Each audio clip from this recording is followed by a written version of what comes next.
welcome in, welcome in. My name is Vivian Vixen. I go by V for short. I'm the Celestial Fox Goddess of Trophies and Achievements, and my appearance changes based on the phase of the moon. Welcome in, everyone, welcome in. Congratulations, Icy with the Platinum Trophy, Sir Julius with the Gold, Ore with the Silver, and it looks like Bronze is still available if anyone wants to get the Bronze. Icy has visited the shrine 110 times and received a great blessing and family. Sir Julius visited the shrine 59 times and received a small curse and health.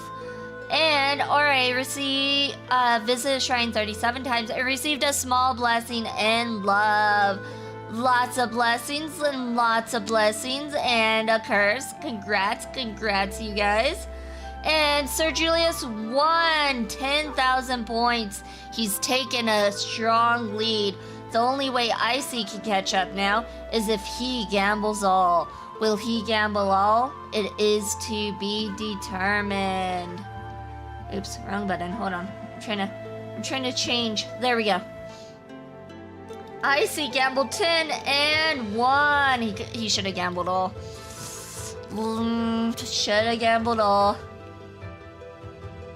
He needs to gamble 2 times. He needs to gamble more than 2 times because he doesn't gamble enough. Ore gambled 50% and lost. Welcome in, Agent Garfield. Welcome in. You visited Shrine 11 times and received a great curse and confidence.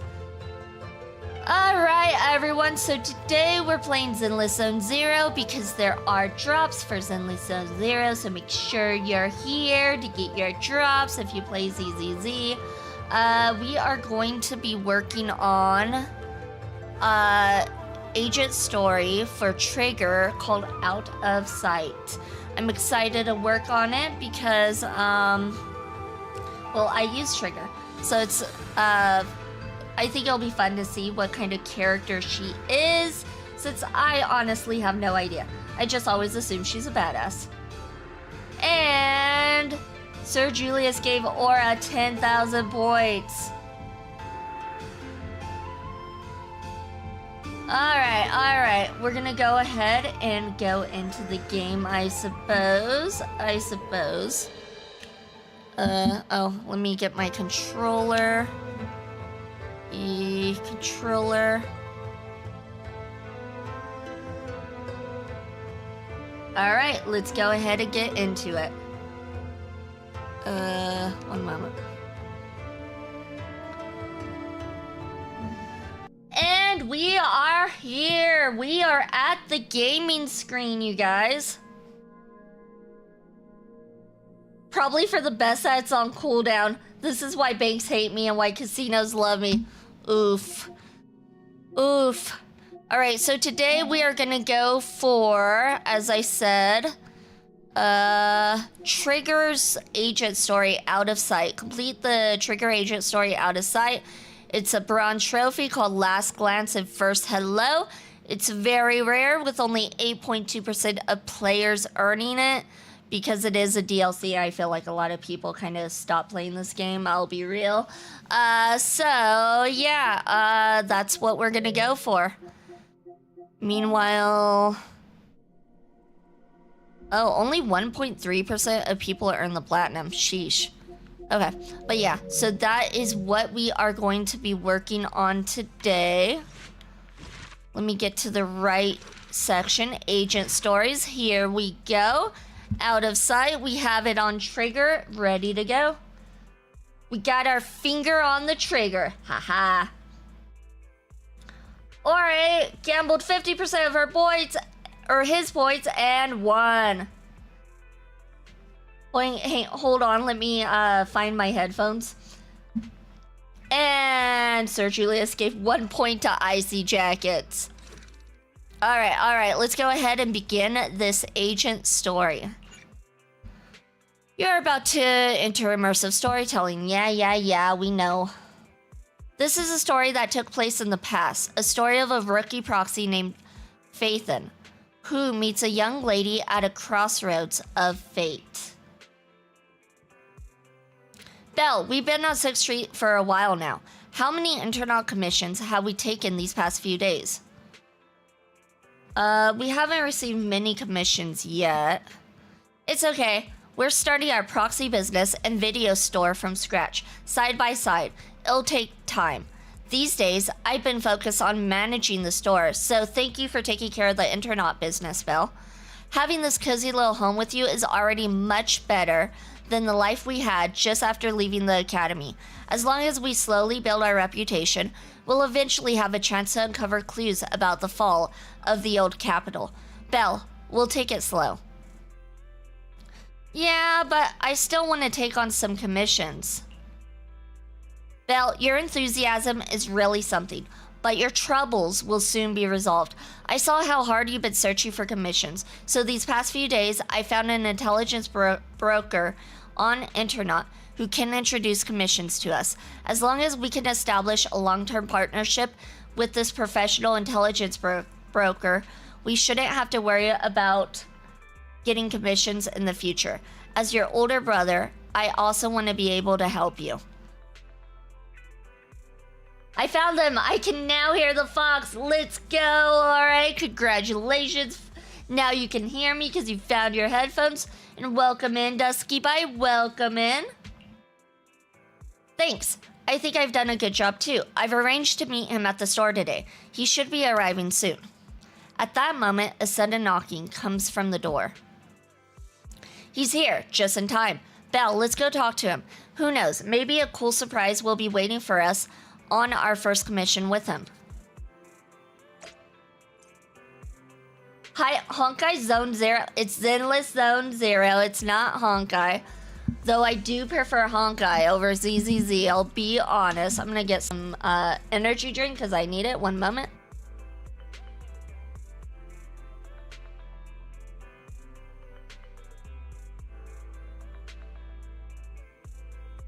Okay. Strawberry mango ghost, not very good right after you brush your teeth. I would not recommend it. Very sour. No fun. A sudden knocking at the door and a cool surprise sounds like a solid encounter. Oh wait, that's just UPS. Hey, UPS is a solid encounter because, I mean, you could be waiting for something exciting at the door. And welcome in, Coffee Bean. Welcome in. As the front door is open, a man in a suit walks in. Although he wears a friendly and reliable smile, there is still something slightly off about him. Belle, allow me to introduce our future partner, the intelligence broker I found on internet. Nice to meet you both. You can call me Shepard. I'm glad you two chose to work with me. By the way, are you just starting out in this line of work? Didn't we already meet, Shepard? I feel like we did. No need for welcoming. I welcome myself into any chat that seems active. Aw, thank you, thank you. I had frozen water I kept in the fridge overnight after brushing my teeth. Nice to meet you. We haven't been in the business for long. We just started, but business hasn't been. I understand. It's normal for rookie proxies like you two to have a hard time finding commissions. But please, don't worry. As an intelligence broker, I exist precisely for people like you. Let me check my notes. Your name is Faithin, right? What kind of commissions do you usually specialize in? We're great at any commission. What an energetic response. These days, many young proxies lack the energy you have. That being said, combat-related commissions might be a bit tricky, right? You two don't seem like fighters, and hiring combat personnel can be expensive for new proxies. To be honest, I'm not sure I feel comfortable assigning you anything dangerous. We'll find our own way to resolve that. I believe you'll see it in the actual commission. The actual commission, huh? Well then, I happen to have a recently issued commission that could serve as the perfect starting point for our partnership. I believe this commission is of the perfect difficulty to assess your abilities. If you're interested, let me explain the details. Shall we move to a more convenient place to talk? It's not suitable to talk about this at the counter, so you move to a small room with Shepard to discuss things in detail. Welcome in, Hidomon. Welcome in. Congratulations for 18 Shrine Check. You received a small blessing and family. Yo, Shepard in the first chapter. Yes. Yeah, I thought we met Shepard, so I'm like so confused. Oh, you know what? It's because it did say it's part of the past. I'm dumb. It did say this is an older story. Rookie, excuse you? We gotta play off as rookies. Remember, people don't know we're pros. Dude's the Riddler, he definitely more experienced than Phaethon. Nah, we got this. We're experienced. Together is a missing person commission. There's no need for combat or venturing into any hollows, so it's completely safe. Honestly, I can't think of a better way to test your skills. Is this really not just a filler job? To be honest, it feels like you're just filling your quota with this commission. Don't get me wrong, I'm definitely not trying to pass this off on you. Your ability to navigate the hollow is unquestionable. That's what makes a proxy. But this role involves more than just that, and this commission is a perfect opportunity to demonstrate those other skills. To be honest, the client barely gave us anything to work with, just pieces of info. That's why this is a perfect chance to show off your skills in gathering intel, spotting details, and negotiating. All the makings of a top-tier proxy. Accept the commission. You've made your point. Guess we can't refuse now. Let's see the job. Shepard nods in satisfaction and pulls out 3 items from his pocket. A harmonica, a sheet of music, and an old photo. Oh, I think that's Trigger. Old photo of woman with covered eyes. Added to the workbench. A somewhat aged photograph, though the image remains fairly clear. A blonde young woman with her eyes covered leans against a wall. For some reason, her silhouette seems so fragile, as if she might shatter into pieces at any moment, filled with such profound sadness. That's a good picture. The client has only provided us with these 3 clues. All we know is that the woman in the photo is your target. Thank you, Air Force, for the follow. Much appreciated. Hope you're having a good day, night, evening, afternoon, morning, whatever it is where you're at. Just a photo. So even the client doesn't know her name, identity, or whereabouts? And what's the deal with the harmonica and the sheet music? The client doesn't seem to have any more info, though it's possible they just don't want to share.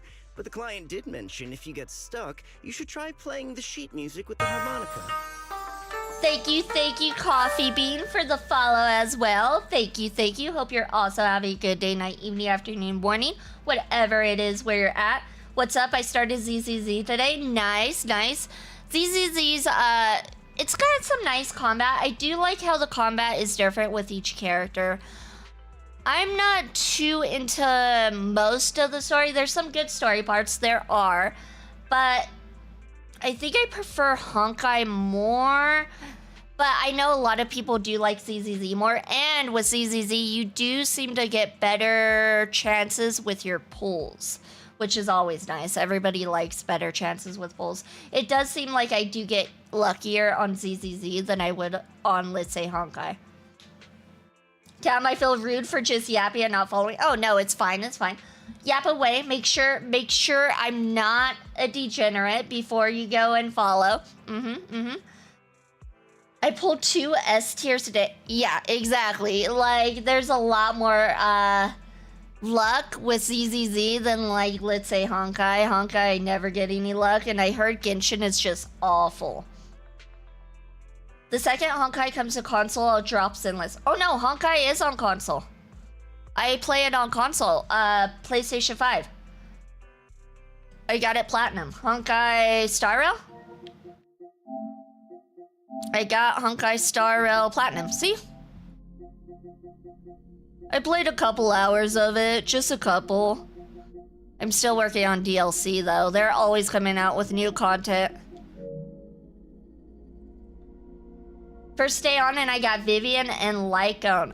Ah, Vivian. Vivian's my name. Hee.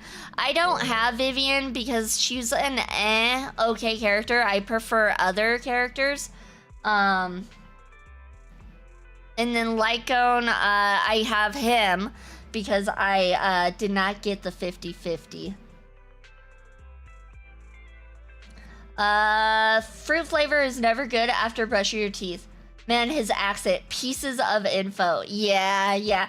I would not recommend any strawberry mango after brushing your teeth. I can confirm.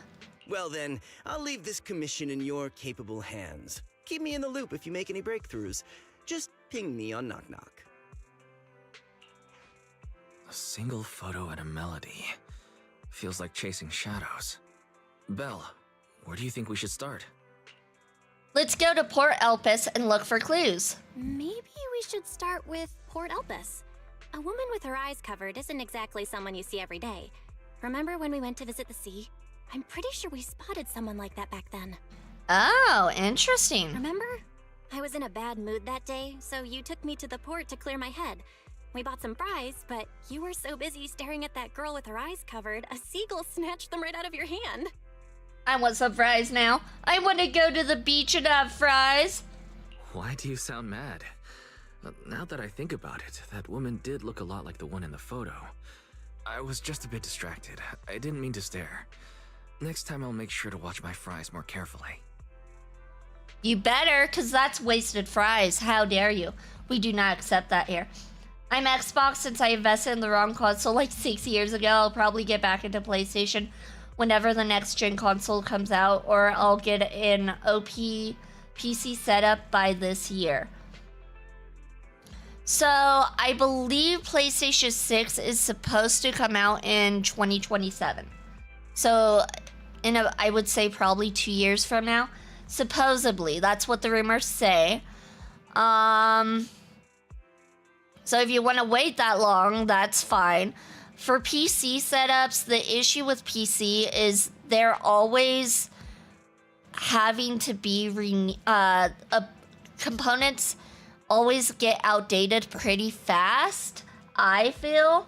So I feel like the safer bet is console personally, but that's just me. Why is this a Gooner confirmed? I'm probably sticking with my Xbox for a good few years, like 5 or so. And feed the seagulls? Yes, it's a waste to feed the seagulls your fries. Like, come on now. Until it stops working. I don't know, it's an Xbox. Xbox. It'll probably stop working next week. Let's be real. No, I'm joking. Well, thanks to you, we've got a lead now. Let's head to the port and see what we can find. I play older games all the time, so it's no biggie. Also, no more paragraphs from me. I hate making streamers read. Oh, no, it's fine.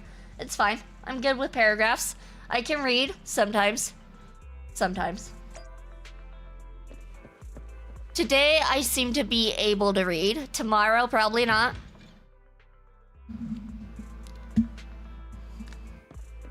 To the Batmobile! Alright, we need to go over here to the port. Belle, we arrived. Time to find our missing person. However, it was a week ago that we saw that lady, and we can't be sure if she's the person we're looking for. Even if she is, it's uncertain whether she's still around here. We better get started then. Right. Since we don't have any other leads right now, let's try our luck here. I'll attempt to hack into the cameras to check if she's been around recently. As for you, Belle, take the photo and ask the locals and passerbys around here. PC components can last 3 to 5 years longer if you're okay with minimum graphics settings. A lot of games nowadays kind of push a lot of PCs to the limit. I guess if you make the graphic settings lower, it helps.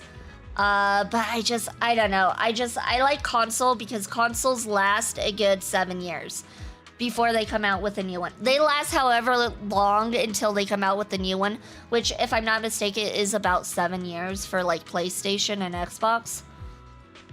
At least it can randomly get bricked, and I have a variety of games that weren't just made for profit. Cough, Nintendo. Nintendo's interesting. Welcome to Tater King. Our fries and hot dog combo is a hot seller. Would you like to give it a try? Hello, have you seen this person? Oh, I remember seeing this girl before. When exactly? Maybe once every 1 or 2 months. I'll see her wandering around this area, but I've never spoken to her, and she doesn't seem to interact with anyone around here, so I don't really know much about her background. Sounds like we have to keep coming to the port every day until we see her then. That's the solution. So she hasn't been around recently? I don't think so. I don't remember seeing her recently. Are you looking for her? I can keep an eye out for you. Alright, thanks. By the way, would you like some fries? The seagulls here always try to steal the fries. I see the seagulls are having a little snack right there as we speak. Alright then. Those seagulls have been too active recently. Will they have a negative impact on the sales of our fries? Looks like I shouldn't feed them too much in the future. You're the reason they steal fries. They think it's fine. You want some fries with that? You want some fries with the piece of advice I gave? Alright, let's talk to this guy fishing. No results today. I told them the bait wouldn't work, but they didn't believe me. Hello, have you seen this person? Ah, I'm just a fisherman, staring at the bucket, bobber, and fishing line all day. How could I recognize anyone? I know a reliable type of bait. The other day, when greeting Enzo, who lives next door, I learned that he occasionally goes fishing. I recommended the bait that Enzo usually uses to the man. You don't look like someone who's been fishing. Are you sure about this? Whatever. I'll give it a try next time. Let me see the photo of the person you're looking for. I think I remember this girl. I'm here fishing every day, and she was here some time ago, walking along the wooden walkway. Do you know who she is? How would I know? Most of the time my mind is focused on fishing. It was just that day. I mean, that day I got tired of fishing, so I got up to take a walk and happened to see her. I've only seen her that one time. If you need, I can keep an eye out. But for now, I really don't know any more about this girl. Alright, thanks.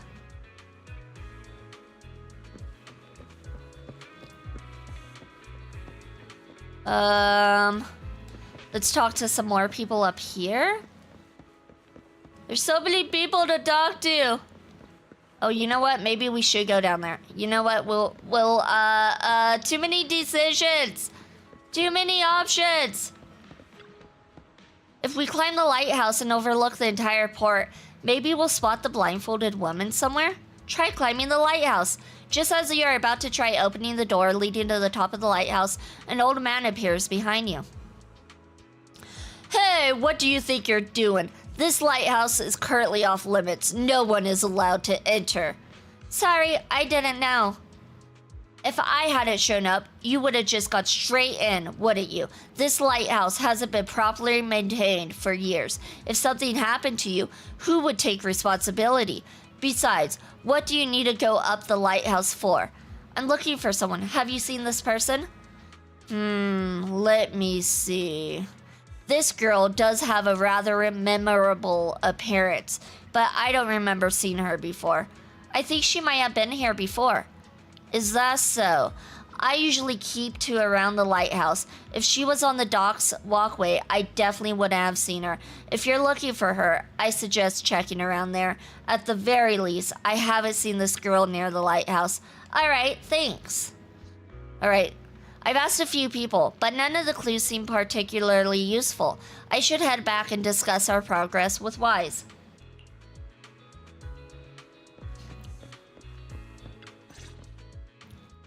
No luck on my end. Belle, did you find anything? Let's try the harmonica again. I was wishful thinking to assume that a quick stroll through the port would solve this. But since we're here, might as well give the harmonica a try. Whether it works or not, you owe me some fries before we head back. I'll do whatever you say, but Belle, would you mind giving the harmonica a try instead? I'm curious to how it sounds. Wow, you sure know how to set me up. I'm telling you now, though, I can't promise what it'll sound like. You pull out the harmonica and, glancing at the sheet music, see a melody you never heard before. Taking a deep breath, you let the notes flow and start to play. It was pretty accurate. Whatever. You think it sounded good at least. The music continues for half a minute. How do I put this? It sounds okay once you get used to it. But nothing happened, so I guess we should just get some fries and head back. Oh, hello. Welcome in, Raiders. Welcome in. Hello. My name is Vivian Vixen. I go by V for short. I'm the Celestial Fox Goddess of trophies and achievements, and my appearance changes based on the phase of the moon. Welcome in. Thank you so much for the raid. Hope you're having a good day. Thank you. How was the stream? Thank you for the shout out. Thank you. Let me go ahead. What were you guys playing? Were you guys playing some ZZZ? Nice. You guys were playing some ZZZ. Hope you had fun. But yeah, welcome in, Raiders. Welcome in. Thank you so much for the raid.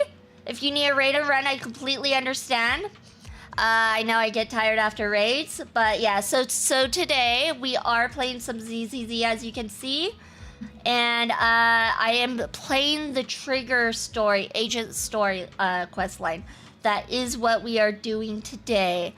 And thank you so much for the raid. It's much appreciated. Thank you. Excuse me. Don't trust her. Were you the one who played Rude. the harmonica just now? Rude. Nihongo. Hold on. Nihongon ha. Wait. Nihongon ha. Nihongo ga wakarimasu. Demo mata desu.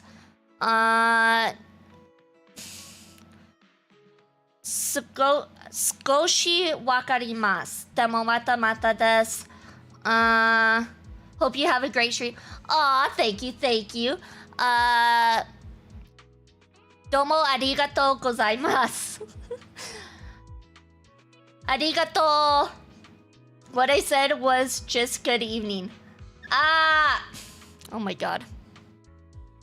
I'm dumb. I was studying Japanese for a little bit, but I kind of fell off and I don't remember much at all. But yeah, so thank you for the raid. Same. Yeah, I don't remember much. I need to get back into it. I really need to get back into it. Trust in the fluff. Yes, trust in the fluff. Right, because playing a harmonica to sheet music comes naturally to everyone. Of course it does, Dusty Bite. Do you not know how to play the harmonica with sheet music? Thank you, Gamer Run, for the follow. Much appreciated. Thank you. I can still read it, but can't speak much. I need to look over the letters again. The hiragana, especially the katakana.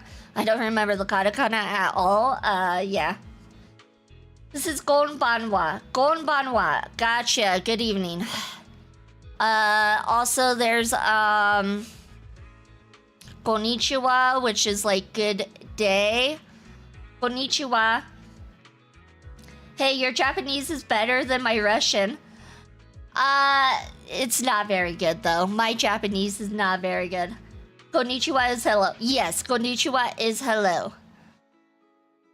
Ohayo is good morning. Ja mata is see you later. Sorry. My sister didn't mean to make such a commotion. We'll just... Wait. You're... Oh! I didn't even notice Trigger appeared. I got distracted and didn't even notice we found Trigger. Okay, we found Trigger, you guys. You're the one in the photo. Sorry about that. I didn't hear any footsteps, so I didn't realize you were right beside us. Becoming Duolingo and chat again. Yes, we are now doing Duolingo. My apologies. Moving quietly is second nature to me. I didn't mean to startle you. If I may ask, where did you learn that melody? Why shoots you a questioning glance. The blindfolded woman from the photo actually appeared. What an unexpected surprise. But now what? Well, the two of us are proxies, and this song was given to us by a client. We never thought it would actually help us find you. Our client is the one looking for you. Why don't we discuss the details somewhere else? But why is the client looking for her? We should have asked that. Like, why is it you're looking for her? As an Ambi main, the meta is painful to I understand. see. Please lead the way. I'd also like to meet this client of yours. Ho mukate kuro no ka, nigazu ni kono dio ni chika tsuite kuru no ka is a JoJo reference. I think I pronounced that close. I don't know. I might have butchered it. Might have. Let's head back to the store. Dio? Nani? Okay, let's go check in with Shepard. Oh, I almost forgot. Dio! Your name is... My real name. I haven't used that in a long time, but I do have a code name. You can call me Charon. I don't like her code name. I don't like her code name at all. Her code name should have been Trigger.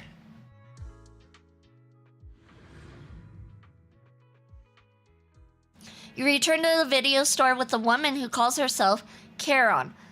Along the way, you introduce yourselves and share a bit about your fledgling proxy business.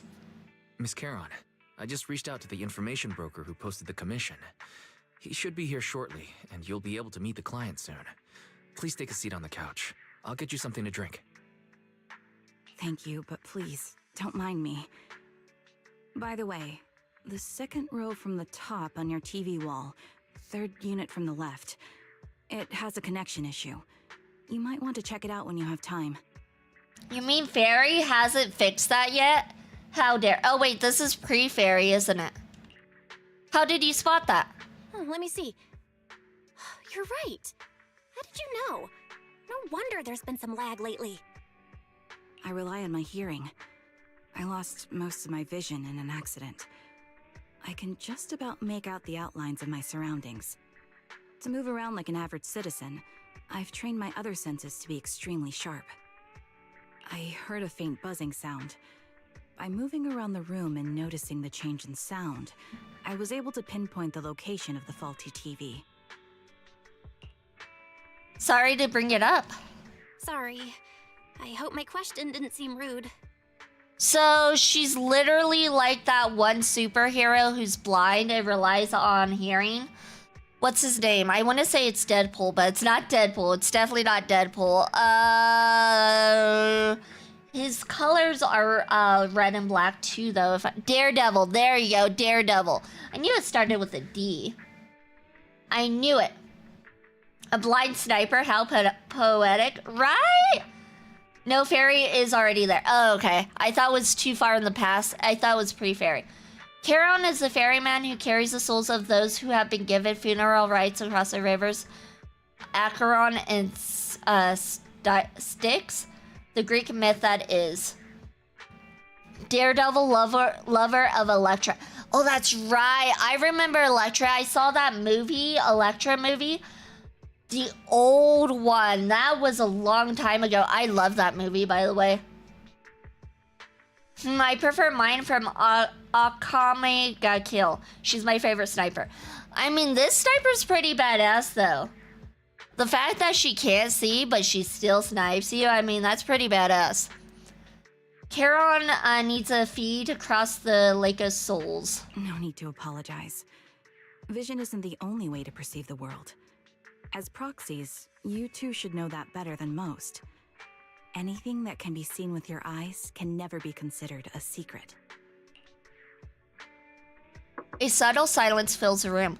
It's clear you each has secrets you don't want to share with others, and there's an unspoken understanding between you. As the silence is on the brink of becoming awkward, a knock sounds at the door from outside the shop. It's me again. You two found the target already? Wow, Phaethon, you guys are incredible. If you're always this fast, you could take on anything. The client didn't come with you? High efficiency? It's nothing really. By the way, didn't the client come with you? Charon here would like to meet them. Where to start? It's great that you were able to find the woman in the photo, but there's a new problem. I can't get in touch with the client anymore. There's been no reply from his Knock Knock account since yesterday. I brushed it off at first, but there's still no reply today. I want to know who this client is. It feels like a trap. I don't know why, but it feels like a trap. Welcome in, Scroll. Welcome in. Congratulations for your 81st ride check-in. You received a curse towards a wish. Ew, I got a Pokemon Z ad. Ew, how did you manage that? We're not running ads right now. Ads where? Exactly. This client got silenced. Oh my gosh. Trigger took him out. She's like, I'm taking him out so that way he can't find me. I found him first. Or I think the clue indicates that. Give me my wish or else you know what gets thrown at you. Throw a ninja star at me. See if you hit me. On the side of the display. Oh, that's annoying. That's annoying. They shouldn't have ads, especially if ads are not playing. Oh my god, whatever. It's Twitch. What do we expect? Just when I thought he might have skipped town, his account suddenly sent me a location. The edge of a hollow. Who sends something like that in normal circumstances? That definitely doesn't sound normal. Sounds like something's happened to the client. Based on what you've said, there's a good chance the client encountered some trouble involving the Hollow. Still, it's too early to say for sure. Either way, I'll keep trying to reach the client. I hope he's alright. Let's stay in touch for now. We won't be wrapping up this commission for a while. Haha, you missed the first one, yeah. Sorry, but I overheard your conversation. Could you share that location with me? If I investigate the Hollow, I might pick up some clues. You're Miss Charon? No offense, but the Hollow isn't somewhere just anyone can waltz into. Without a carrot or combat personnel, it's a death trap. You should wait. Do you not see the gear she's wearing? Do you not see that she's pretty badass? Do you think she's just cosplaying it? I think he just thinks she's cosplaying at this point. I'm a soldier. I served with the Eridu Defense Force under the Chrysoberyl Division. Even after retiring, I've made countless trips into the Hollow. You can trust in my combat skills. She's a blind one, not you, bro. She might be blind physically, but he's blind mentally, okay? The heart rates of you and the two proxies here seem to have just spiked. Don't worry. My military days are far behind me. I have no current ties with them. As for getting into the Hollow, proxies, can I request your assistance? I don't know anyone else who could guide me. I'll pay the commission fee as best I can. If you don't want to be involved, that's fine. I'll think of something. We can't let you deal with this alone. Besides, we just met you and we want to learn more about you, Trigger. We'd like to find the client ASAP too. I mean, who's gonna cover our commission fee otherwise? Besides, if we said no, you'd just head into the Hollow alone, wouldn't you? How did you know? So that was your plan? You just remind me of how Wizen I used to be. So desperate to find someone that we didn't even care if we were ready or not. Well, since Miss Charon wants to continue to investigate, I'm willing to act as the proxy for no additional fee. You can relax, Shepard. I see. That works for me. With the client still unreachable, my hands are tied. Please, look into the Hollow, and be careful. I'm really sorry for troubling you both. Finding this client is very important to me, so I may have acted a bit out of line just now. Oh wait, does her mask change colors or was it always the pink light? Wait, does her mask change colors? Seeing how determined you are to find this person. No worries. Seeing how determined you are to find the client, we couldn't just sit by and do nothing. Let's work together to find them. The colors indicate her mood and emotion. That is awesome. I never realized that. I mean, I play her all the time, but I never saw her story, and I didn't realize that. Oh, that is so cool. I love that. Story, Blind Pursuit. Location, Old Town District. Target, enter the hollow with Charon to search for clues. I love little things like that. See, right now she doesn't have any glowing lights. Okay, interesting. Maybe because she's not really feeling anything. All right, so we got trigger. Should we use trigger or my trigger? Which trigger is the right trigger to use is the question. Eye of Obel. Deploy. Deploy the troops. Onward.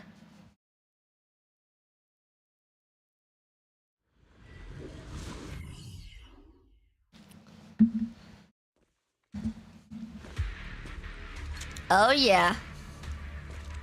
Trigger looks like she's ready for combat.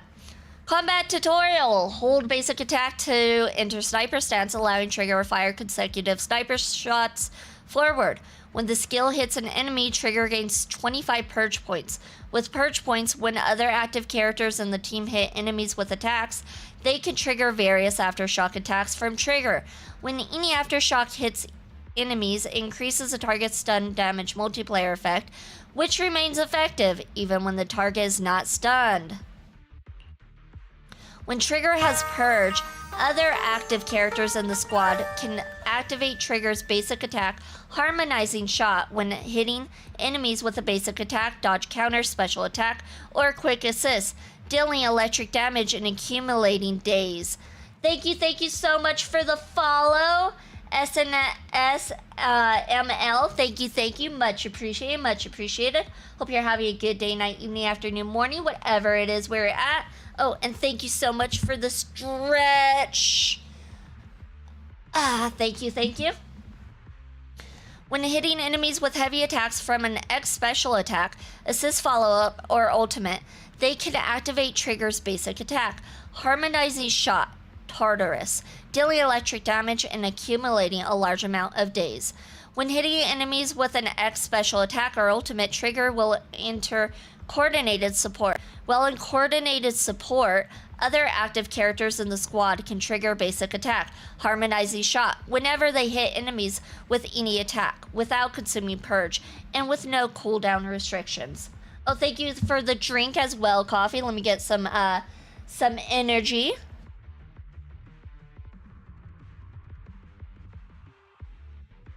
Oh, drink some water? I can drink water too. Water's an option. I have that too.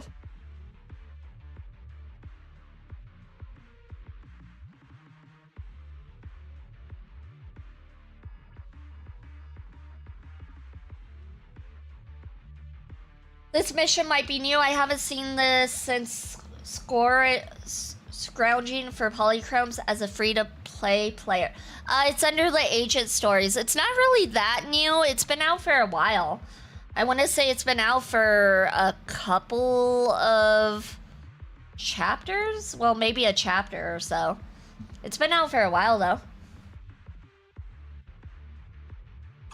Oh, that intro walk looks sweet. Oh yeah, Trigger's got the jiggle physics. She's definitely got that walk. I've been to this hollow before. She doesn't need to try. She's just got the walk. I still remember the way forward clear as day.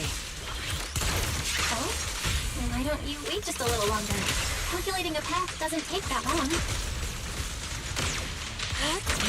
The path Congratulations, Timber of Wolves, for your shrine check-in. You visited Shrine 14 times and received a blessing in business. Congrats. I might have misremembered. I just need to think. I'm sure you're I honestly feel like I can't really use any characters except Miyabi. Miyabi's easy to use. Everyone else, I'm like, I think this is how you use them. I don't know. I'm completely clueless. Thank you, Chaos Dragoon, for the follow. Miss Charon, how are you so fluid when you move and fight? Good luck on your business blessing. They don't need good luck on their business blessing. They already have a blessing. That is good luck. My eyes gained some unique abilities as they changed.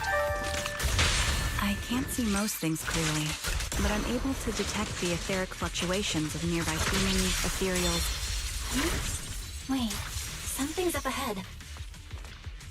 A man and woman lie collapsed on the ground with the unmistakable smell of blood emanating from them.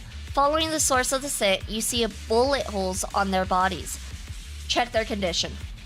No signs of breathing. Welcome in, amiga. Welcome in. Hope you're having a good day, night, evening, afternoon, morning, whatever it is where you're at. I wish everyone luck regardless, as they can tip on a tip of a coin.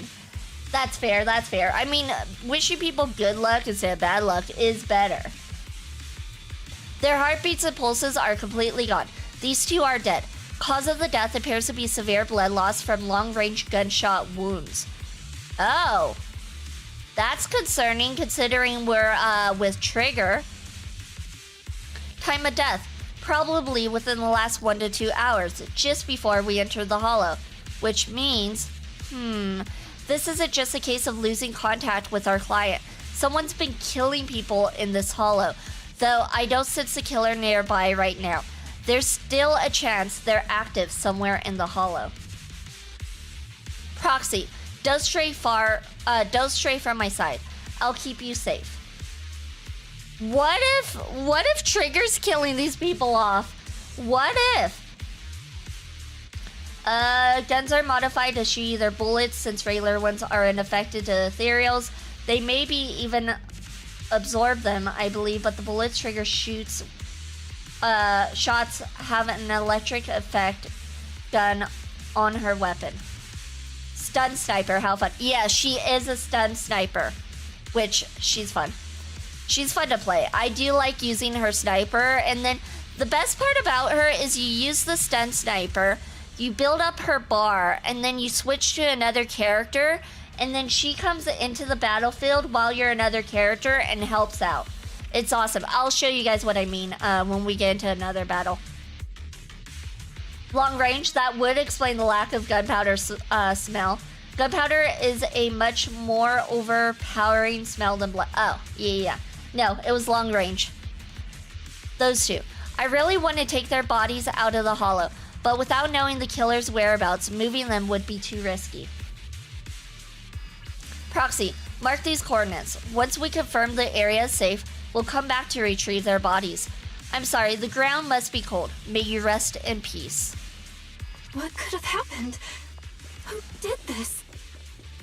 Given the depth of the wound and the caliber of the bullet, The surrounding Okay, so see, you do this, you build up that bar on the top left, and then you switch characters. Hold on, it's doing the... You switch characters, and you'll see, like, her come into the fight while you're another character. Like, right there, you can see her flashing around. Very briefly, but you see right there to the left, right there to the left, she's, like, attacking right there. So that's, I do like that aspect of her. She gives really good support, even when you're not actively playing as her. Charon, it'll be dangerous if we... Alright, shooting instructions. Combat tutorial. Press R2 for single shot when a blue flash appears on the muzzle. You can perform another single shot, otherwise rapid fire will be triggered. Each single shot consumes 1 bullet. Hold R2 for rapid fire. Rapid fire has a higher fire rate, but deals lower damage. Each rapid fire shot consumes 1 bullet. I've never used R2. I've never done that. I didn't know that was a thing. Oops. Press L2 to target distant ether containers. Each aimed shot will consume 5 bullets. Hit all ether containers to remove the spray. You got gun? Of course I got gun. Oh shoot, I definitely got gun. Okay, so... Am I doing it right? I don't know. I think I'm doing it right. I don't know. Am I doing it right, you guys?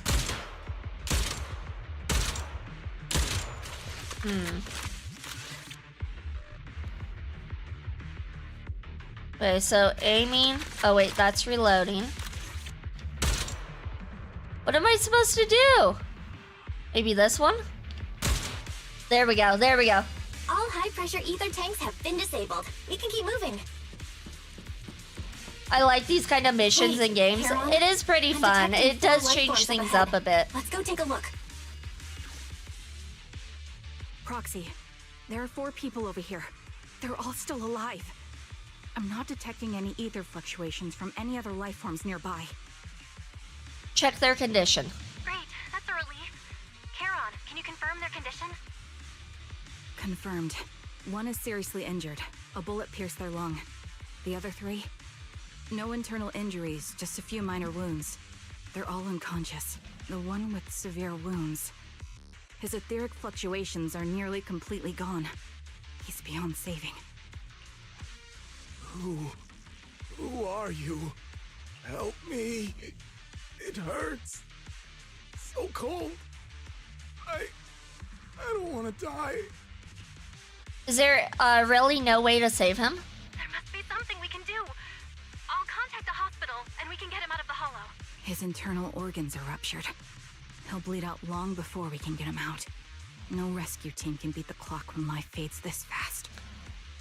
That's kind of heartless. She's telling this to them in front of him.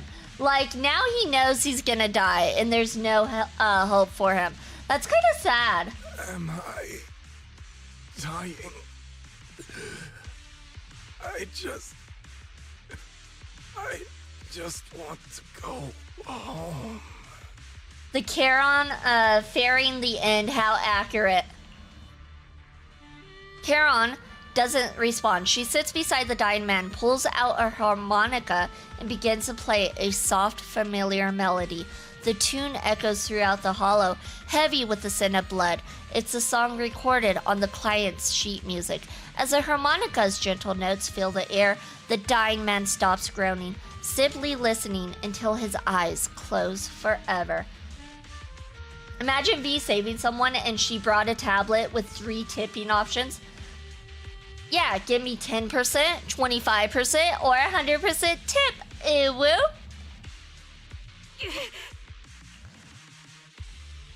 Are you okay? Charon, are you okay? Did you get hurt during the fight just now? I'm fine, don't worry about me. As I mentioned before, these eyes of mine have their uses, but they bring just as much inconvenience. The rejection reaction you saw just now was one of them. Staring into death. It's not something I handle well. My head. Where am I? Oops, sorry. Now. There was a madman, a lunatic who tied me up and dragged me into the hollow. You're not. A madman? Okay, who was it? I'm not the lunatic you're talking about. Can you stand? There are 2 more unconscious survivors here. If you can, help us carry one of them. Let's get out of here together. What if it's Shepard? What if the madman was Shepard all along? That would be interesting. I'm not tipping. What did you just say? I said you guys have 3 tipping options. 10%, 25%, or 100%. Those are your tipping options. Ew. In the economy of the US, I might see that. Welcome in, Mill. Welcome in. Congratulations for your 35th Shrine check, and you received a small blessing in business. Congrats, 0%. Rude. Leave. We can leave this place. What about that lunatic who shot at me from the shadows? The culprit's already gone. The culprit should be gone by now. Charon, let's get the survivors out. Follow me. Tipping, as penniless as I am, I hate the fact that tipping has become mandatory pretty much in the US, and that every place you go asks if you want to tip. It's very hard to just put 0, and I feel bad every time I do, but at the same time, I'm here getting takeout from Chipotle, and I'm like, what am I tipping you for exactly? For I don't get it. I just don't get it. There is no service really. It's just, here's your food. Exhausted and unable to carry any more bodies, you record the coordinates of a few of the corpses. Once this is all over, you should make sure to report them anonymously to the public security. With Charon, you keep your guard up alongside the 3 survivors, eventually arriving at the abandoned metro entrance in front of the Ballet Twins Road. Wait, so there were survivors? There were! Sir Julius gambled 10,000 points and won. Thank you for the food now, Fox off. No, I wouldn't go that far, but yeah, I wouldn't go to Chipotle. Chipotle's delicious. You're missing out. I love Chipotle. I just got Chipotle yesterday, in fact. And I usually get their... What do I usually get? Carnitas. I tried their barbacoa beef yesterday. I much prefer that.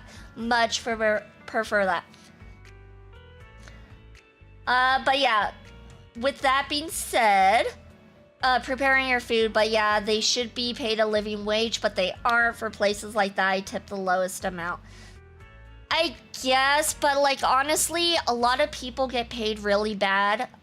Even like working at Walmart or something, they don't get paid a living wage. So does that mean we're supposed to tip Walmart employees as well? It's not, to me, it doesn't seem right that they're asking for tips, in my opinion. What is barbacoa? Barbacoa beef. It's a type of beef, or the way they cook the beef. I don't know. It's barbacoa beef. I don't know. It's good. It's good though. What does Chipotle taste like? Yes, Chipotle tastes good. It's pretty much usually a healthier fast food place. But we are on ad break, you guys, so we'll be right back after this ad break.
Congratulations, everyone. Congratulations for surviving the adpocalypse. Alright, what did I miss? Living wage should be in law. Even minimum wage as lower would be just slavery. It should be. Unfortunately, that's never going to be the case. There should be some sort of way that people don't have to worry about going homeless. But unfortunately, I don't have the answers for that. I just don't. Yeah. Chipotle's pretty solid. I go for my basic steak and rice with sauces and romaine lettuce, nice and healthy. Yeah, I like Chipotle because it's a healthier fast food option. And it's usually pretty solid. Chipotle does get a bad rap for making people sick sometimes, which kind of makes sense because they do seem to hire a lot of people who seem to be very young and don't seem to really care that much. And because of that, I can see the cooking not being, like the food not being cooked all the way through, which is unfortunate. I haven't had any personal issues myself with Chipotle, and I go quite often. I used to go once a week for a long time. But I know people who have had issues with Chipotle.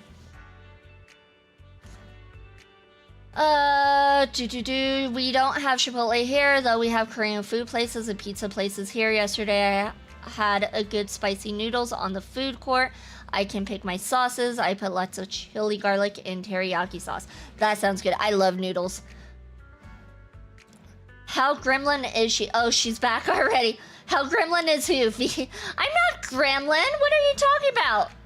What are you talking about? There is nothing about me that says gremlin. Nothing at all. I am innocent in all things. Definitely No. No, I'm not. Chipotle tastes like Chipotle as it's the primary ingredient, which is just roasted jalapenos. Barbacoa is a method of cooking usually cooked by slow roasting the meat in a pit. Yeah, so barbacoa is a slow-cooked meat dish traditionally made by steaming or roasting meat in a pit, often wrapped in magui or banana leaves. I see, shut up. What even is a basic gremlin? Yeah, wait. Basic gremlin? I'm not basic. How rude. I am not basic. Chat says otherwise. I am not a gremlin. You know what? We're going back to the game. We need to get back to the game. I too dwell in gremlin activities. Proxy, let's take a short break here. The area around the Ballet Twins has been abandoned due to the Hollow disaster, and no one's likely to be around. And it's both secluded and safe, making it a perfect place for a conversation. Those 3 survivors. Yes, I know. They just escaped from a killer, so we need to check out their injuries and mental well-being. Could one of them be the client? Unfortunately, I don't think so. After they woke up and saw me, they didn't have any particular reaction. If they were the ones who assigned the commission to find me, they should have recognized me to some extent. I have a feeling whoever attacked them was the one to commission to find her, because she's probably on their hit list. Haha, sidetracked. I never get sidetracked. That's ridiculous. Proxy, I'll keep watch around here and be on the lookout for the perpetrator trying to track us or attempting to ambush us. Could you please have a brief conversation with the 3 survivors? I think they might have information on the perpetrator. And to be honest, I think they might. No, it's probably just my imagination. I'll gather information from them first. Thank you, Proxy. Alright, let's question the survivors. We know you went through a traumatic experience and almost died, but we got questions for you. The commissioner must have been ex-military. Probably. I could see that. Fun Pokemon fact. Mega Dragolat, whatever that word is, spits a liquid that causes a regenerated power cells to run. Liquid is deadly poison to every other than itself. In other words, cancer. Everyone is a suspect until proven guilty or innocent. Thank you, Bailey McCullen, for the follow. Thank you, much appreciated, much appreciated. I still feel like I'm going to throw up. The fear that someone's still trying to shoot me, it just won't go away. Are you guys okay? I'm okay. Did you save us? I'm just about holding up. I've more or less recovered from the shock. I remember you. You were looking for someone around Port Elpis, weren't you? Oh shoot, is it the people we asked? Was it the people we questioned? Yes, I think I've seen you before. How embarrassing. I've never thought we'd meet again like this. What are your names? My name is Zoe. Aaron, just call me Aaron. Feeling nauseous again? I managed to hold it in. Did you want to ask us something? I have some questions for you. No problem. We'll answer what we can. How did you get kidnapped and taken into the Hollow? For me, you know, I was sightseeing at Port Elpis earlier. After that, I was on my way back home, driving along a deserted road when I seemed to hit something, so I got out of my car to check. Just a few seconds after I got out of the car, someone hit me from behind and knocked me out. I still have a bump on the back of my head. You can feel it. Let me take a look. There really is a bump on the back of your head. As for me, I was sitting at home with my friend when someone pried open the lock and tampered with our food or water or something. I don't know what they did exactly, but shortly after we ate, we both passed out. We were the only 3 rescued from the Hollow. Did you see another woman? Just the 3 of you. I got a few more questions. I don't have any more questions. Alright, anyway, thank you and your companion. If it were for your arrival, I don't think the perpetrator would have let us leave so easily. Why are we being targeted? I can't take this anymore. They must have been erasing the trails. Maybe? B is a gremlin. She's a cute, fluffy mogwai. Keep her away from light, especially sunlight, which will kill her. Do not let her come in contact with water, and never let her eat after midnight. I'm not a gremlin. Thank goodness. I can't believe it. I'm still alive and out of the Hollow. What's your name? Oh, me? I'm Jessie. I'm so grateful you were there to save me. When that maniac was chasing me and sniping at me, I really thought I was done for. I have some questions I want to ask you. Questions? Go ahead and ask, although I really don't want to remember what just happened. You did save my life. How were you kidnapped and brought to the Hollow? I was tricked. I received an anonymous message telling me there was a big job I could do, asking me to meet in an alley on 6th Street. I had just arrived at the agreed spot and was waiting when someone hit me from behind and knocked me out. It seems like this person loves hitting people from behind and knocking them out.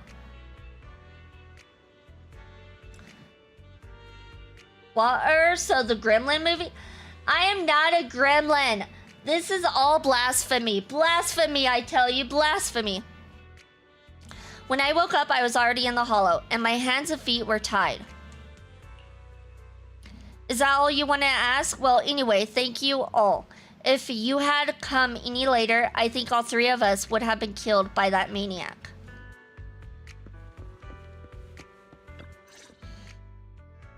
After a brief check on the 3 survivors, you share what you learned with Charon. She then calls the 3 over. Thank you all for assisting me. Even though I'm a stranger, you've given me valuable information. It's the least we can do after you saved our lives. If there's anything else you want to ask, go right ahead. I do have some questions left to ask. Before that, could the 3 of you introduce yourselves? I'd like to see if there's a pattern to how the killer chose their targets. I'll go first. My name's Zoe. I used to be a soldier in the Defense Force, but now I'm just working a regular desk job at a private company. Don't let that fool you, though. I've earned my stripes. Oh, are they all ex-soldiers? Oh, someone's targeting ex-soldiers. That's what's going on here. That's why they commissioned to find Trigger.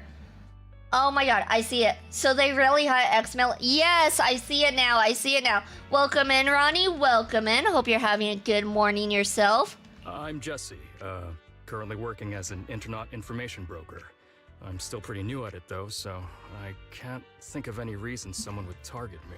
But are you ex-military, Jesse? You're looking over to the side like you're hiding something. Do you have something to tell us? My turn? I'm Erin. I was also in the Defense Force, but now I'm unemployed. Actually, I have a question for you all. Did you see my friend when you were in the Hollow? She's about my height, with shoulder-length blonde hair and a mole under her eye. We were kidnapped together, but I can't find her anywhere now. If I recall correctly, we didn't come across anyone like that in the Hollow, among both the survivors or the bodies. It's all right. I'll keep looking. I hope she's okay. We were always inseparable. We even planned to visit Scott Outpost together for Remembrance Day. I never thought something like this would happen. Remembrance Day? Remembrance Day? What's it about? As the name suggests, it's a day organized by the Defense Force for the families of deceased soldiers and veterans. People gather to mourn their loved ones who died in the fall of the old capital and find comfort in each other's company. I didn't know the Defense Force did that. Huh. Maybe I should go check it out. Okay, so far, the only one who hasn't said they worked in military or the Defense Force is Jesse. I'm not trusting you right now, Jesse. If I can't find her anywhere else, I'll head to Remembrance Day alone. Maybe she'll show up there. Was your missing friend also a member of the Defense Force? Yes, she and I were in the same squad. Obsidian Division's Kartis squad. So this is a targeted attack on the Defense Force. Wait, Jesse wasn't in the Defense Force. This sounds like a series of murders targeting the Defense Force. But Jesse wasn't with the Defense Force. At least he hasn't said he is. No, you're probably not far off. Jesse claims to have been up front, but he neglected to mention he was once part of the Defense Force. Right, Jesse? Well, that's... I just don't like bringing up my past in the Defense Force.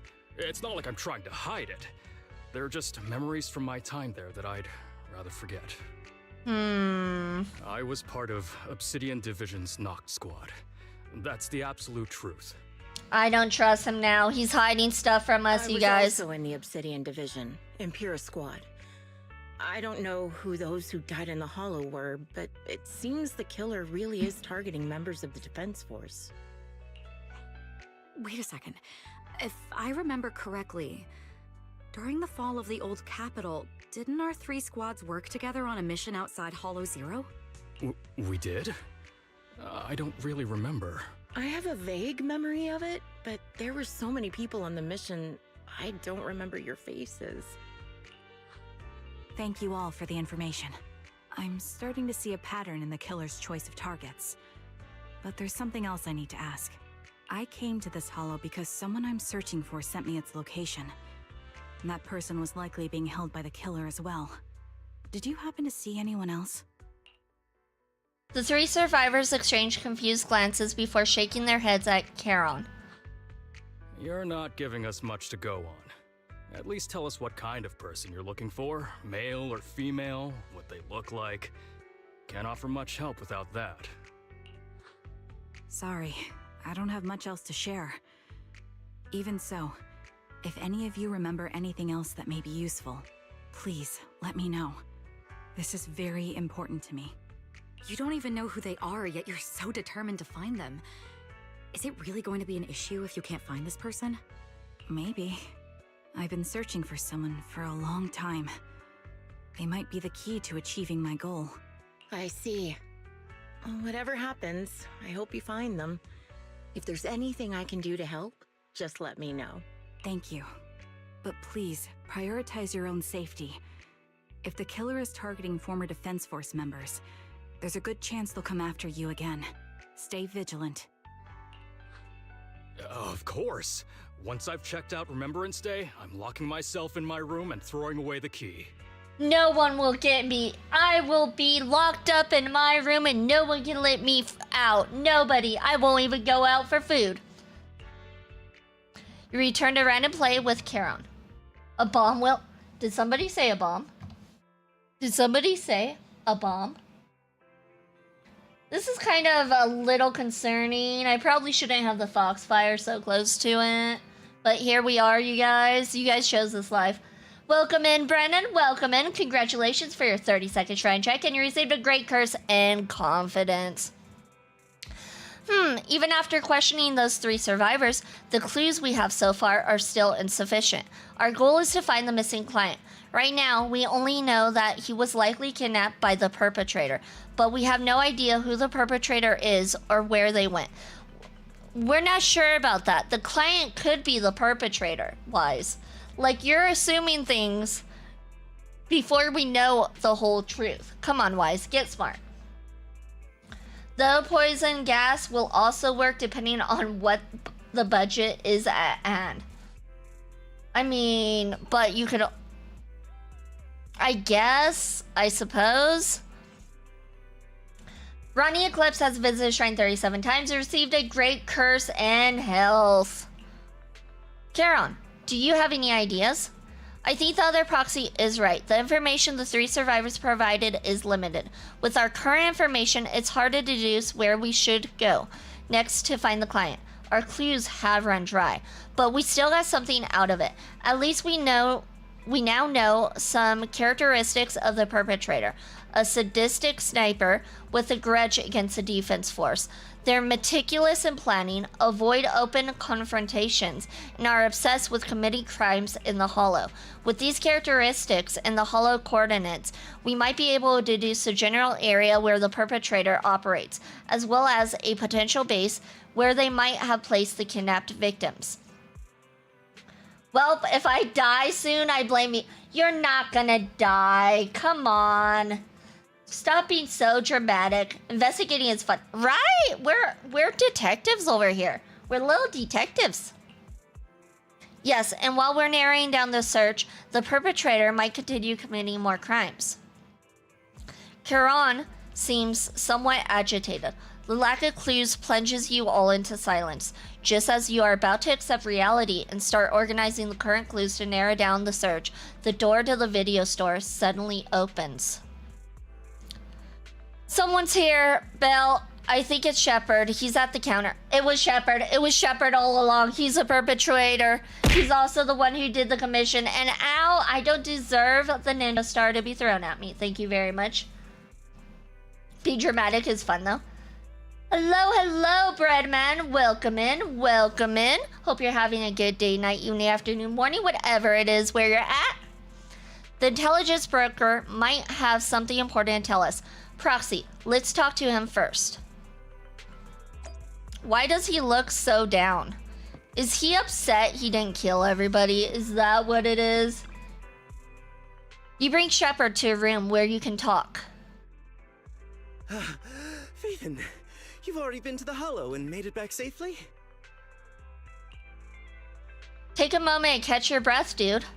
Did you run all the way here? Do you need a moment? We've already been to the Hollow, but unfortunately, we haven't found the client yet. Thank you, Breadman, for the follow. Much appreciated, much appreciated. Thank you.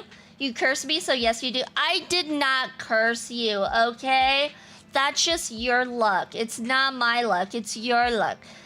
Embershine has visited Shrine 12 times and received a great curse and health. Yet another curse. It's not my fault you guys are unlucky. Lack of clue? There's a lot of clues to narrow on, like collecting the list of names, that mission on Hollow Zero. Oh, you think they were all part of the same mission? That's a very good point, Hidomon. Very good point. Then the name of various people that had been affected by the mission.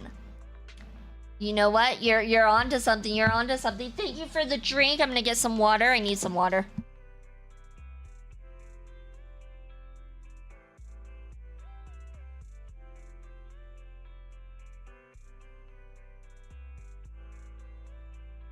I'm fine.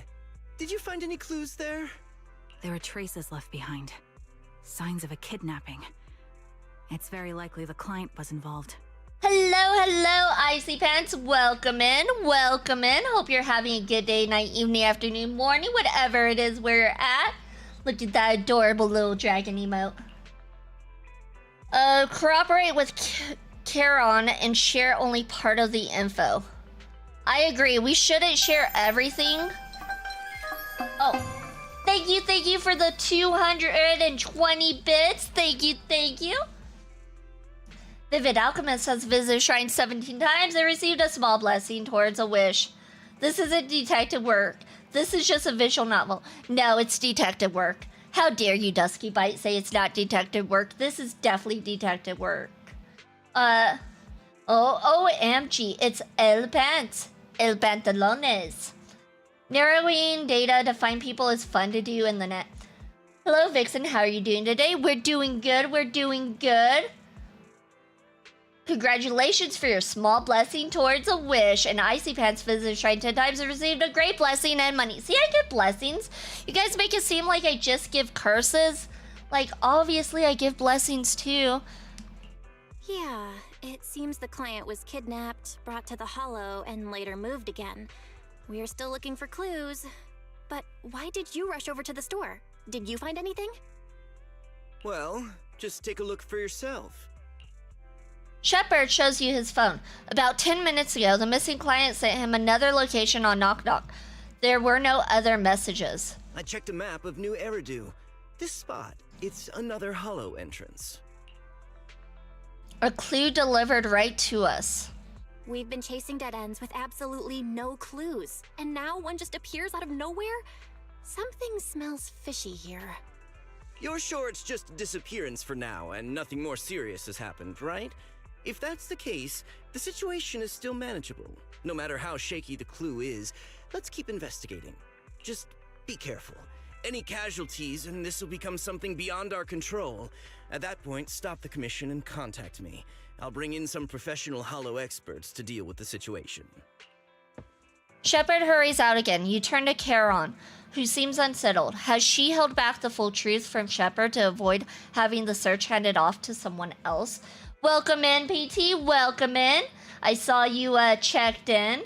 Gonna be lurking V. I hope you and your chat has a blessed day. Aw, thank you, Icy Pads. Thank you. Some of them are blessed. Some of them are not. But I'm not the one who gives them out.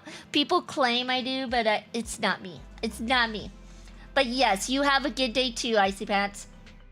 You've cursed me. You just received a great curse towards a wish, okay? Sometimes you get blessings, sometimes you get curses. It's a 50-50 chance. Supposedly. I mean, I don't know. People say otherwise, but supposedly. Vivi is totally the one who gives them out. I do not. May luck and abundance be with you. You are lying that you don't hand them out. Do you not own the shrine? I plead the fifth. I'm gonna continue the game. It's the worst kind of visual novel too. It's on the rails. We're not playing Honkai Star Rail, okay? That one is on the rails. That's a visual novel on the rails. Thank you for not revealing what really happened to that information broker. It's nothing, but why? Don't mention it. But I have to ask, why are you doing this? Calling for help might have been the safest way to handle the situation. The killer is a sniper who has no qualms about taking lives. Judging by the victim's injuries, it's clear they know how to deal a fatal blow and how to inflict pain without causing death. Most Hollow Raiders lack experience dealing with snipers. If they encounter the killer, it's likely to end in a difficult fight, or worse, casualties. And besides, asking for help from others would only delay the search. The client is at risk right now, so I think we should follow the clues and enter the Hollow as soon as possible to ensure their safety. Okay, I am so confused right now. Does no one else think the client is the one doing this? They're just assuming the client is the one being hunted down. But like... What? What? Nani? Welcome in, Soul Babe. Welcome in. Congratulations for your 25th shrine check. You receive a small blessing and money. I lurk for breakfast now. Sounds good. Sounds good. Have a good breakfast. Also, please help me. This basement is dark and cold. It is not cold and dark. We don't have a basement, okay? We don't have a basement. We have a closet. He sometimes gets confused with the closet and a basement. I don't know why, but he's obviously in the closet. I won't get fed today, but I have to be honest. She absolutely controls the luck, and she gives out curses on purpose. What is with everybody saying I just give out curses? I give out blessings too. Please forward your complaints to Mikami no Mikoto-sama. Exactly, whoever that is. Hidomon is correct. I don't know who that is, but yes, I agree with that. What if it's a trap? There we go. What if it's a trap? I helped you keep this from Shepard, but I have to admit, it's just too dangerous. What if this lead is a trap? Who even knows who's really behind the client's messages anymore? I understand. I really do. But what if we're late and something happens to the client? Why is the client so important to you, Charon? Would you be willing to tell us? Are you so set on finding them because they're connected to the person you've been looking for? The client's true identity might be the very person I've been looking for.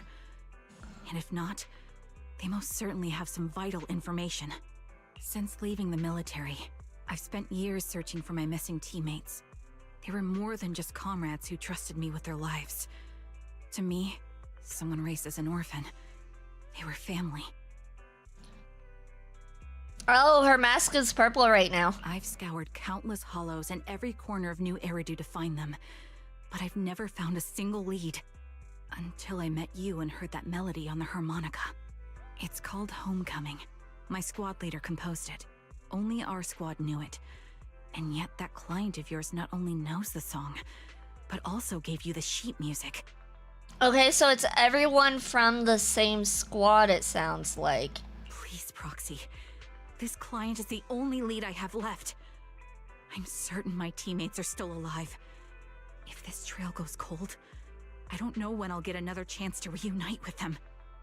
But this client might be the one killing people. If they're still alive, could there really be no trace of them after all these years? Wise's gaze towards you seems to convey such a question. But then, thinking about how you're also searching for your teacher, it doesn't seem all that hard to understand. I get how anxious you must feel. Let's face this together. But this time, we really need to be extra careful. Thank you, Proxy. I feel much better knowing I have your support. You can trust me. I'll protect you if the killer is really waiting for us in the Hollow. We'll make it out in one piece. I trust Trigger. I don't know about you guys, but I trust her. I got a blessing today, so y'all are wrong. Thanks, Bill. Thank you. Thank you. See, I got someone on my side. Mill, I'll ban you. Not really. No, Ems won't ban you. Let's be real. Ems is like a puppy that barks and has no bite. Sorry, I couldn't help. Amaterasu in simplistic terms. Oh, gotcha. If it's a client or the commissioner, then the third party will also be hunted to avoid leaks. Trust no one. Damn, Ember. It was a joke. Ems is fine. He's fine. Got called out. He's fine. No, he can bite. He can bite.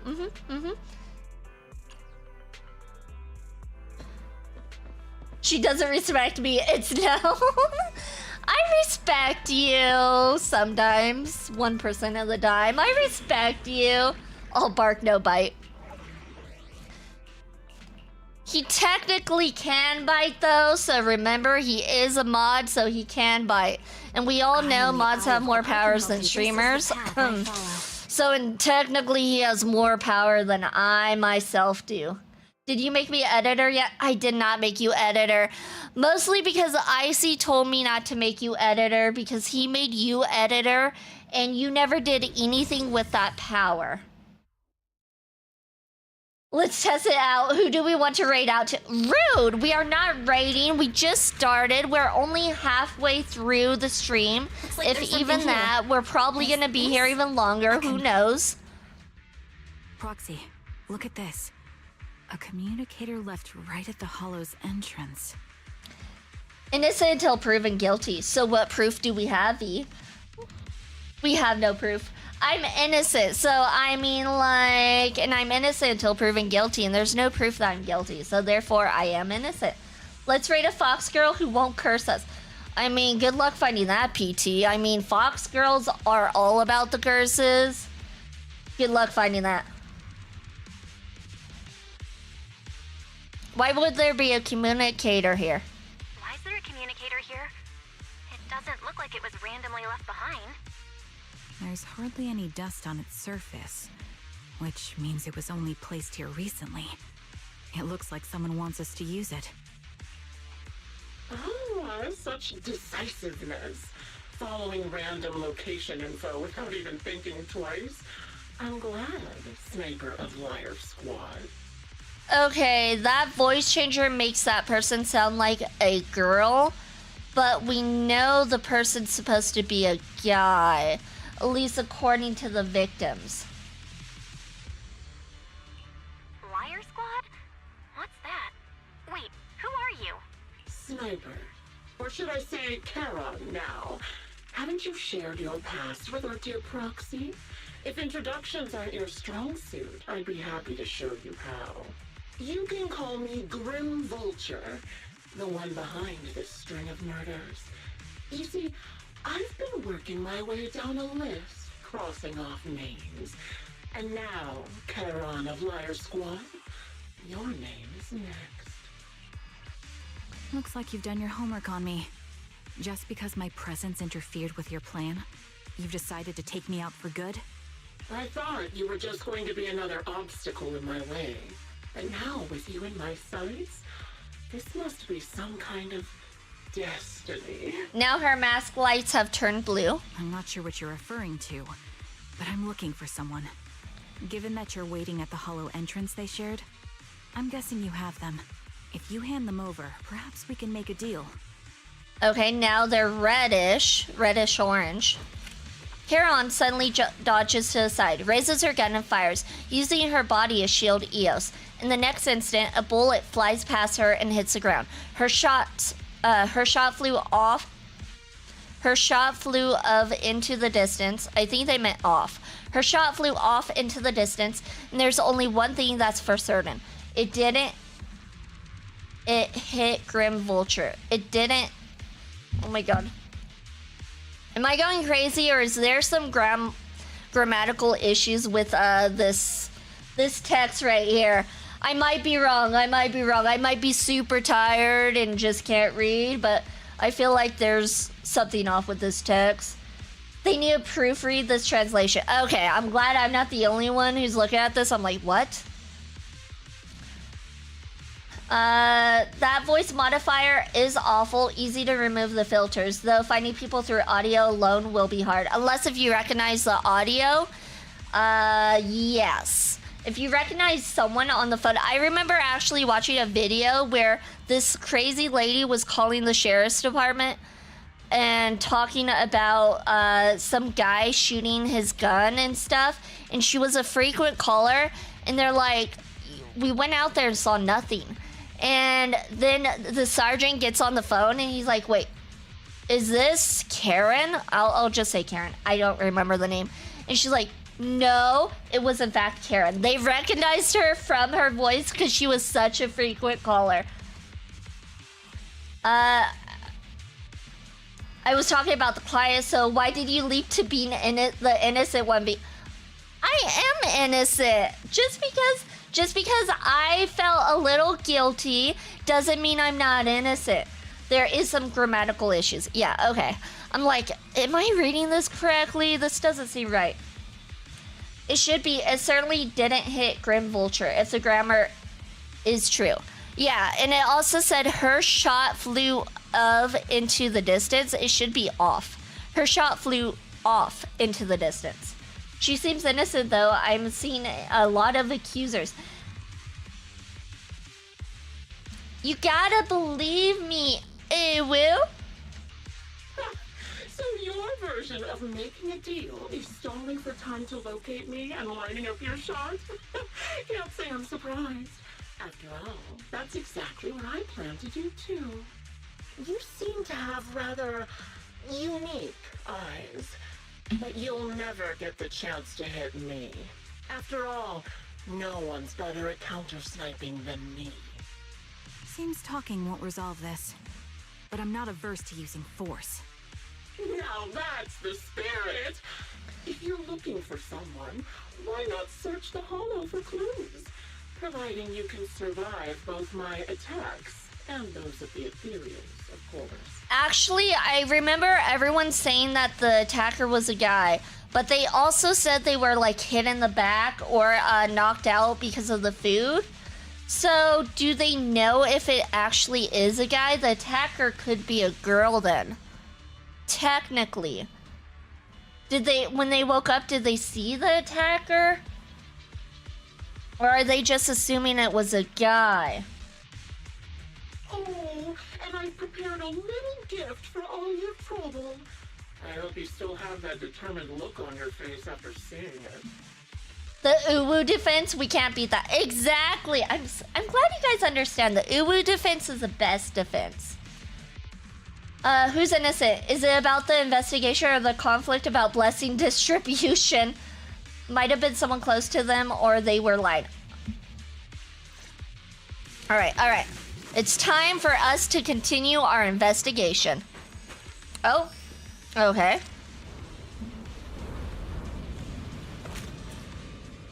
Watch out for Grim Vulture taking shots from afar. We'll be fine. We're faster than her or him, whatever they are. Especially Miyabi. Like, look at how fast Miyabi is. Adjusting for wind.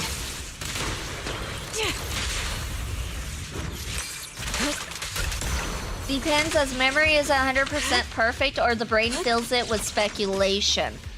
True, so it could be possible. Maybe it was a girl. Something feels off about it. What if it was a man who was among the survivors who didn't want to admit being in the defense force? He is working with someone else. That's a possibility. That also could be a possibility. Did someone say Miyabi? Of course I said Miyabi. Miyabi's always on my team. A rather creepy box. It's giving off an unsettling stench. You have a bad feeling that opening it would be asking for trouble. You glance at Charon beside you, who has fallen silent. Clearly, she's having the same feeling. Right now, she's hesitating about whether to open this box. Charon, wait, don't open it. Charon opens the box anyway. A blood-stained, tattered military cap, carelessly crumbled and stuffed in the corner of the box. Though the owner's identity remains unknown, the message it conveys can only mean one thing: death. Don't touch what's in the box. Charon reaches out and picks up the military cap from the box, her fingers tracing its shape, her lips tremble. I'm okay, Proxy.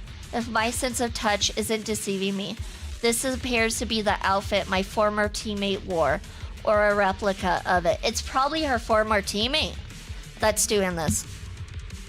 So this is a surprise Grim Vulture mentioned. I see now. Let's keep moving, Proxy. Charon, I don't know, goes silent. Yet, as she chambers another round, you can sense her hand trembling slightly, while her grip grows even stronger. You still remember what's inside the box, right? The loyal teammate's cap. The one Stick always wore. Curious as to how Her teammate has gone crazy. It's been her teammate all along. Though the hand model would be feminine, but it would also be a man with feminine hands as possible until elimination of 3 points into the direction. I felt like it was kind of either or. Those hands kind of looked like it was either or.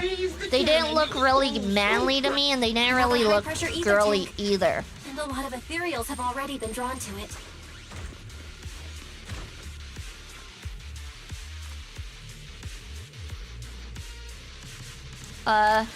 What if it was a man who was among the survivors who didn't... Oh, wait, I already read that. Karan? Is that how you say her name? I don't know. Karen. We'll call her Karen. Karan.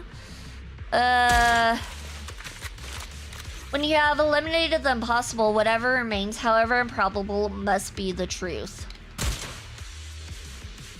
We did it, Proxy. Let's keep moving. Obligatory yell. What's in the catch box? Well, what's in this box? The second box emanates an ominous aura. That unsettling stench seems to worry you that its contents, just like the previous box, will give you an absolutely wretched experience. Karan's breathing grows heavy. She stands still for several seconds, seemingly trying to control her emotional turmoil. Karan, don't push yourself. Finally, she opens the box. A pair of blood-stained, tattered military gloves lie twisted in the center of the box. It's clear that whoever placed them here hadn't just tossed them in carelessly. They had deliberately arranged with malicious intent. Karan picks up the gloves, once again feeling their contours an icy touch. Her lips turn pale. Just as I thought. These are from one of my squad mates too. Karan. Let's keep moving, Proxy. Following this route should lead us to Grim Vulture's hideout. I'm fine. Karan picks up her weapon again, but there's an unmistakable tremor of unease in her voice. Acheron's favorite gloves. It wasn't easy getting my hands on them. As expected of such a famous, beautiful commander, even her gloves are stylish.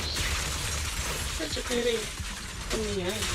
Hoyoverse seems to really like the name Acheron for some reason. They seem to have it like in every game, it feels like. So the proxies are only here via proxy of the bot. Does that bot have olfactory senses too? I'm not sure, but yes, the proxies are controlling a bot to help other people navigate through the hollow, which is this sort of area that has a bunch of monsters in it. Oh wait. Aw, I wasted that. I'm telling the truth or a lie this time. How long do you intend to keep up this game of cat and mouse? For as long as possible. I'll be coming to your hideout soon. Wipe that smile off your face and wait. Wait and see what I'm going to do. Good reaction. Hurry up, buddy.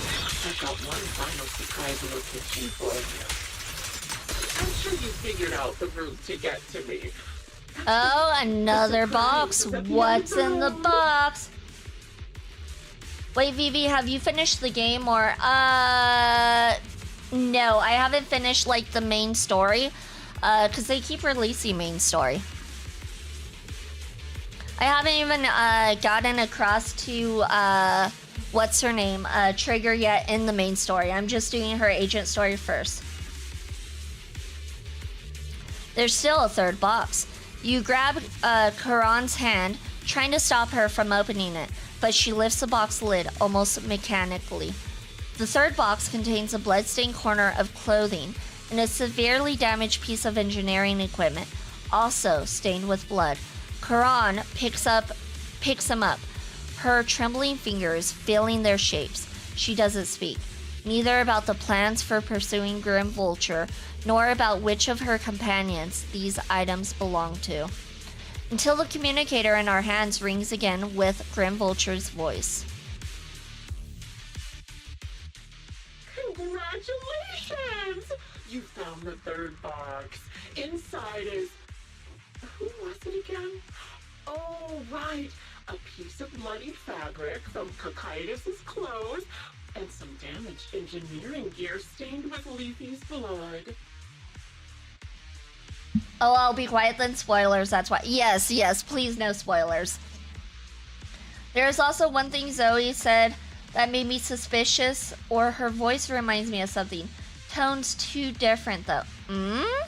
I might have missed that.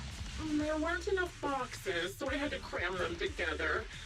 They're just a medic and an engineer, not exactly combat material, right?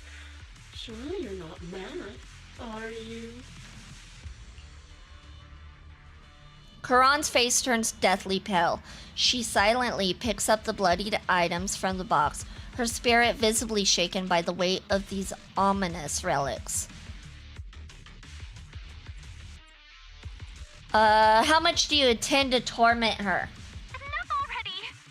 Using her squad mate, her family to mentally torture her? That's vile. How much longer are you planning on doing this? Oh dear.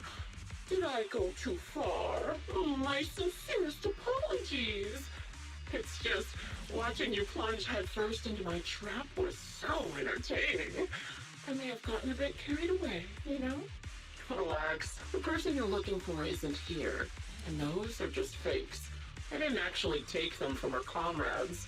Her comrades are long since corpses in the hollow, after all. How could I possibly have gotten hold of their clothes?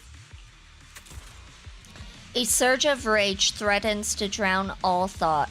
Just as you are about to retort, a crisp gunshot rings out. Karan's shot is clean and decisive, carrying an unmistakable intent to kill. But from the response on the other end of the communicator, it seems she missed her target. Oh, a decisive strike to be sure. But as I've already said, your awareness, sight, and experience mean nothing in front of a more skilled sniper. I didn't expect to kill you so easily. There was a subtle change in your ether fluctuations the moment I fired. That was all I needed. You knowing my past makes me feel sick. But after seeing that you're just a coward who feels fear from another's killing intent, it doesn't bother me as much anymore. Coward, you say? How fascinating. You were little more than a hollow shell before, but now that you've bared your teeth, you've started looking somewhat respectable. I know your composure is nothing more than a facade. You've never truly faced the weight of your comrades' deaths, have you? I bet your mind is now filled with their dying screams. Her squad mates are still alive. Karan and I both believe her squad is still alive. You can drop the act. Why are you so fixated on Karan? Just because she used to be in the defense force? She has nothing to do with your target. Nothing to do with it? Then why don't you go ask her about it? What surprises me more is you actually believe her teammates are still alive. Don't tell me she dragged you into all this danger without telling you anything. Shut up. If she won't tell you, I will. Those so-called alive squad mates of hers went missing during the fall of the old capital. I'm sure you know exactly what that means. When the old capital fell, countless Defense Force soldiers were either killed by Ethereals or became them. The surviving soldiers, struggling to defend themselves, never had the opportunity to carry their comrades' bodies out of Hollow Zero. Obviously, her squad mates, the members of Liar Squad, were among the dead. But since their bodies were never found, she insists they're still alive. Even going as far as to deceive her own proxy. It's laughable. I didn't lie to the proxy. They're alive. I have proof. Someone like you could never understand. I could never understand? Huh. You think it's hard to understand your childish thought process? If you really have solid proof, why not tell me? Come on, let's hear it. My eyes. I lost nearly 90% of my vision during the fall of the old capital. But in return, I gained the ability to see what others can't. Every second of every day for years, I've seen my squad mates. Not as fleeting shadows, but vivid and lifelike. They've never disappeared. They're alive, waiting for me to find them. Why else would I have been given these eyes? That's your proof? Did you hear that? Proxy hiding in the bamboo. She spent years chasing after people who couldn't possibly exist, all because of some ghostly visions. You'd rather believe those visions of your teammates are real-time projections than accept that they're dead. What if I told you the way I described their deaths before was the absolute truth? Okay, this Grim Vulture person is really giving off some vibes that they're troll vibes. They're really giving off internet troll vibes. I'm gonna be real. They should just ask Fairy to track the frequency to narrow the area of the target. I haven't heard of Fairy speak, so I'm wondering if this is pre-Fairy, because they said it was in the past. Because we haven't heard Fairy speak, which is very weird. We usually hear her speak. So she is chasing echoes imprinted by her teammates. Fascinating. Yes, so she is kind of chasing some clues of her teammates, which is interesting. I wonder if her teammates are the ones that we can pull for. I don't know. I don't know if those are the ones. Will you finally face reality? Or will you keep fooling yourself, believing in ghosts? I guess you'll keep deceiving yourself. Because that's how you survive. I'm not lying to myself. I really want to find your squad mates who have been missing for years and were officially declared dead? You couldn't protect them when the old capital fell, and now you're just making up stories to fool yourself.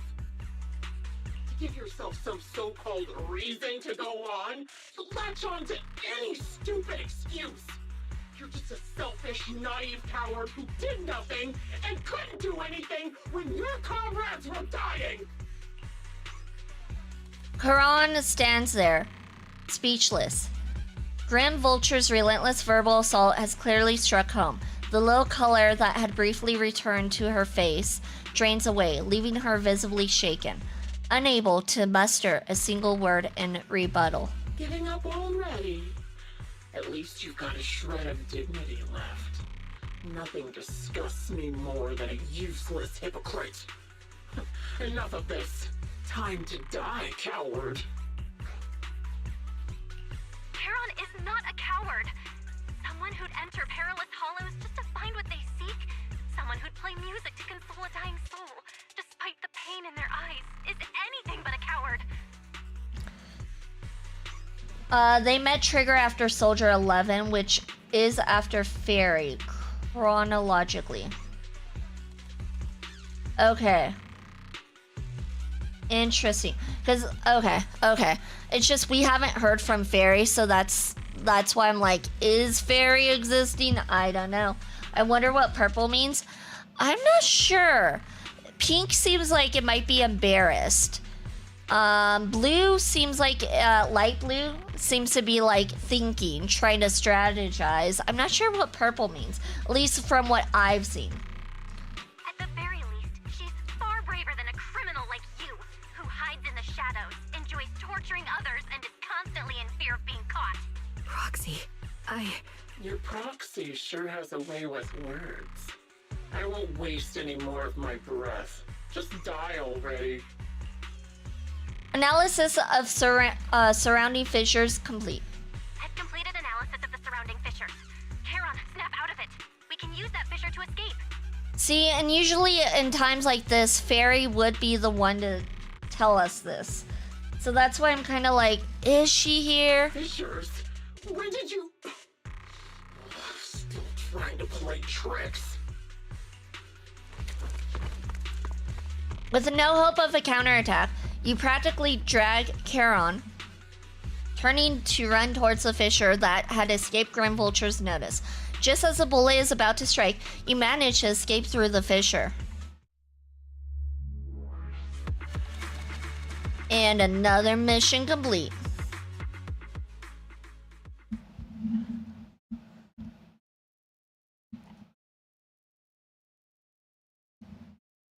You escape from the hollow and return to the video store, bringing along Charon, who's lost all will to fight. Wow, my voice cracked there. She seems more traumatized than you imagined, repeatedly touching her eyes, silent and distant. Charon, do you want some hot cocoa? I'm sure you're exhausted after such a tough fight. You should get some rest. I want some hot cocoa. Are you offering me hot cocoa? Because I want some hot cocoa. Also, I don't think they need to triangulate the signal, as Charon knows where they are. She just isn't fast enough to take them out. You can only shoot a gun so fast, and if they move faster than the speed of a bullet, then it's probably not gonna work. Thanks, but I'm fine. Don't let Grim Vulture get to you. Don't listen to Grim Vulture. They'd say anything to get under your skin. Once we start doubting the truth, we've fallen into their trap. No, Proxy. I think Grim Vulture has a point. Maybe it's all just in my head. The things Grim Vulture left. When I touched them, I was reminded of the day the old capital fell. I felt the same sensation when I touched an injured comrade. I tried to shake off that feeling, but the truth is, I can't stop thinking about the possibility that all my squad mates are dead. It looks like we are starting ad break though, unfortunately, so we will be right back after this ad break.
Welcome back, everyone. Welcome back. Congratulations for surviving the adpocalypse. Congrats. I knew you guys could do it. So sorry, I'm like trying to figure out what I'm doing with my life right now. Okay. What are with these Spotify long ads? I don't know. That's also why I pause the stream and do the be right back screen, is so people don't miss stuff. Because yeah, I know it's no fun to miss stuff, especially during cutscenes. Like, they're cutscenes. Come on now. All right. The day the old capital fell. Would you be willing to share more? What really happened to you and Liar Squad on the day the old capital fell? That day, in the first hour Hollow Zero started expanding, Defense Force HQ thought it was just a normal Hollow disaster, and thought they could suppress it with the standard amount of troops. Liar Squad was among the first troops sent there. Before we left, our superiors promised reinforcements would be on the way to support us in combat, so we didn't need to worry too much about facing the Ethereals. But soon after we began the mission, we realized things weren't going to go like we thought. The Ethereals came at us like an endless tide. The Hollow expanded beyond control, and more importantly, the reinforcements never came. The Defense Force troops outside the Hollow soon realized this was no ordinary disaster. Hollow Zero was devouring Eridu at horrifying speed. The reinforcement plan was called off, and the promised troops retreated. Honestly, even if they had come to help, it wouldn't have changed anything. I watched as members of the advanced force around me died one after another, or were corrupted into Ethereals. Our squad slowly lost the strength to maintain formation. I was a weak point in our formation. An ether shot fired by an Ethereal hit my eyes, corrupting them. Because of that and several other wounds, I shortly lost consciousness. I'm not sure how long I was out, but just before losing my vision, I briefly regained consciousness. The last thing my eyes saw was my squad mate standing in front of me, looking back. When I woke up again, I was already back at base. The higher-ups detonated the Shiryu pillars, and finally managed to bring Hollow Zero under control. I don't know who rescued me from the Hollow, but none of my squad mates had made it out. For some reason, the image of my squad mates being the last thing I saw has stayed in my mind. It must be some kind of sign. A sign that they're still alive. Don't you think? Or it's a sign that she hopes they're alive and that's what she wants to believe. They must have continued fighting after I fell unconscious, eventually getting lost in some hollow and losing contact with the main force, left to wander between the various hollows of New Eridu. That must have been what happened, right? Even if they got lost in the hollow, and they're just wandering between the hollows, they technically would already be corrupted at this point in time, considering how long it's been, if I'm not mistaken. The Defense Force? Civilians? No one believes me. So I decided to find them myself. The reason behind these eyes. It's got to be to guide me to finding them still alive. Am I wrong, Proxy? Are these eyes pointless? I knew that's what you thought. Interpreting what my eyes see as proof my squad mates are still alive is just wishful thinking. But if they're really gone, why would I have been given these eyes, which bring nothing but pain? If they're truly no longer alive, how can I apologize to them in person? Tell them I'm sorry. Sorry for being so weak. Sorry that I failed to protect them. Their faces are all so blurry. I can't see their expressions. I can't even bear to look at them. If their final look at me was filled with resentment and disappointment, I wouldn't know how to handle it.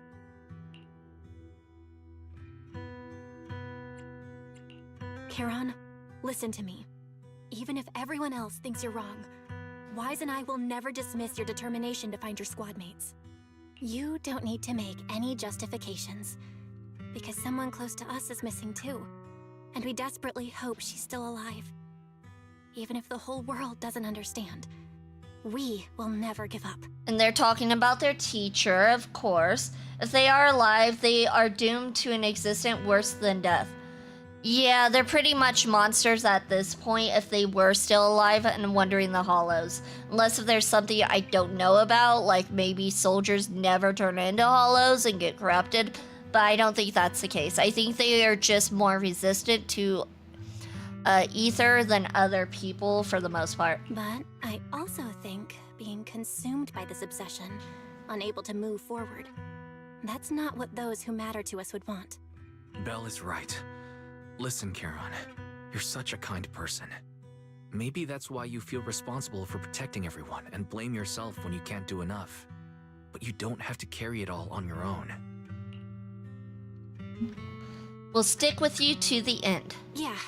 Right now, the best thing you can do is trust us. We can be sure that Vulture hasn't killed the client yet. As long as we have that lead, there's still hope. We'll support you. Unless if Vulture is the client, I'm still sticking with that. No one can dismiss your determination or will. No matter how things turn out, we'll stand by your side and we'll face it together. Proxy, thank you. I feel better now.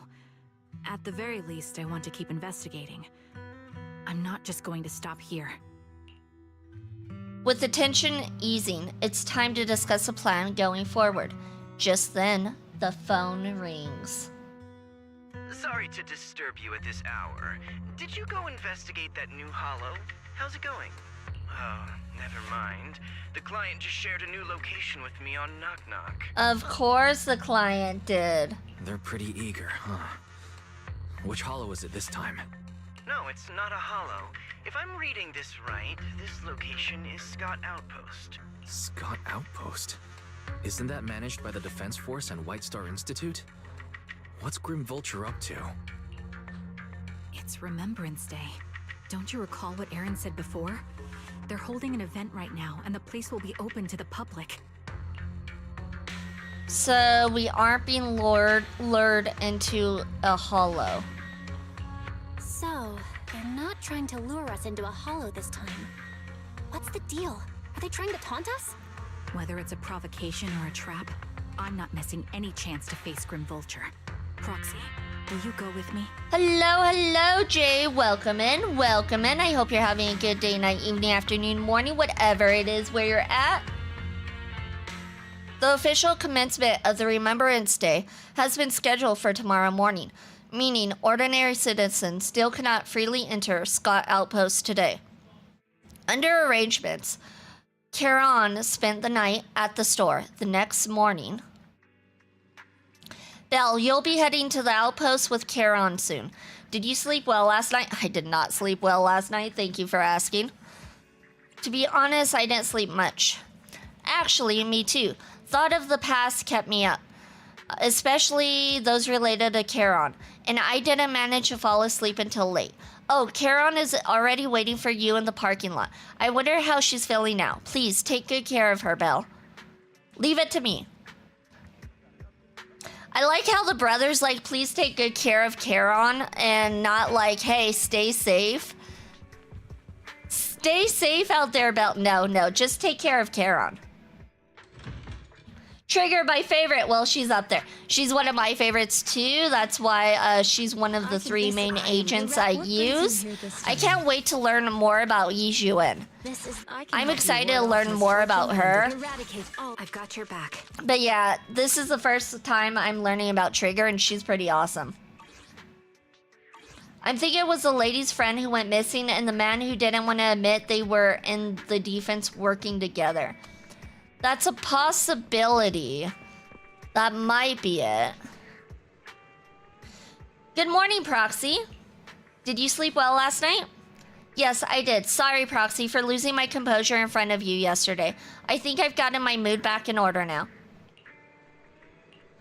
It seems that I can't hide it from you, Proxy. I'm sorry. I think I'm still struggling to process the sadness and unease.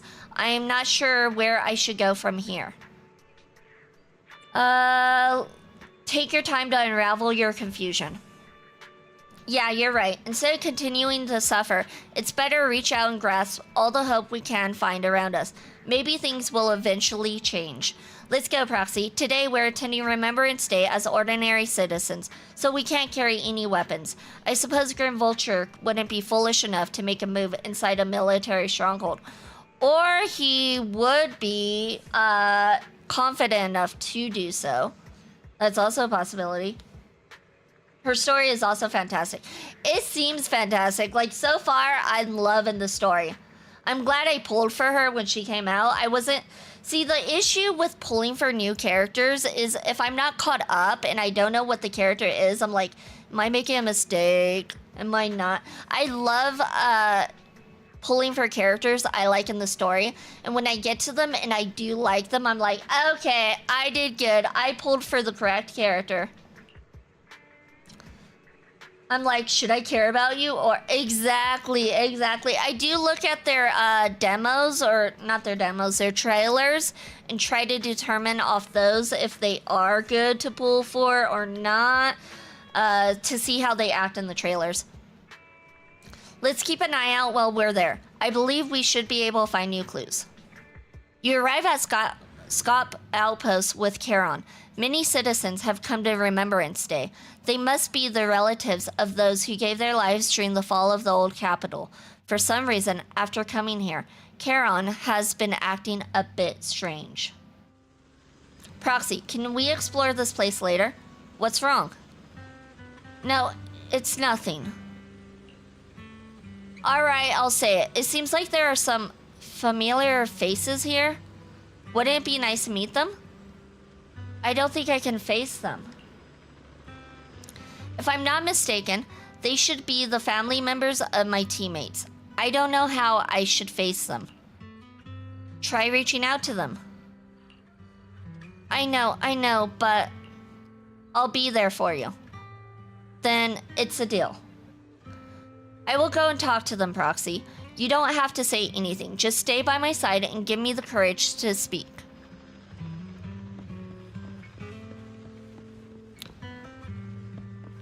Here's the first one. Are you Alan, Acheron's brother? Acheron was the leader of the squad leader, if I remember correctly. That's what they mentioned. I lurked for a teeny bit, but I'm here. Sounds good. Thank you for the lurk, Jay. Much appreciated. How did you know? Who are you? Wait, your eye cover. So you're Acheron's sole surviving teammate. I remember you. We met once after the fall of the old capital. After that, I didn't hear anything about you again. I never expected to meet you here. This plushie? It's Acheron's favorite plushie. She always kept it in the most prominent spot in her room. I brought it along here, as if bringing my sister's shadow to participate in Remembrance Day. I'm sorry, Mr. Allen. You don't need to apologize. I still remember one time when my sister came home excitedly, telling me that a shy new girl had joined the squad. That girl didn't speak much, but she was beautiful in battle. That was the happiest I had ever seen her. To her, you were a presence that inspired admiration and a desire not to fall behind. A beautiful soldier who gave her the drive to keep moving forward. You don't have to apologize to me. If my sister were here, she would surely say the same thing. Please don't mind me too much. The Defense Force has made a lot of preparations for the Remembrance Day event. Please take your time here. Alright, let's go speak with the next person. She looks young. Maybe a sister? Wait a minute. That eye cover. That blonde hair. Could you be my husband's Styx teammate? Styx, are you Mrs. Sally, Styx's wife? Yes, my daughter and I came... Oh, it's the daughter. Okay. Yes, my daughter and I came to attend Remembrance Day. The last time I saw you was right after the fall of the old capital. I never expected to see you again here today. Your daughter. Is this your daughter, Zeta? Mom, who is she? Zeta, this is your dad's comrade from the Defense Force. Every time he went into the battlefield, she would be there to protect him. To protect him? Comrade? If that's so, why didn't you protect my dad during the fall of the old capital? Why did you let him die and make him unable to come back to me? Zeta! I'm sorry. I couldn't protect him. I'm sorry. Don't listen to what Zeta is saying. She doesn't understand. We've never blamed you. Please, don't say that. Zeta, you can't say such hurtful things. Apologize right now. Why should I apologize? She survived, but Dad didn't. Isn't that the truth? If it weren't for her abandoning him, Dad could have come back safely. Enough. You don't know what happened back then. Mrs. Sally, I don't think she's wrong. Please don't think that way. I'll make sure to bring her to apologize to you later. I need to explain to her what really happened. I'm really sorry. Please, don't let us keep you. Go and explore the Remembrance Day event for now. Please remember, all your comrades, including my husband, would want you to see the hope they left behind. Okay, that kid looks like she's maybe 13, 14, and is old enough to know what she's saying. She's a brat, and she needs time out for sure. She's gonna act like a brat. She needs to be punished like a brat. She's a brat for sure. Oh yeah, definitely. She looks old enough to know better. If she looked like she was 5 or 6, then I'd understand. But no, she's plenty old enough. My son, can you see me now? I'm doing well. My legs and feet are fine. I just miss you so much. Excuse me, are you Cocytus's mother, Ethel? Oh, you are... Oh, I recognize you. I saw you once in the military camp after the fall of the old city. You're Cocytus's teammate, one of the survivors. I've been wanting to get in touch with you over the years to see how you've been, but I never heard from you.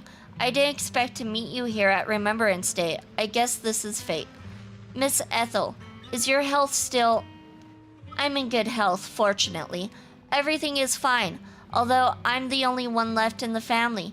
The pension from the government is enough. I still have some years in me. I'm sorry, Cocytus, he... Child, you don't need to apologize. My son may appear carefree on the surface, but he's always felt so much pressure.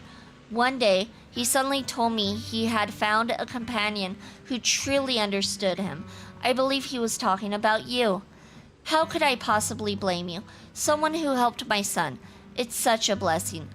You, a kind-hearted person, are alive and standing here today. I'm so glad. Mrs. Ethel, Child, don't worry about me. Since you're here for Remembrance Day, take your time to walk around and look around. I hope you find something meaningful. To your surprise, many relatives of deceased Liar Squad members are here for the Remembrance Day event. Is this really just a coincidence? As you ponder this question, the relatives have gathered in front of Charon. Miss, I'm sorry for being mean to you before. Mom told me you were protecting Dad until the very last moment before you passed out. I shouldn't have said you left him to die. Yeah, that's right, Zeta, so shush your mouth, dummy. Oh, you poor girl. There's nothing anything could have been done in that kind of shit show that happened. Exactly. Nothing could have been done. I'm really sorry. Zeta was really young when it happened, so she was too little to understand, and I haven't really talked about it. I hope she didn't upset you. Stop giving that child excuses. She's old enough to know. No, she was right. If only I'd been strong enough to take down most of the ethereals, maybe they wouldn't have ended up in that situation. Hit her over the head. Exactly. I mean, it's like, if you're gonna come up with excuses for a child too, they're never gonna learn. Like, you can't just come up with excuses for children either. How else are they gonna learn? She's just gonna end up doing it again. Oh, that's not fair. The old capital was falling. No single person's strength could ever be the deciding factor in the face of a disaster like that. In spite of it all, you survived. If they were still here, I'm sure they'd see that as something to celebrate. I've always known the truth. I failed to protect them. A weakling like me survived, and the rest of them disappeared without a trace. This isn't solace. It's the worst possible outcome. That's something I can't face. I've never had the courage to tell you I couldn't protect your loved ones. All I can do is wander New Eridu, hoping to find some trace of them. Even after all this time, I still haven't accomplished anything. I'm sorry. You really don't know us at all. This isn't the worst possible outcome by any means. Styx, my husband, and all his comrades who lost their lives, each one of them left behind their own legacy. Why does Styx kind of sound like it's an important character? I don't know why. Maybe because I'm thinking the River of Styx, maybe? Sometimes you need to let their consequences come and slap them across the face. True. True. Just look all around you. Everyone standing before you is a legacy they protected that is carried on to this day. After my husband passed away, Zeta and I received survivor benefits. And with all the odd jobs I've been doing, we've managed to get to where we are today. Styx always wanted our daughter to study art, and Zeta's interested in it too. Now, that dream has become a reality. She just got accepted into the art school in Janus Quarter. Mom and I have our tough days, but I often think of Dad's cheerful laughter, and that memory gives me the strength to keep pushing through. One day, it'll all pay off, just like it has now. Thank you for always being by my husband's side, even at the very end. What I said earlier, Charon is a ferryman who carries the souls of those who have been given funeral rites across the rivers Acheron and Styx. And Acheron is the squad leader, so that's also one of them. And then Styx apparently was also a member. Okay. Well, I suppose you must have heard about my condition from my son. And her son probably has something to do with that story as well that we just don't know, maybe? Ethel, Cocytus used to tell me about you. He often took leave or skipped work to earn extra money by part-timing, or to care for you when you were sick in bed. Yes, that's true, but I bet he never told you my illness became so bad that I needed major surgery, and he worked his tail off to raise the money. Who would have thought he would pass before me? Yeah, it must be sad. Like, it must be really hard for parents who outlive their children, because naturally parents are not supposed to outlive their children. All three names, Charon, Acheron, and Styx, are connected Greek myth. So I wonder if the Cocytus, or however you say it, is also connected to it. I used the benefits from his death for the surgery. And that's the only reason I'm here today. In a way, his passing allowed my life to continue. Every time I think about it, I feel like I need to keep my body healthy and live a few more years. The sights I see, I believe he can sense them from somewhere far away. Cocytus is another river of the underworld in Greek myth. Interesting. Oh. Okay, so all people who are currently missing are rivers in Greek mythology. Okay, interesting. And it seems like Charon is trying to find these rivers, or I guess people, trying to find these people who are named after the rivers. But she's lost. Cocytus flows into the Acheron. When I was too weak to take care of him, it was you and your comrades who stayed by his side. Thank you for everything that you've done for him. As for me, well, I'm currently working as a fashion designer. A fashion designer?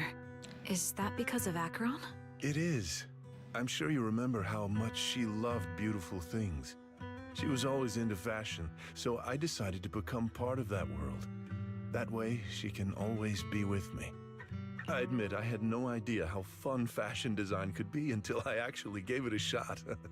I wish I'd figured that out sooner. We would have had so much more to talk about. Anyway, I'm planning to start my own fashion brand next year. She used to say that after retiring from the army, she wanted to pursue fashion design. I really want to carry on her dream. It feels like my life's purpose. You know, she used to talk about you when she came home for the holidays. How your rivalry pushed her to keep improving. So, thank you. I'm proud of my sister. And I'm proud of you, too. As you can see, all of us have made it to this day, carrying the will of those we loved. So please don't say they left nothing behind.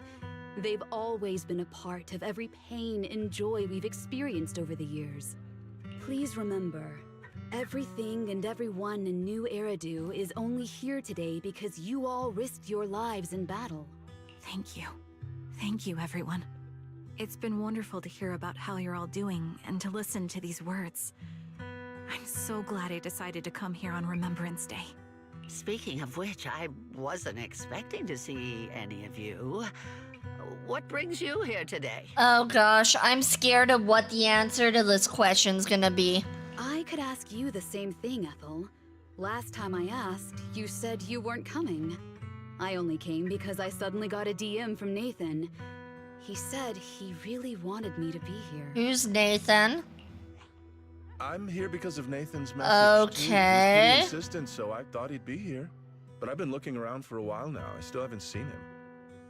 Uh-huh. So it's the same for all of us. I responded to his message, but he never wrote back. Isn't that strange? Sorry, but who's this Nathan you're talking about? Nathan is Lethe's younger brother. Frankly, out of all of us, he's probably the one who wants to see you the most. He used to be part of the defense force himself, and...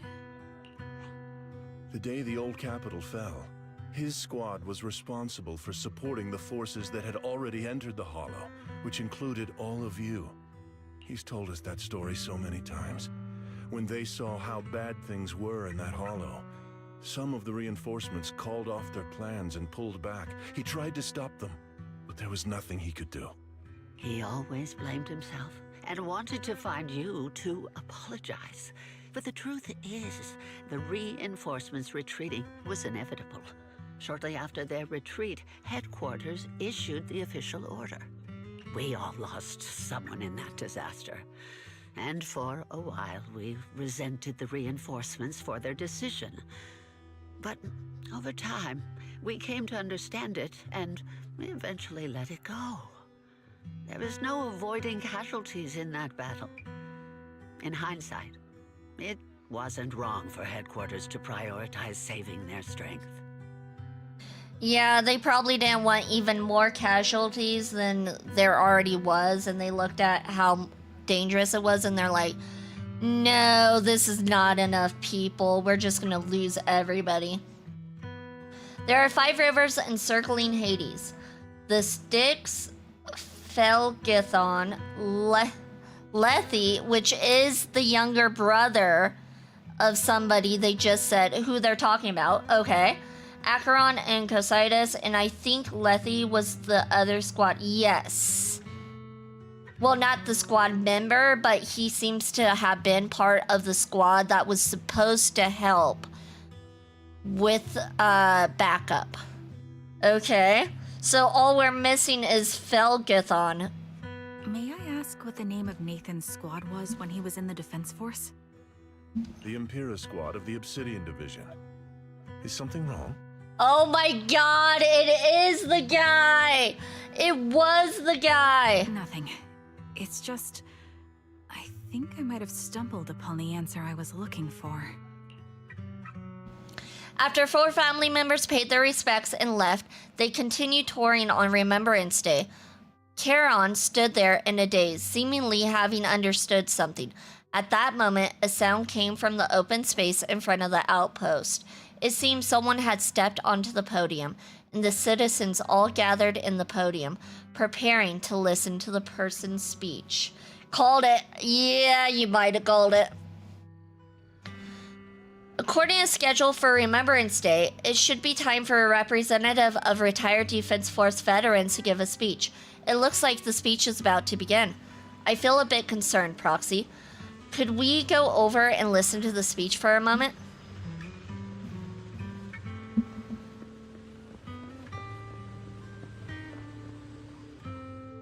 Is that Zoe on the podium? Didn't you also mention Zoe? Is she here to speak on behalf of the soldiers? Is she here to speak for the soldiers? That seems fitting. She's cut medals after all. But I don't see Jesse or Aaron anywhere. Didn't they come? Everyone please, quiet down. Zoe, of Nemesis Squad, a representative of the veterans, will now deliver the Remembrance Day speech. Hello, everyone. I'm honored to stand here and speak on behalf of all of the soldiers of the Defense Force. Today, we gather to commemorate Remembrance Day, a day born from the tragedy of the old Capitol's fall. Many of us lost relatives or friends in the disaster, and I am no exception. Every member of my squad perished in that battle, leaving me as the only survivor. Losing the friends you cherish to the Hollow is a pain that never fades. It's a sorrow that will stay with us, now and forever. However, to the families of the fallen soldiers, hold your heads high with pride for your loved ones who gave their lives.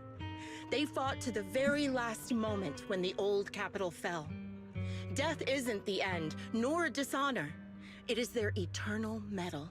They gave their lives facing an unstoppable disaster, exchanging their sacrifice for the world we have today. In doing so, they fulfilled their duties as soldiers to perfection. Without the blood they spilled, Eridu would not have endured, and New Eridu would never have risen from the ashes. In honor of the wishes of the departed, look ahead, people of New Eridu. Our thoughts and remembrance of those who passed will be carried in every flicker of candlelight and in every bouquet of flowers. Thank you, Tired Bunny 84 for the follow. Much appreciated. Hope you're having a good day, night, evening, afternoon, morning, whatever it is where you're at.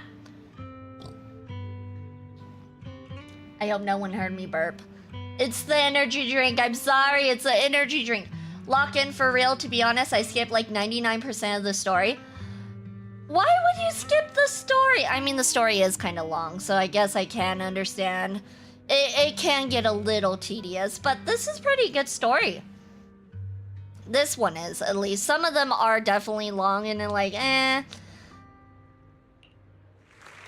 Zoe's speech is met with a wave of prolonged applause, yet amidst the claps, she droops her head, her expression darkening. Oh no.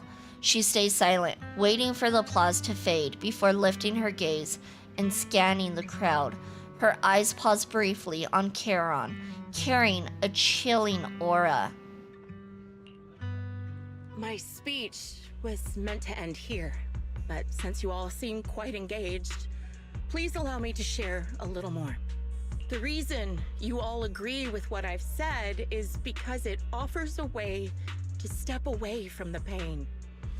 That's what the living do. They seek ways to ease the weight of others' deaths, so they can find a way to start over. This is the New Eridu of today. A huge disaster consumed the old Capitol, and the people who survived it keep saying things like, treasure the moment and start fresh to numb themselves, hoping to forget the nightmare. No one talks about the soldiers who gave their lives in Hollow Zero. No one asks why they had to die. The brave gave their lives battling the ethereal onslaught, while the weak survived. Okay, I see why they said it was a guy who attacked, because, it was in fact a girl, and they were, yeah, they were the ones who did it all. Oof. Okay, I'm understanding now. I kind of thought it might have been a girl, This is New Eridu, built by weaklings. Its order founded upon their way of thinking. Your applause makes me realize you all accept this logic. Each of you had loved ones who sacrificed their lives in the fall of the old capital. And now, you're thankful that someone has encouraged you to move on from them. What meaning does the sacrifice of those who died have if you all choose to forget? Have you never thought about why your own loved ones had to die? And why no one is responsible for their deaths? Didn't her whole squad die as well, and she was the only survivor? Wasn't that something she mentioned? I hate people. Miss Zoe, there's not much time left for your, Open your eyes! I'm speaking to those who have lost loved ones! If death is the medal for the fallen, then pain is the cross the living must bear. If you fear its weight and run from the suffering, the soldiers will never find peace in their eternal rest. To tear the wound open once again, so you'll never forget the searing pain! That's the real meaning of Remembrance Day! I don't agree. Charon, I didn't expect you to be here for Remembrance Day. How are things going with your search? Seems like you have something to say. The change in the voice is crazy. Among the people standing here, there's a woman who raised her daughter with the survivor benefits left by her husband.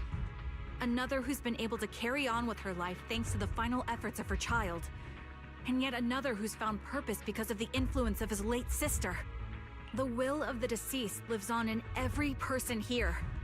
The soldiers who died during the fall of the old capital fought for this. The future that their loved ones are making for themselves now. The old me might have agreed with what you said, but someone taught me that pain and hardship can lead to hope. They helped me see that hope could be inherited, not just destroyed when life fades. That's why I believe the departed didn't leave us wounded or with a heavy cross to bear, but with a melody. Each of us holds a harmonica that plays the melody of life. At first, it may sound awkward, but it will eventually flow smoothly, taking on our own style, until it merges with our soul. You seem quite certain about what you're saying. Tell me then, what kind of melody is left behind by those we've lost? I'm not sure. I can't picture the exact melody, but I trust the answer I've chosen. And I trust everything I've seen and heard. A vague and insubstantial answer, isn't it? I was right about you, Charon. From the moment we met, I knew we'd never really understand each other. I'm sorry you feel that way. Everyone, I apologize for taking up your time.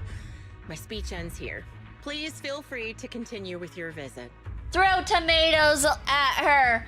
Get her off stage! We don't like her! Boo!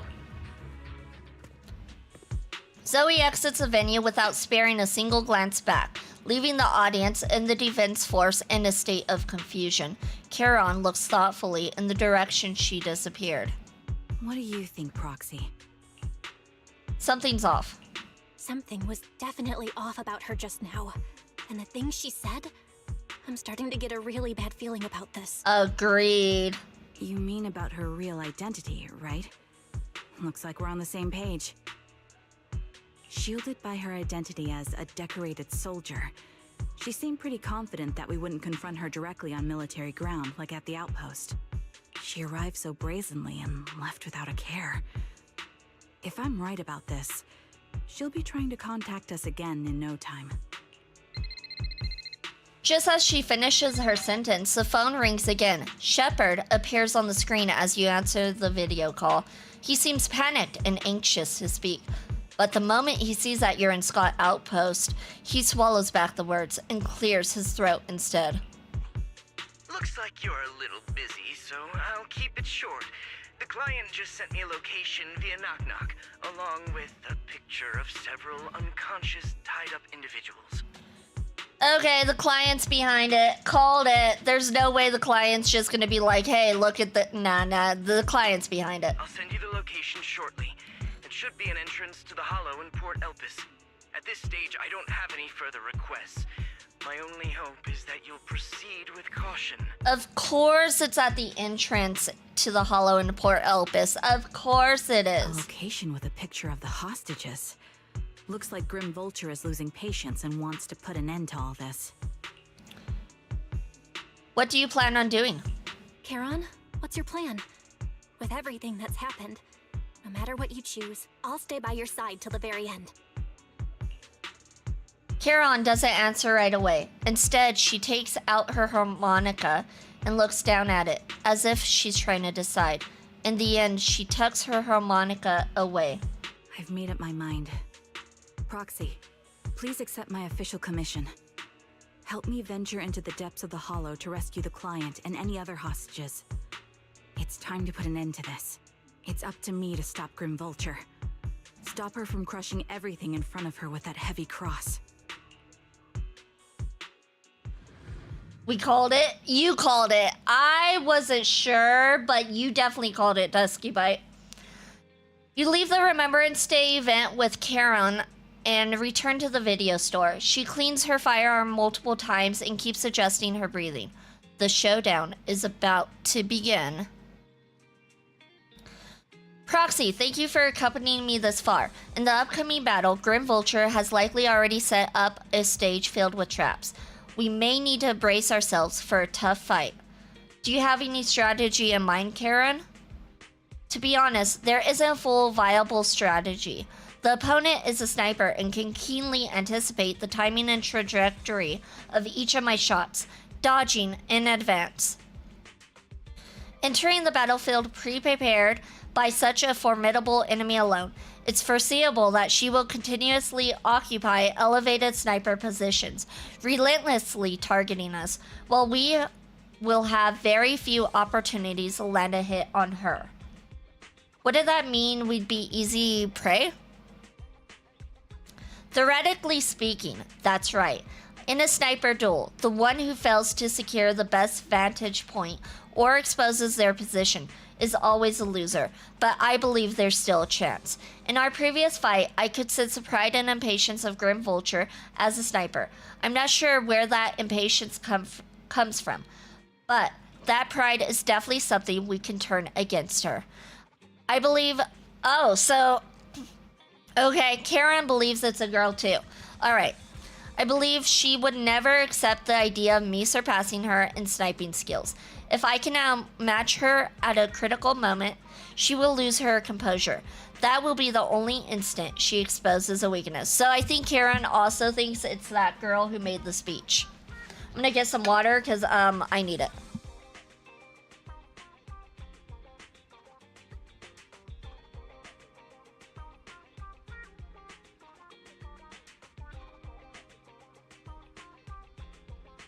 It's not guaranteed it's her, but it's looking like it might be her. Proxy, this is the strategy I've chosen. Grim Vulture may indeed be the superior sniper, but I will surpass her and make this strategy succeed. To win this battle despite the overwhelming disadvantage, please entrust your back to me, Proxy. I need you, as my companion, to support me. Entrust your back to me as well. Yes, I will. I will protect you, so please, also provide me with your guidance. Alright, time to go into the Hollow. This is the last time we go in the Hollow because we're at 6 of 9. Unless if it goes up. It might go up after we do this, I don't know. But let's go ahead and do Piercing Rain. I've got your back. All right, confirm lineup and deploy.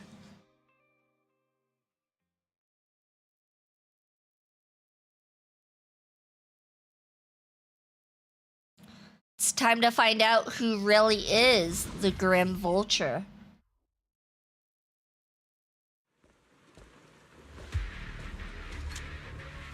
I love her sniper. Her sniper looks so good. And of course her jiggle physics. We cannot say anything bad about her jiggle physics. We love the jiggle physics. Another communicator. It's a bad habit for a sniper to be so talkative. Oh, really? I think it's rather good for my mental health to witness in real time how my target becomes desperate and gives up their struggle. Do you really still need to disguise your voice? I thought you didn't want to hide anymore. Zoe. Oops. You're right. Seems there's no need So it for was Zoe. secrecy anymore. I, Zoe, the sniper known as Grim Vulture of Nemesis Squad, send you my regards. Interesting. Okay, I was also thinking maybe it could have been her friend. I did think that, but I'm like, no, maybe not. Zoe. No. Grim Vulture. You, like me, were one of the advanced troops deployed to suppress Hollow Zero right after the fall of the old capital, right? Noct, Kartes, and Impera squad. So far, all the victims have been members of these squads. They were initially supposed to enter the Hollow to reinforce the advanced troops. Nemesis, your squad, lacking reinforcements, lost everyone except you in the fall of the old capital. You blamed their deaths on the absence of reinforcements and sought revenge on them. That's my conclusion. Just like me. The fall of the old capital left you entirely alone. A sniper, the sole survivor, a mere pawn abandoned by the military. Don't you think we're very much alike? The Impera squad member, Nathan, the one you're searching for, he pleaded with me to let him go when I was about to kill him, saying he had to see you no matter what. That's how you caught my attention. I let him live to get all sorts of information on you. I was so curious about you that I even set a trap, disguising myself as a victim to get closer to you. It turned out we share the same story. You guys might share the same story, but you guys went two completely different routes. We even got the same PTSD symptoms. After all these years, we still see images of our teammates before they die. It's impossible to erase them from our minds. It's just, you use ridiculous fantasies to numb yourself, chasing after illusions of your squad mates. While I can't afford to be as naive as you. One night, when I was overwhelmed with the unbearable images of my comrades' deaths, vomiting and crying, I finally realized the meaning behind their appearance before me. They were pleading with me, pleading for vengeance against those who abandoned us, begging me to destroy the repulsive, hypocritical new order of New Eridu. So, I carried on their will. I began kidnapping targets and sniping them in the Hollow, watching as they became corrupted and died in despair. Okay, she's lost her mind. We understand the plot of the story now. She's lost it. You really think this is what they'd want? What else? Would they want me to be like you, playing at a game of finding my missing squad mates, accepting their deaths when I'm done playing, and then forgiving the very enemy who killed them? What a noble and virtuous gesture. Forgive on behalf of fallen comrades, coexist with New Eridu's order, and live peacefully among cowards. It's precisely because you and I are so similar that this hypocritical and cruel attitude makes it even harder for me to forgive you. After our first conversation, I was certain I must end your life myself to prove I'm right. That's exactly what I wanted to say to you, too. Because we've suffered the same hardships, I can't accept the path of destruction you've chosen. Jesse, Aaron, Nathan, the client I've been searching for, and any other targets of revenge you've set your sights on. They all feel regret and struggle over the choices they made back then. But you can't see any of that. You didn't target the higher-ups who misjudged the situation, the dangerous ethereals who killed your comrades, or the ones responsible for the fall of the old capital. Instead, you went after the easiest targets.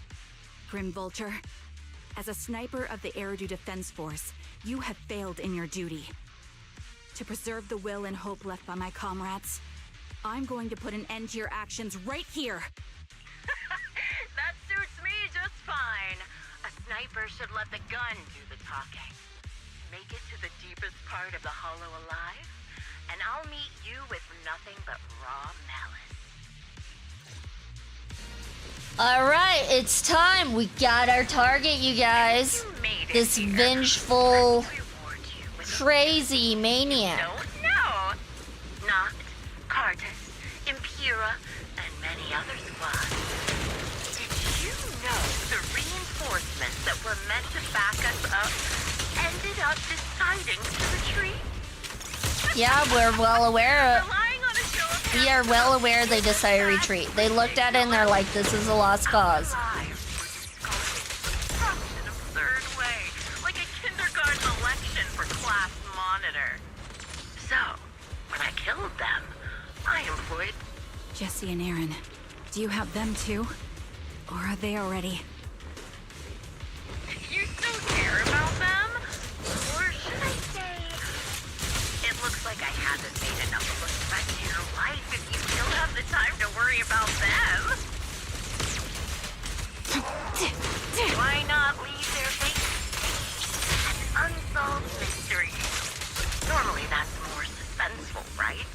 The wind and rain are picking up. I liked how Yi Zhuan just uses a crow to travel faster. She just uses some sort of like familiar.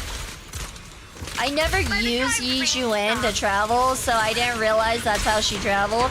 I should probably start using her more often. I wonder, do you remember the weather on the day the old capital fell? It wasn't heavy rain like now, but the sky was just as dark. Both your team, you made it part of the hollow Oh, such determination deserves praise! Now, it's time for the final showdown we agreed on. But really, is the only way to put it. What sniper would ever confront their enemy head on? I've prepared a little gift for you. I made this dangerous ethereal by abducting and corrupting a high-ranking officer. That's a fun way to travel, right? Just using a bird, flying around with a bird. It's almost like we're in Harry Potter land or something. Except I guess Harry Potter uses a broom. Close enough. They have birds. They have large birdies. Oh. Nice dodge, nice dodge. The real failure as a sniper is the one who's been forced into a corner, like you! She's calming herself down. Oh, maybe blue means calm? It's shifting. No, I still think blue means she's thinking. She's coming up with strategies. I won't fall for your distractions so easily. Are you sure about that? I will surpass you with my own melody of victory. Red might be like determination? And let the wind be the opening notes.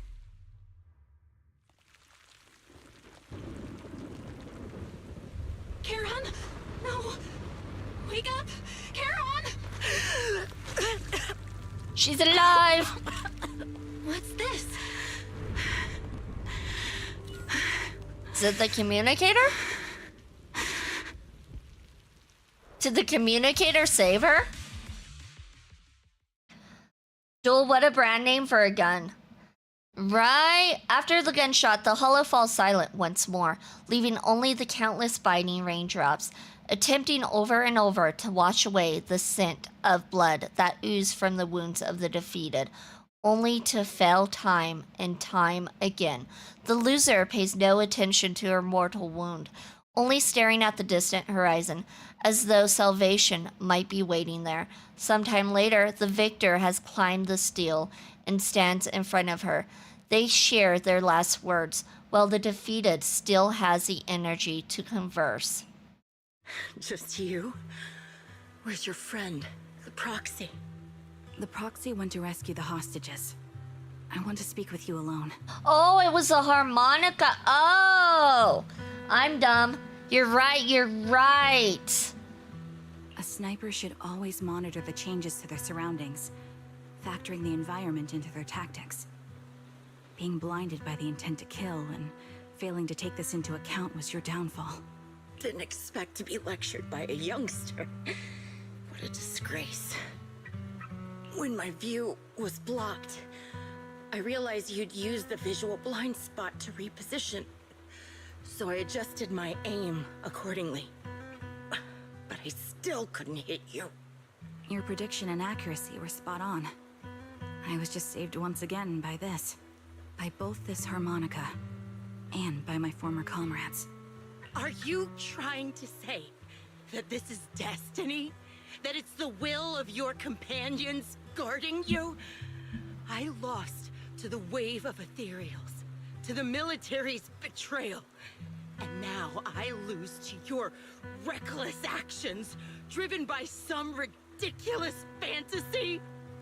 Your fantasy, your attitude, your very existence, and the outcome of this battle, they are the greatest denial and insult to my revenge. Not dumb, just didn't take into account all the context clues of the story. Yeah, it's really hard to stream and get context clues, especially too, because you're like, your mind is like, okay, let me focus on the story. Okay, back to chat, story, chat, story, chat, story. That, like, I miss so much of any clues, any story. It's not the best way to play games with story, that's for sure. Yet you're emitting a much calmer ether energy now.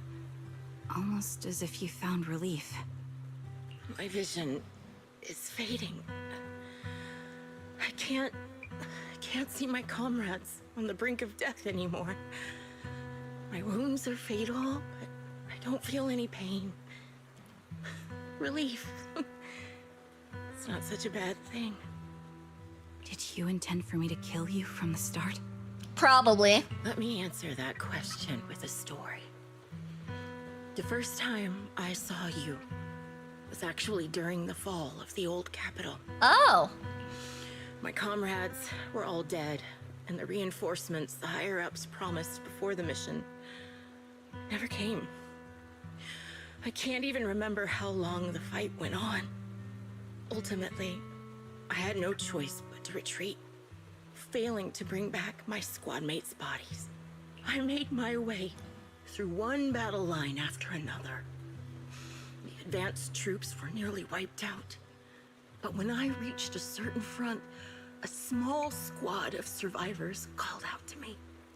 Few people can still stand after such severe corruption and injury, but all 5 of them were still fighting.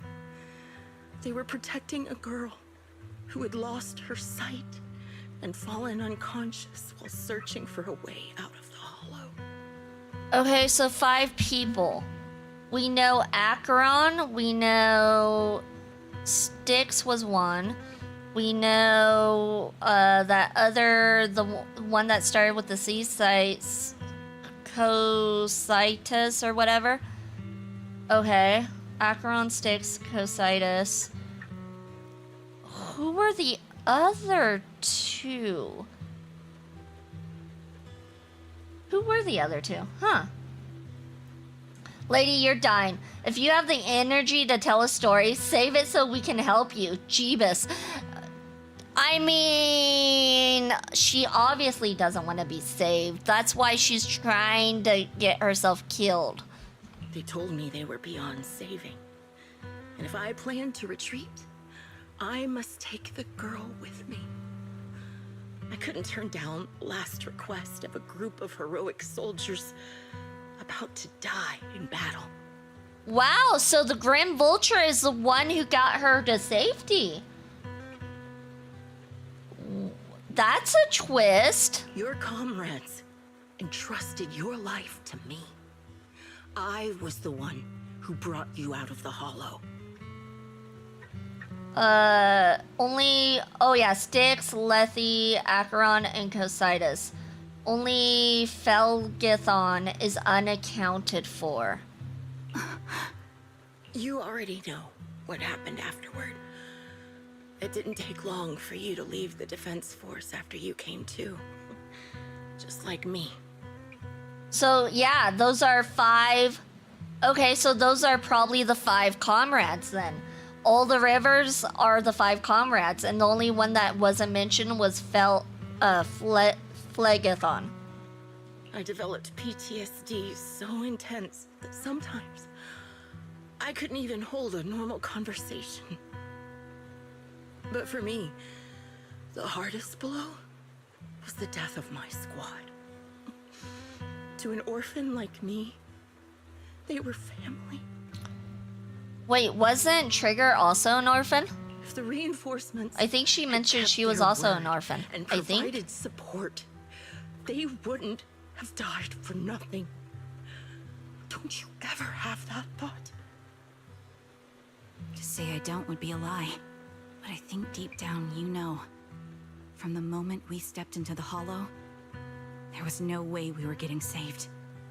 Given how quickly the Hollow was spreading, and the ever-increasing number of ethereals, it would take the sacrifice of countless Defense Force troops to suppress it. It wasn't something that could have been accomplished in such a short time. The reinforcements would have only been a drop in the bucket. More sacrifices without results. Canceling the reinforcements, sending the advanced troops to rescue as many civilians as possible to minimize casualties. I think most commanders would have made the same decision. Objective and cold logic. I understand it, of course. But when you see members of the reinforcements living happy lives years later, can you still keep your composure? I couldn't. Even if the chance was minuscule, I wanted my squad mates to survive. But they turned that chance to 0. And still have the nerve to embrace a peaceful future. It was a lost cause. I can't help but resent them. By the time I realized what I'd done, I had already taken several lives. Nathan. When I tied him up and was about to kill him, he begged me to spare him, saying he had something to give you, no matter what. That was when you re-entered my line of sight. I think I've said this before. We're very similar, yet we have completely opposite beliefs. After meeting you, I became even more certain. In the face of suffering, I chose destruction, while you were destined to choose to protect. But you're still entangled in your obsession with your squad mates. If this continues, you'll eventually sink into a void of despair. Your hope is like a bubble, ready to burst at any moment. The version of you I want to kill is the complete one, who can firmly reject my answer. If you haven't found your answer yet, then I'll be the one to push you forward. I kill you, or you end me. Either way works. But after seeing your growth, maybe I'd prefer you to step over my body. That's the final answer. Why? Emptiness and doubt. No matter how many targets of my revenge I took down, nothing changed. Aiming my gun at former comrades, drowning in hate and rage, all it left was a hollow emptiness. But you're different. You've gained unconditional trust from the proxy. You have the courage to fight through my trap. And eventually, you'll have a melody that's uniquely yours. As someone who served in battle, this dying lady, while I feel for her, she's misguided and lost. That's not a way to live a life. That's also why she's trying to forfeit her life. She knows this, deep down. I finally remember. My squad mates were fools, just like you.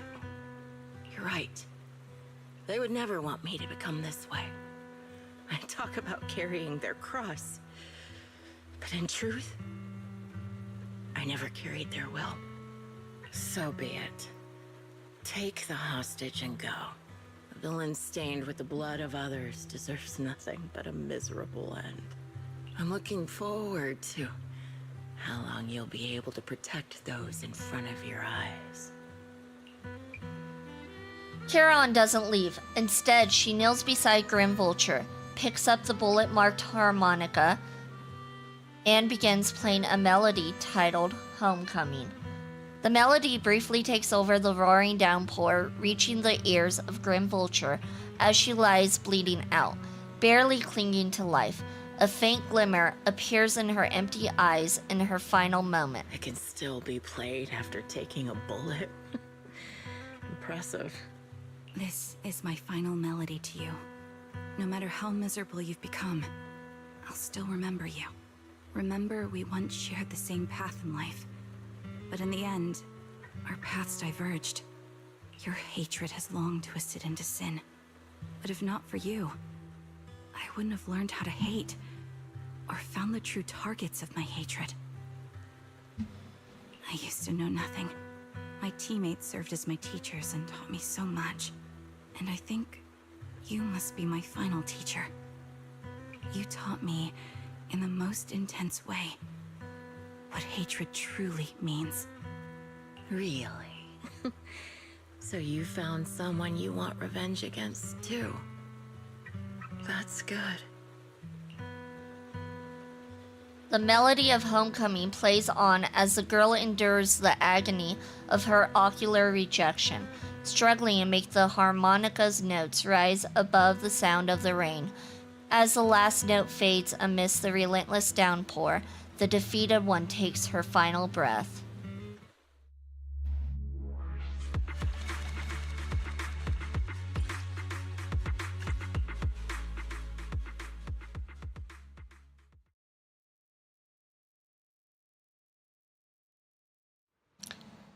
You rescue the kidnapped people, leave the Hollow, and anonymously report things to public security, and update the Shepherd on the situation. This series of tasks that need to be done after such an intense battle leaves you dizzy. After requesting to meet the client with Shepherd, you receive his message, calling you to Port Elpis. Proxy, we've arrived at the port. According to Shepherd, he, the client, and the rescued Jesse and Aaron should all be here. Let's go talk to them. Jeebus Christ, people. This gunshot wound could have been stemmed and stabilized by now. This lady could have lived. She could have, but like she made apparent, she wanted to die. She wanted that to be the end of her life. So we kind of gave her what she wanted. Did no one learn basic first aid in this game? Oh, no. Of course not. We only have like 3 healers in this game, so there's very few people who actually know how to heal. And first aid, like, that's a healer's job, obviously. Is something bothering you? Oh, Proxy, you notice, even though we defeated Grim Vulture, I still can't seem to let it go. Just as I thought, when the wind changed and the falling banner blocked her vision, she could have retreated, waited for her sight to clear, and then resumed sniping. If she had done that, I would have no chance of winning. Oh, so she did it on purpose. She missed on purpose. But her pride wouldn't allow her to take an action that implicitly admitted her tactics were inferior. She still chose to engage in a shootout with me despite the blind spot. Doesn't this just prove your strategy was successful? Oh, maybe she didn't do it on purpose? But after realizing that she actually wanted to die, I started to wonder, was my course of action something she deliberately led me into? Okay, so then maybe my theory is right. I would find a way to break her trap and create an opportunity for a reversal, and she was waiting for that moment, ready to test whether I had truly surpassed her through a direct confrontation. I believe that was her intention. More like she took the risk and lost. Possibly she did do it on purpose because she was the one who carried her out of the Hollow, and it was due to her teammates asking for her to take care of getting her out. So maybe she still felt duty bound to not kill her, and she did seem to kind of have want to end things herself. Her feelings must have been very complicated. Proxy, you told me that Grim Vulture once appeared here at the port, standing by the trash can on the wooden pier, gazing out at the sea. What was she thinking back then, I wonder? Sorry, I was just talking to myself. Let's go meet the client together. He's still alive and hasn't become another of the Grim Vulture's victims. I suppose that's the best news we could have. Oh, so the client was that one dude. The client was the dude who got kidnapped. See, okay, there's so many things I don't understand, like why he didn't try to warn Karen about the situation that was going on with the Grim Vulture, who the Grim Vulture was. Like, he could have, but he chose not to. Which, that's a red flag to me. Like Karen said before, her downfall would be her pride. Yeah. Unfortunately, I did snooze the ads for as long as I could, but we are going to ad break, so I will be right back.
Welcome back, everyone. Welcome back, and congratulations for surviving the adpocalypse.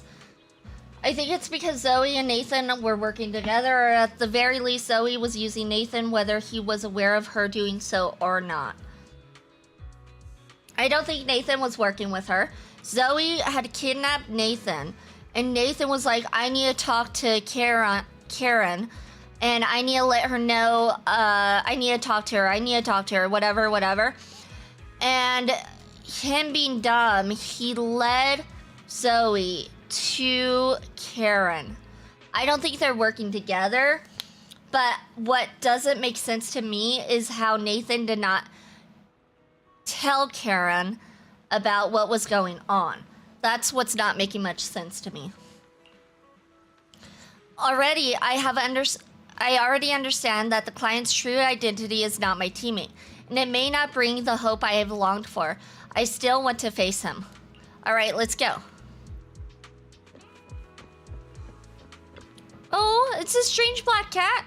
An ordinary, unremarkable trash can. There was only one reason for stopping in front of the trash can. The first time Grim Vulture was seen, disguised as an ordinary person, she was standing silently next to the trash can, gazing at the sea. Let's search the trash can. Lifting the lid of the trash can, among a pile of crumbled food wrappers and discarded ether batteries, smelling of seawater, you find some torn pieces of paper scattered here and there. It was easy to identify them as pages from a notebook that had been deliberately torn apart. It seems that what Grim Vulture discarded in here wasn't just ether batteries. Try to piece the torn paper together? You quickly sort and piece together the torn papers. Now the contents are fully readable. It seems to be a diary. Read the first entry of Grim Vulture's diary. Oh my god, it's long. Old diary, page 1. The captain came to talk to me today. Ever since I took down that elite ethereal in the last mission, the word's been spreading about Nemesis Squad having an A sniper. It's quite troublesome. A bunch of rookies went to the captain, saying they wanted my guidance to improve their sniping skills. Are they underestimating what it means to be a sniper? Do they really think sniping is something you can just pick up whenever you feel like it? I've dedicated every waking moment of my life to training, all to become a sniper, capable of taking down any target. Without the resolve to take another's life, you'll never become a proper sniper. The codename, Grim Vulture, represents the weight and bloodshed behind sniping. Like a vulture feeding on corpses, I hunt for death, wrapping myself in its scent. I was going to turn the captain down, but Peregrine told me I'd been too tense lately and should try accepting the captain's proposal. It would give me the chance to socialize and mingle. Well, I guess I'll think about how to teach these juniors. Though honestly, I feel like snipers would just let their guns do the talking.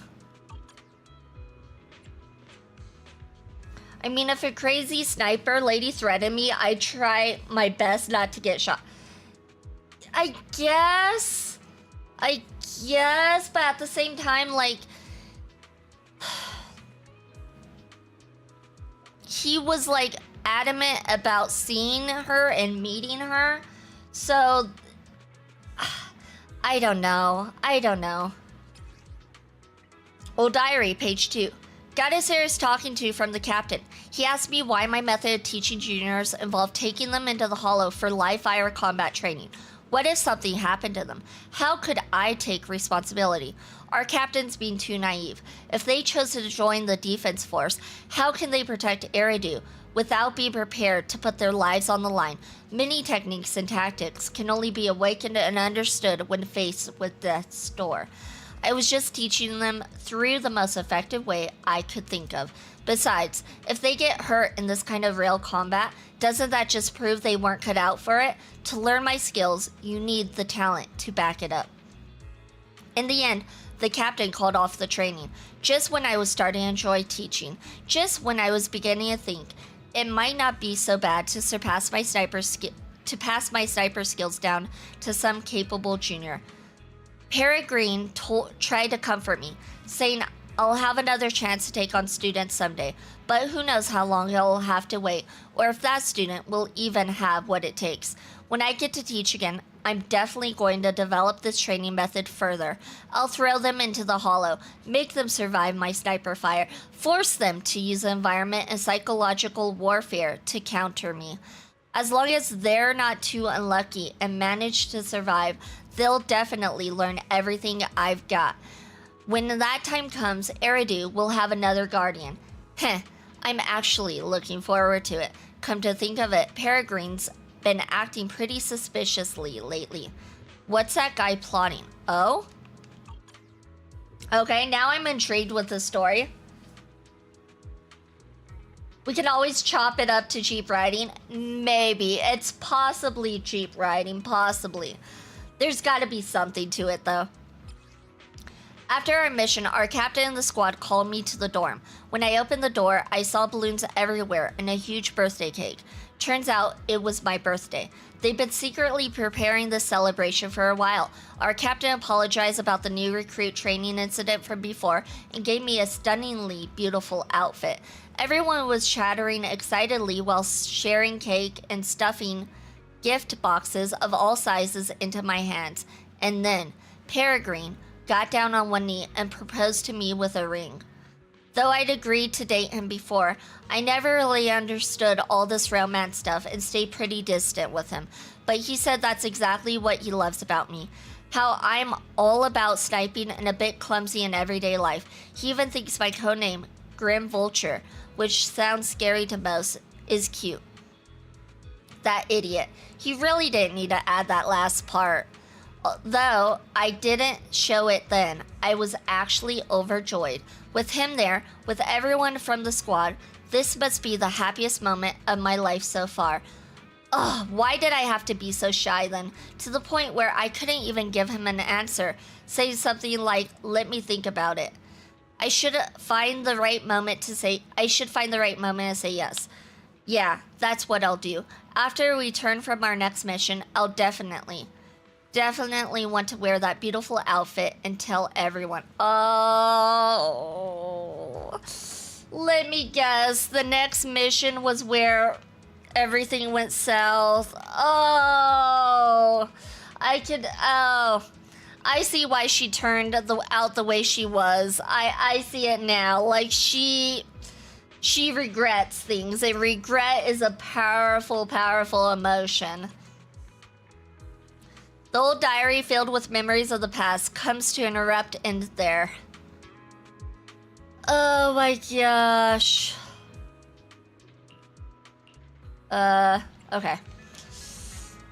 I want to pet the cat. That's why I stopped at the trash can. I just want to pet the cat. I didn't think we were gonna read a whole diary.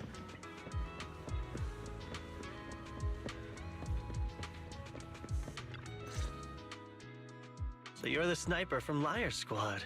It's nice to finally meet you. And you must be the one who's been searching for me. Nathan, the younger brother of Lethe. It's good to see you safe and sound. That's right. I'm sorry for causing all this trouble. I nearly cost you your life, becoming a target of a victim from the fall of the old capital. Maybe that's what I get not helping my brother and the rest of the defense force back then. When the reinforcements decided to retreat, I spoke out against it. I had family among the soldiers already in the Hollow, but I didn't have the courage to take that step. The one that might have cost me my life. I'm sorry. You don't need to feel regret or apologize. The outcome wasn't something you could have controlled. You cared deeply for Lethe, and even today you still think of him. To someone like him, who always cherished family, that's more than enough. Thank you. I heard you've been searching for the members of Liar Squad all these years. I'm nothing compared to your determination. Thank you for everything you've done, but please stop the search. It's time for you to start living a life that's truly your own. I hate to say this as a family member, but back then, they were already... I know. You don't need to say it. I've been drowning in a fantasy of my own making for years. But it's a fantasy that kept me from falling into the abyss. Nathan, Grim Vulture told me you have something you want to give me. Is that why you commissioned someone to find me? Yes. After learning about the bond between you and your squad, I knew I couldn't live with myself if I didn't get this to you. So I got on my knees and begged Grim Vulture, even playing this recording for her, hoping it would move her. Regardless of how things unfolded, what matters is that it wasn't destroyed, and I'm here, alive, to hand it to you. Okay, so he thought that he could change her mind and make it so she would stop this revenge path she was on. Nathan rummages through his jacket pocket and takes out a slightly worn tape. Liar Squad's tape. A tape from Liar Squad, discovered by Nathan, Lethy's younger brother. This long-sealed recording sparked the series of events that would follow. Years have passed, and while the tape's surface shows some wear, the audio within remains pristine, as crystal clear as if it was recorded just yesterday. I found this while going through my brother's belongings. It's been tucked away for years. There's a recording on it, and I think it's a gift Liar Squad made for you, but never had the chance to give you. Thank you so much. Do you mind if I listen to it now with the proxies? With us? Wait, with us? I thought we were just here to collect the commission fee today. We were just here to get paid. Go ahead. As for the commission fee, I'll pay it to you both shortly, so don't worry about that. Nathan takes a step back. Charon looks at you, her lips seeming to tremble slightly. You gently hold her hand, feeling the warmth and strength in her palm. She presses the play button. Hey, hello? All right, it's a recording. This is a message from Liar Squad for our little sniper. Everyone ready? I'll count down. 3, 2, 1. Congratulations on your 1000th day with Liar Squad! Hey, you guys are totally out of sync. Captain, can we redo this? The anniversary gift has to be perfect. That's our assault specialist, Acheron. She has a strong sense of aesthetics, prioritizing beauty in both combat and her daily life. She taught me a lot about makeup and fashion. Oh, she won't care if we're a little off. Forget the re-record. Let's just get it done and order the cake. We don't want him to sell out. That's our medic, Kakaitis. He's usually lazy and a bit of a smooth talker, but he's actually very capable and kind. He taught me a lot about unconventional negotiation tactics and ways of handling things. You two, stop arguing during the recording. I've already ordered the cake. If you keep rambling, we really will have to re-record this. Cut the chatter already. And that Styx, a reliable artillery specialist. He's the oldest in the squad. He loves sharing photos of his daughter and reminiscing about how he wooed his wife. The way he won her over inspired me a lot. All right, let's all calm down. I want to know how he wooed his wife. I mean... We don't get that story? Captain, would you like to go first? We can edit or re-record whatever we need to. That's our scout and engineer, Lethy. He's a bit self-conscious because of how his younger brother excels, and he's somewhat introverted. But he's actually very capable. He taught me sharp observation skills, calm execution under pressure, and how to make use of the environment. Okay, something that's throwing me off is how old Lethy might be, because he said his younger brother. Was the younger brother the one that handed us the recording? Because the younger brother does not look young at all. So how old is Trigger is my question. Or Charon, I guess. They call her Charon. How much space did that recording have? 120 MBs or 128 GB? Yes. Just yes. Okay, thank you all for settling down before I completely lost my cool. It's fine. No need to cut anything or re-record. Let's just keep it as it is. Loud and messy, just like our Liar Squad. That's our captain, who took me in and taught me how to play the harmonica. And the real Charon. I'll make sure to explain properly to you later, Proxy. Oh, okay. So yeah, she took on the name Charon from her captain. Interesting. As you've heard, this recording is a little gift from the 5 of us. How time flies. When I brought you into the squad about 2.5 years ago, You were just a shy kid who blushed whenever you talked to someone. Over these 1,000 days, you've really worked hard to keep pace with our fighting rhythm. You've done incredibly well. In the last mission, your successful sniper kill of that high-risk ethereal really helped Acheron a lot. I hate to say it, but yeah, I went too far in last time. Thanks for getting me out of that mess. Just this once, I'll admit, your moves were more elegant in that fight. And not just that fight. Ever since you became a quicker shot and learned to adjust for wind speeds on the fly, we've been taking fewer and fewer hits. Makes my job way easier. So, cheers. You often worry about not doing enough. But in these 2.5 years, you've absorbed everything I know about stealth, reconnaissance, and tactical countermeasures. Trust me, you'll become an incredibly skilled sniper. Having you covering us from the rear makes every fight feel safer. But you still have a lot to learn about socializing and romance. When peace finally comes to Eridu, leave us and live your own life. Where did that come from? She's not leaving us. Even if she retires, she'll move into my house and I'll spoil her with loads of beautiful clothes. We can talk about living alone in 10 or 20 years. In other words, she is here to stay. She can't go anywhere. She has no say in this matter. I guess they didn't use the river Phlegathon smart, considering how hard it is to spell, and also how horrible of a name it would make for a person. It does sound like a strange name. It does. Sorry, I got carried away. Anyway, you're talented and hardworking. Over these 1,000 days, you've opened your heart to us and even encouraged us in return. Having you as a comrade is a blessing for all 5 of us. But I have to say one thing. You're always so sensitive and kind. Every time you see us get hurt, you look like you're about to break. Has our squad motto, having each other's backs, become too much of a burden for you? I get how you feel. When your squad mates trust you with their backs, your first instinct is to protect them, right? But that's not the way it should be. No one can shoulder everything alone. Don't try to carry everything on your own. Choosing to fight on the battlefield is my resolve. Feel it. Share yours with me. And when it's your turn to watch my back, I'll give my all to honor it too.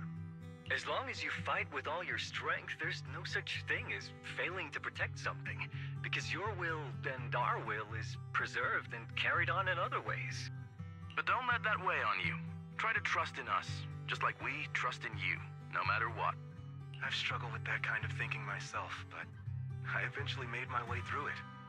All this talk of camaraderie, of keeping each other safe, it's like a harmonica melody scoring our time together. Even when things change, our tune will go on, and that's enough. Exactly. Honestly, I'm sometimes terrified. Afraid that someday, you'll blame yourself for failing to protect us and fall apart. That's why I wanted to record this message. Please, don't try to bear everything alone. Maybe you can start relying on us more, fully entrusting your vulnerable side to us. Our will has long been intertwined with yours. We're comrades. This is getting way too sentimental. It doesn't feel like me anymore. Anyway, we just want to see you trusting your comrades enough to share your burdens, even if it isn't us. Finally, we'd like to give you the song that's closest to us. If what we've said is hard to understand, just feel it through the music. Please, enjoy my masterpiece, Homecoming.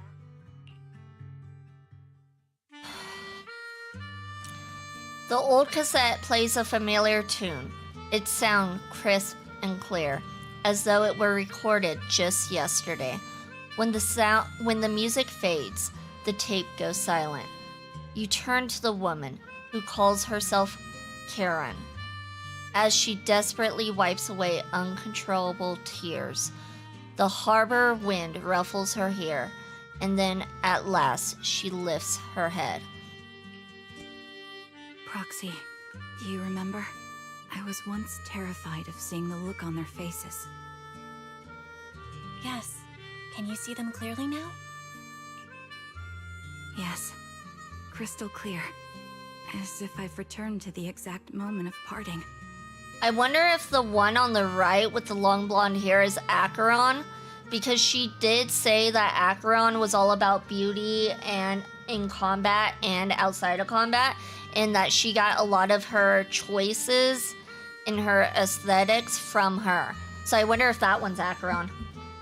They pushed the harmonica a bit too hard. They could have just a melody. They didn't have to say harmonica melody. No, it's a harmonica melody. They had to specify, of course. Otherwise, it could have been any kind of melody. It could have been a guitar melody. So this is our last glance. This is the answer you wanted me to find. Thanks, guys. For everything. After meeting with Nathan, you spend a long time with Charon at Port Elpis, letting the sea breeze wash over you. You don't say a word, because you both know it'll soon be time to part ways.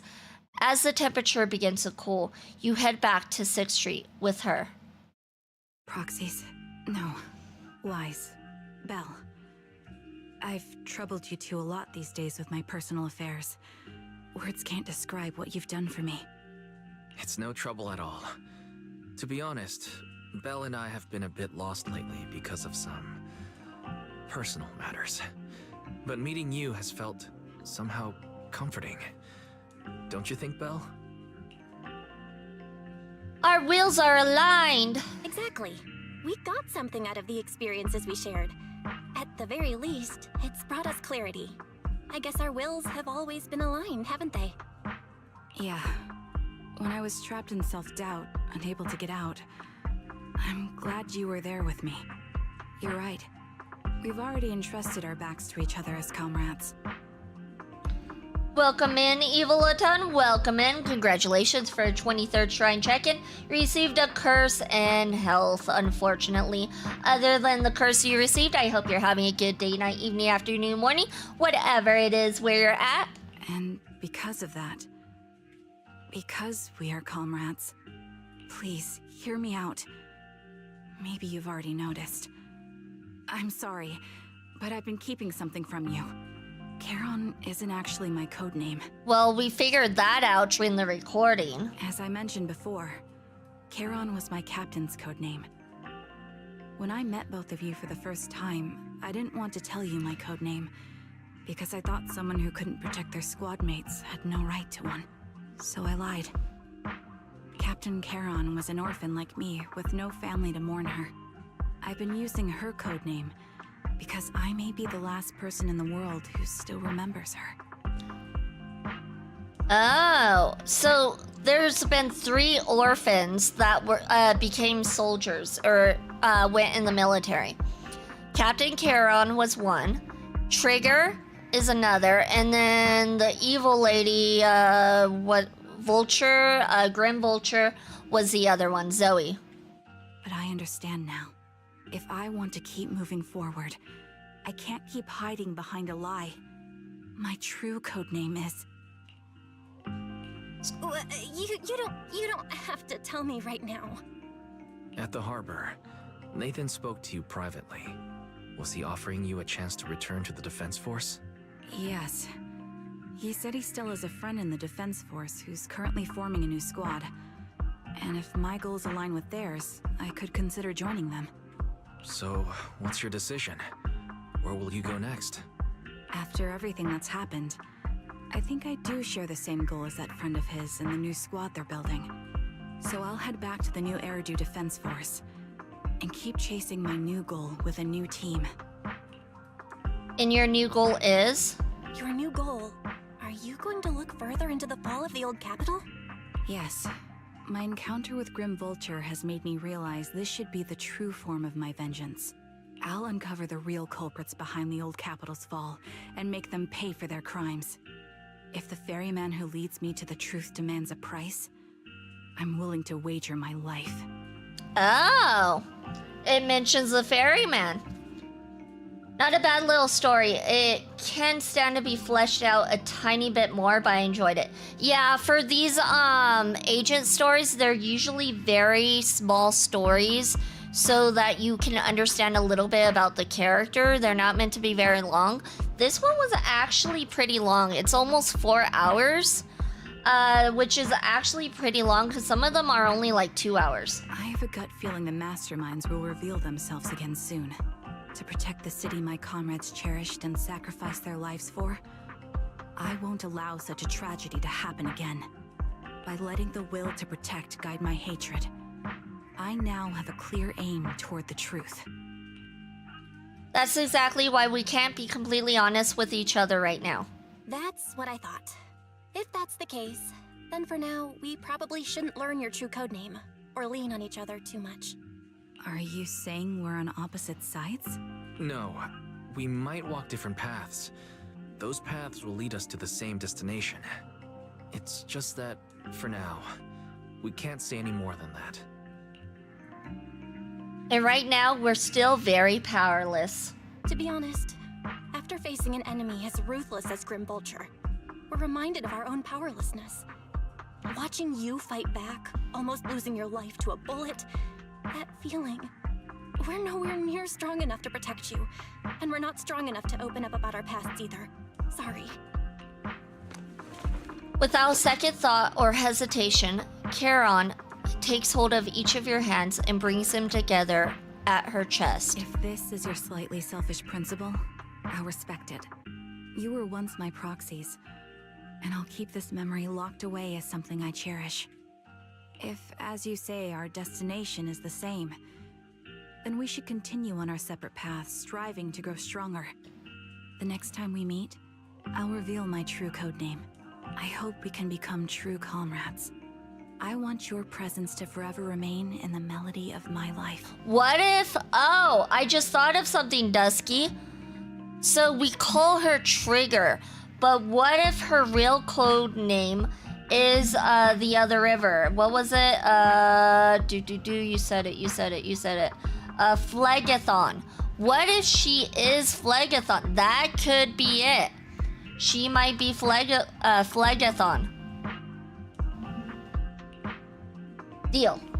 Yes, it's a promise. We'll meet again, Charon.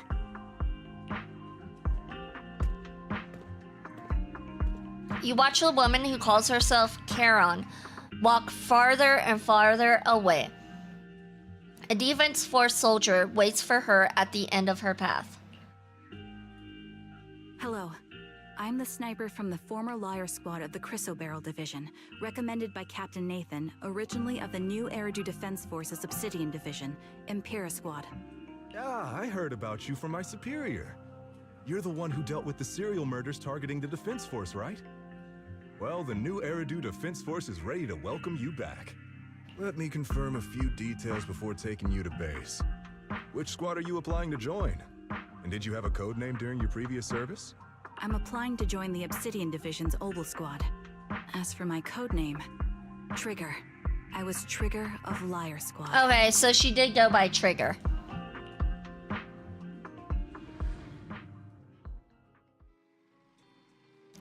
Things have come to an end, Belle. Do you think we'll ever see Charon again? For sure. Yeah, I hope so too. We must grow, get stronger, and gain greater power to face any crisis. When we reunite with her, then we must hear her real code name.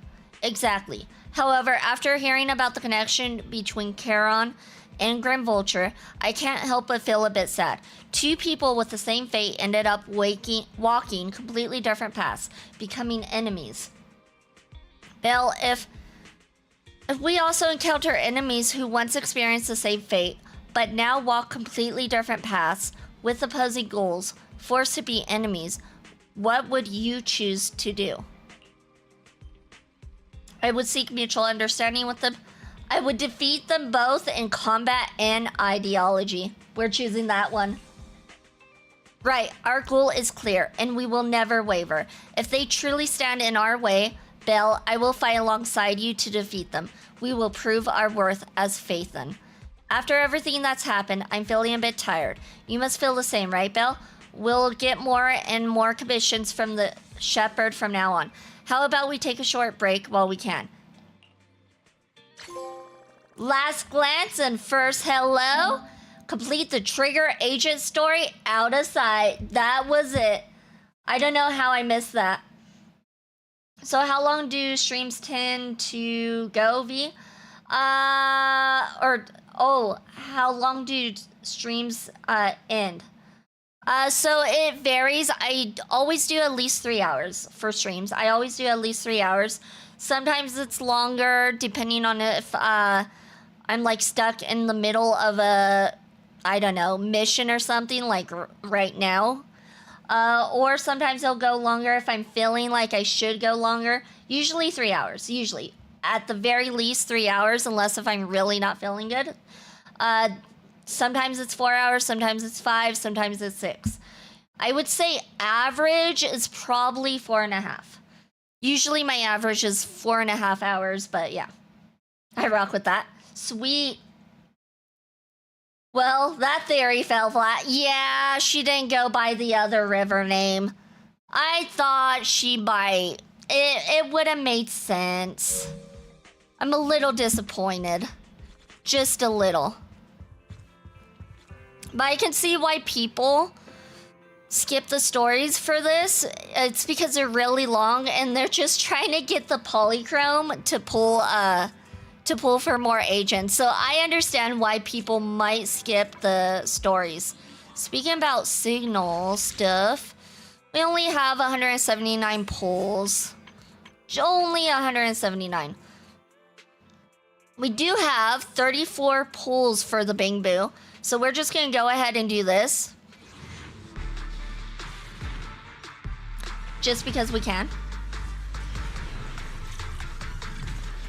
It certainly would have been more thematic. Yeah, it would have, but I like the name Trigger more though, let's be real. Alright, so we got nothing good there. Let's do another 10.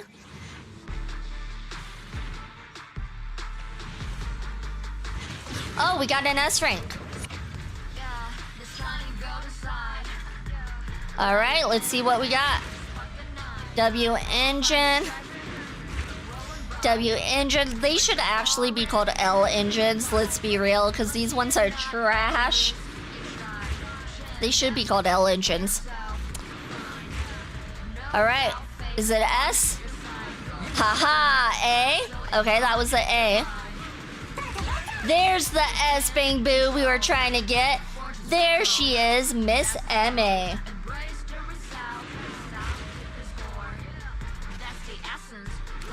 A bunch of L engines.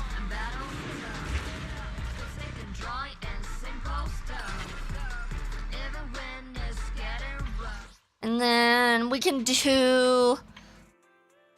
And we can keep it as is. Alright, we did a little bit of gambling. Just a little bit. We can also claim that. Alright, I guess we can go ahead and start doing main mission. I believe we just started chapter 6. I don't know what chapter 6 entails, but we are in chapter 6, so I guess we can start doing some main missions. Belle, the video store just received a reservation. Seems to be a big client. They even paid a large deposit up front. We take reservations now? We signed in with a new software for promotion under Nicole's recommendation, remember? It added channels for reservations and deposits. I didn't expect such a big order to come in so quickly. Wait, our big client's reservation is in just 5 minutes. What's the point of the reservation then? Maybe it's for making a payment in advance? Anyway, let's welcome the customer first. We're counting on them for this month's electricity bill. It would have been easy to just say her codename was Phlegathon, but also ask to have it change the trigger at the end. Yeah, that would have made sense. It would have symbolized her finally closing that chapter in her life and moving on. Yeah. Also, the fact that the whole squad was named after Greek rivers, yeah, I agree. That was a missed opportunity on their end.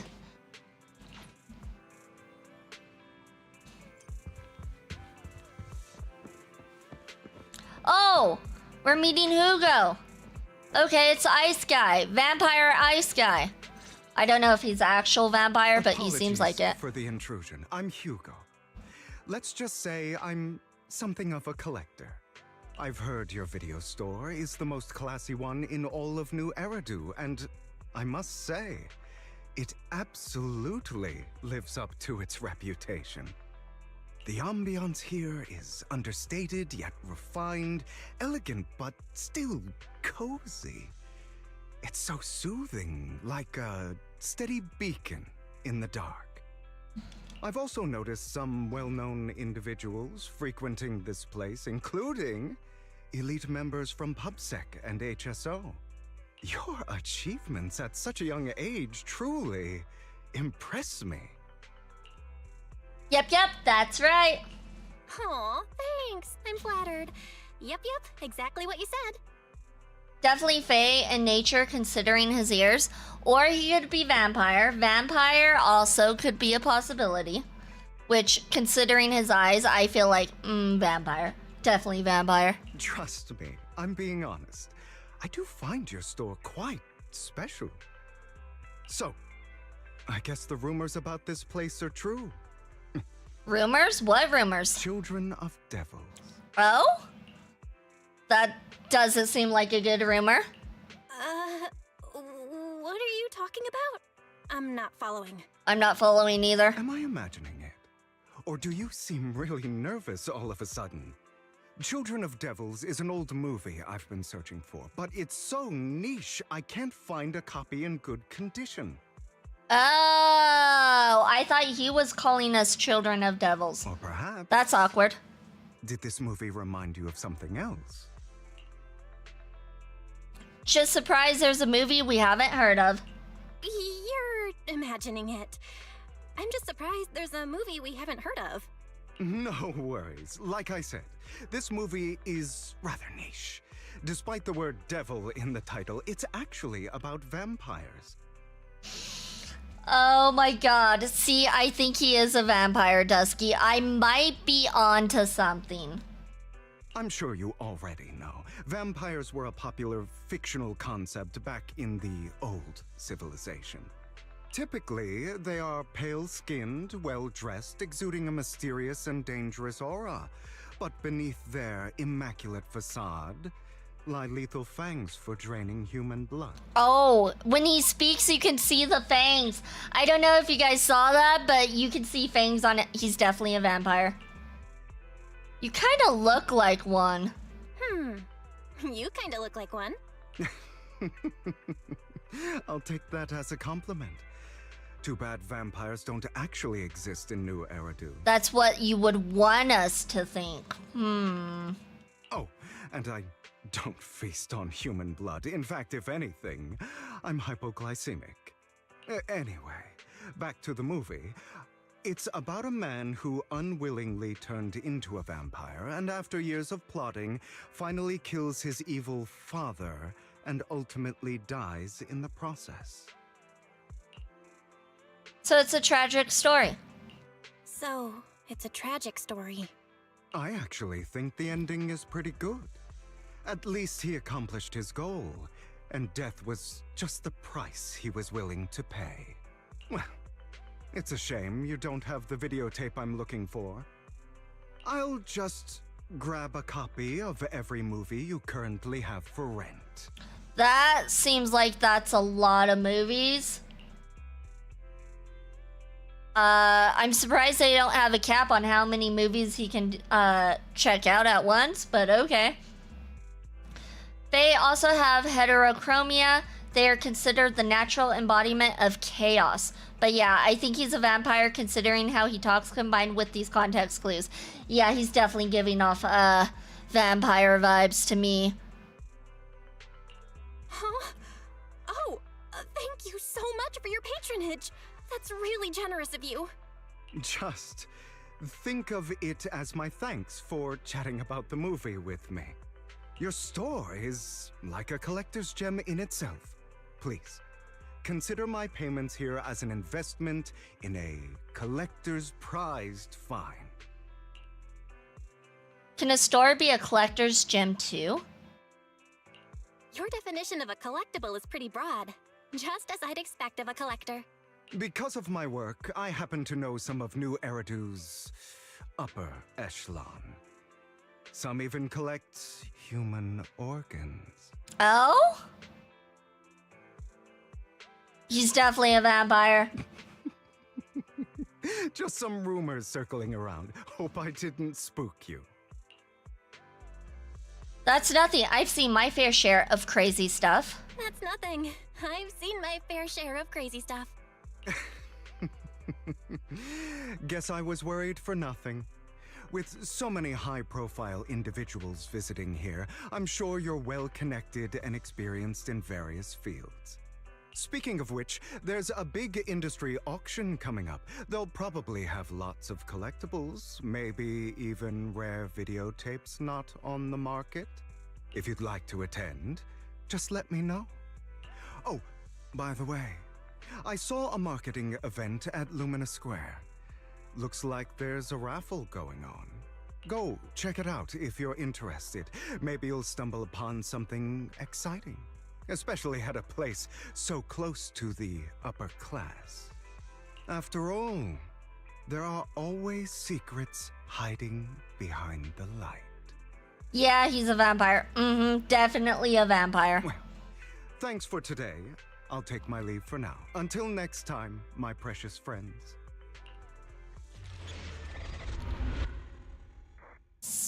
Chapter 6, Bury Your Tears with the... I didn't get to read it.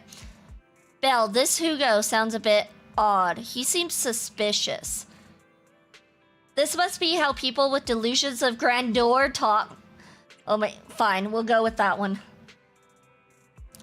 Now that you mention it, he definitely sounds like the holier-than-thou type when he talks. Anyway, his generosity is still appreciated. This money is enough to cover our electricity bills for several months. Looks like we're pretty lucky today. I like how they're literally talking smack about him after he gave them a lot of money in business. And they're just over here talking smack. I don't like this Hugo at all. He is way too full of himself. I think he's okay. He's not as bad as some of the Honkai Star Rail characters so far. So far, we'll see though.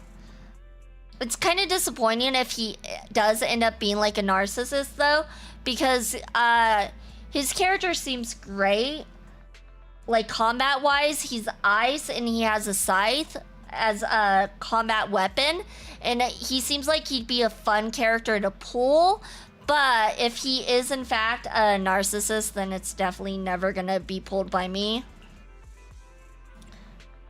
Didn't Hugo mention a raffle event? Right, he mentioned there's a promotional raffle event for the auction at Lumina Square. Belle, you're not going to... I'll try my luck today. Alright then, since we made so much today, you can go ahead. Just try not to lose too badly. I'll win. Alright, Belle, I'm sure you'll win the grand prize. I'll watch the store today, so come back soon.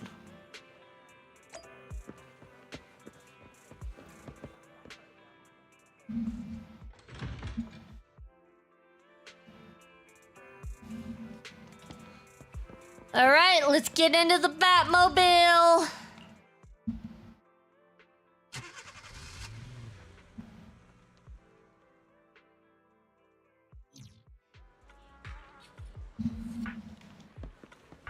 You there! Why not come try your luck? All sorts of prizes are waiting to be won! I guess I'm gonna skip the line. Hi there, are you here for the raffle? We're a bit busy right now, so please head to the back of the line to queue. Oh, I guess we're not gonna skip the line. I thought we were. My mistake. Manager, so you came after all. You're here too? Luck is always unpredictable, and that's what makes it fascinating. Whenever I get the chance, I can't help but want to test it. Speaking about luck, I didn't do my daily check-in. Am I lucky today? Am I gonna get a blessing? Oh wait, oh no, I did do my daily check-in. Darn. I don't remember what I got. I probably got a blessing because it's me. Ew, woo. There are quite a lot of people here. Seems like everyone's very confident about their luck. At that moment, a figure suddenly appears and forcefully inserts itself at the front of the line. Oh, you mean like what we try to do right now? Hey, young man, what do you think you're doing cutting in line? Cutting in line? Do you know who I am? You shouldn't cut in line, no matter who you are. You, clearly you don't understand anything at all. See that poster right there? That's Master Hartman, the current head of our family. The very raffle event you're participating in is sponsored by Master Hartman. Apart from this, our family is also involved in many charity events. Okay, and? You're quite persistent, aren't you? In short, since our family is hosting this event, it's only natural that I have the right to priority access. Who authorized this? I'm just here to work, but we haven't received any oh, wait, this is someone else. I'm just here to work, but we haven't received any instructions on priority access. I've never met anyone so insolent in my life. Just wait. One phone call is all I need to... Wait, where's my wallet? Where did my wallet go? I see. No wonder you came over to talk to me. You were trying to distract me, then steal my wallet. Little thief. Who, me? That's right. You're the one standing closest to me. Now give back my wallet. It's not a good habit to falsely accuse others. My intuition is spot on. I knew you were fishy the moment I saw you, and now you've finally shown your true colors. Looks like it'll take some time to properly convince this guy. This guy looks so arrogant.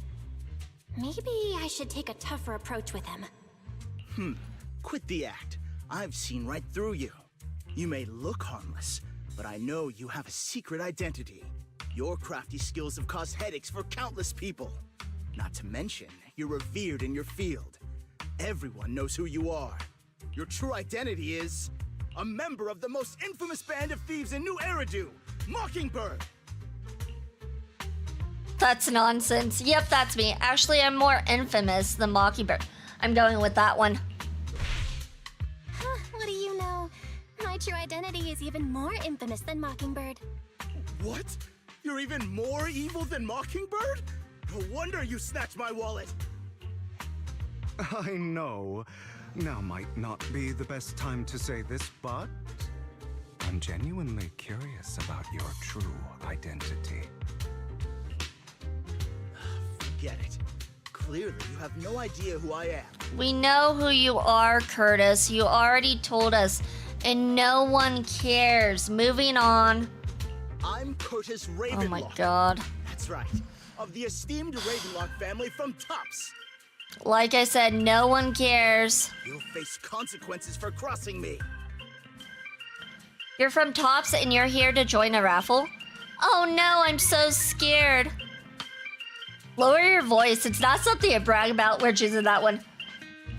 You might want to keep it down. People say the Ravenlocks have a questionable reputation.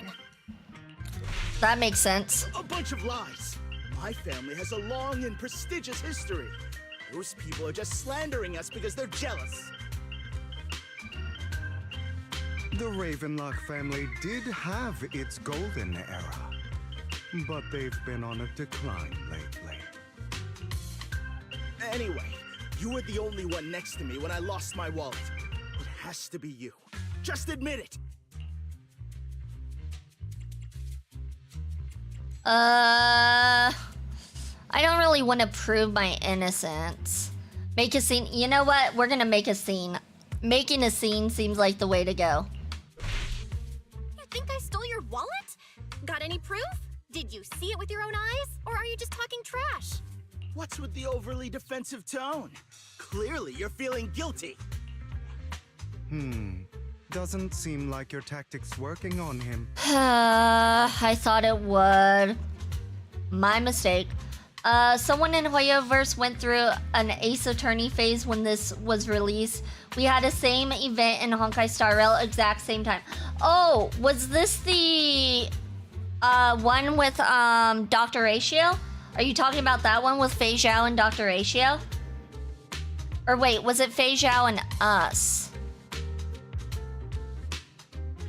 Wait, was it Dr. Ratio? I vaguely remember there was one with Fei Zhao. There's also one with Dr. Ratio. I can't remember if they were one and the same though. I can't remember. Are they using the same models for the old lady and the snobbish kid from the episode we just played? They probably are. They're really lazy with character models if it isn't a character you can actually play. In any case, my wallet is missing. It had a ton of Denny's, so someone's got to answer for that. It could still be in your pocket for all we know. Sounds like you're just shifting the blame. I bet you staged all this, and your wallet's been on you the whole time. What do you mean by staged? Why would I do that? Someone stole my wallet. It's theft! With all due respect, I doubt he's clever enough to stage anything. Clearly, your accusation is baseless, Mr. Ravenlock. It was when we had that one guy bark for streamer Shu Shang in the Lafu. I don't know, can't spell. I can't remember. I really can't. I remember we had something similar with Fei Zhao though. And I think something similar with Dr. Ratio. Your outfit, while elegant, shows unironed creases and noticeable signs of wear. You've likely worn it for a long time. Plus, the wet ink on your cuffs suggests that you rushed straight here from your workplace. Likely so you wouldn't miss today's raffle. Oh, so he's a liar! Oh! I heard a Ratio. Welcome in, Bina B. Milking. Welcome in. Thank you so much for the follow. Hope you're having a good day, night, evening, afternoon, morning, whatever it is where you're at. Yeah, Dr. Ratio. I know some people like Dr. Ratio, but I don't. I'm sorry, but not a fan. Uh-oh, I think you might lose this. I might. I'm not choosing the right options. All in all, it's clear you're not well off and quite careless. Chances are you lost your wallet yourself, and it probably didn't hold much cash. I hate Ratio. Perfect. We can be friends then, since we both hate Dr. Ratio. Perfect. He's so arrogant and narcissistic, and I don't like him. I just don't like him. Is that why you jumped to accuse others? Hoping to leverage your family name to make a quick Denny? That's utter nonsense! Oh, it's okay. Hugo's helping us out. We might have been losing this at first, but now we got this with Hugo's help. Regardless, you owe this person an apology. Damn it! You'll regret this. Just you wait! I really hate it when innocent people are wrongfully accused. But it's all over now. I hope it didn't ruin your mood. Speaking about Dr. Ratio, Hugo's actually giving off Dr. Ratio vibes. I don't like that. He's not quite as bad as Dr. Ratio, but he's definitely giving off those vibes. I still have some doubts. I still have some doubts. Did he really just drop his wallet? Hugo gives dad vibes. He's giving off Ratio vibes to me right now. Regardless of what really happened, he got what he deserved. Dad vibes is okay. I'll accept dad vibes. He should have known what would happen the moment he falsely accused you. People like that should have a taste of their own medicine. That sounds fair to me. But he isn't quite on that level yet, so hopefully it comes out better. Hopefully. Unfortunately, we don't usually see such fairness in our world, do we? That's why sometimes I don't mind resorting to unconventional methods to right the wrongs. You seem to be implying something. You seem to be implying something. Don't tell me. He's the one with the wallet, of course. We already knew that. A good movie never spoils its ending. But Feel free to speculate. Thank you for the drink. I'm gonna get some water. Anyway, it was nice running into you. Please, accept this raffle ticket to mark the occasion.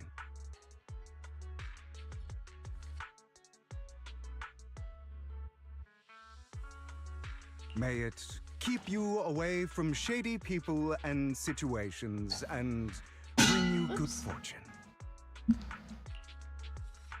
Alright, I'm sure you are familiar with the Ravenlock family affiliated with Tops. They were once incredibly powerful, a true behemoth among even Tops. Unfortunately, that's all in the past. Now they're not doing so well. Be it their funding or reputation, they're far from their former glory. Though, of course, this is what the Ravenlock family deserves. Do you have a grudge against them? What was that metal thud? It was actually my water bottle hitting the trash can that I have near my desk. That's what the metal thud was. I accidentally hit the trash can. Haha, as you know, being a collector means I have to deal with these high society people. And among all the people I've encouraged, the Ravenlocks are the toughest crowd. It does unfortunately seem like we are gonna go to ad break, so we will be right back and continue the story after this ad break.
Congratulations, everyone, for surviving the adpocalypse. Congrats, congrats. I thought for a second someone threw a pot at you. If someone threw a pot at me and it made that metal clanging sound, then I must have a head made out of metal. Apparently I'm dense. That's what you're trying to tell me right there, Dusky. I'm glad we get ads that allow V to get a break from talking. It is nice. It definitely is nice, especially in gacha games, because gacha games is a lot of talking. A lot. Are you nodding because I said I'm dense? Rude, Icy, rude. Cunning and ruthless. These words were made for them. While the same applies to most people in tops, the Ravenlock family is among the worst. Take that Curtis guy for an example. A branch family member at best, but already immersed in his own arrogance. Unfortunately, I'm just an ordinary collector below their playing field. Otherwise, in any case, if you ever run into a Ravenlock, it's best to keep your distance. Same goes for Tops people, of course. After all, the Tops Enterprises Union is one of the top power players in New Eridu, toe-to-toe with the Mayflower-led city administration. These two are at each other's throats behind the scenes. One New Eridu clearly isn't big enough for two behemoths, but if you ask me, it's just dogs eating dogs. I've been going on for some time now. Alright, let's leave it at that. See you again sometime. After Hugo leaves, you see a cat playing with a wallet, and everything inside is gone. Oh! Well, I think we found the wallet. So, Hugo seems like he might be a thief. Might be. Come on, Icy, be nice to Vivi. It's fine. I'm usually the one bullying him, so it's understandable. What's wrong with being dense, V? Nothing. You're right. It's awesome being dense. I can be as dense as I want. Same here. I don't think I brought this much with me. Oh, wow. So he gave it to the people. Oh my, could it be that some kind-hearted person has given us money? Oh, wow. So Hugo took the guy's money and gave it to other people. He's a modern-day Robin Hood. You also tentatively reach into your pocket and fill the raffle ticket that Hugo gave you earlier. In any case, there's a prize to claim. Alright, sorry, excuse me as I skip the line. Wow, thank you and your friend for earlier. We would have been stuck with that guy otherwise. Alright, you came to claim your prize? Let's see, your ticket is... It's the grand prize! The only grand prize of this raffle has been won. Is it me? The ticket doesn't lie. That's right, today's grand prize is yours. Congratulations! So you're saying Icy is bullyable? Yes, he is very bullyable. Don't let him lie to you. He's definitely bullyable. I guess this is what they call good deeds get rewarded. The prize is 50,000 Dennies. Please keep it safe. Oh my god, that's not worth anything. That's nothing. I'll probably be able to buy eggs with that. That's it. The raffle, meanwhile, is probably costed like 75,000 Dennies.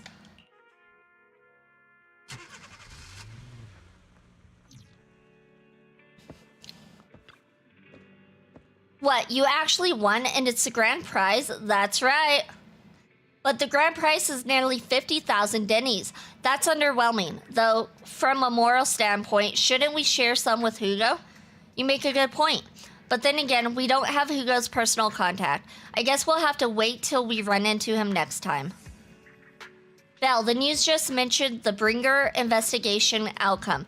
It seems like the commissioner regards everything as Bringer's personal actions. I was hoping PubSec internal investigation would expose more big names. Seems a bit suspicious. Oh, thank you for the drink. I'll go ahead and get some water.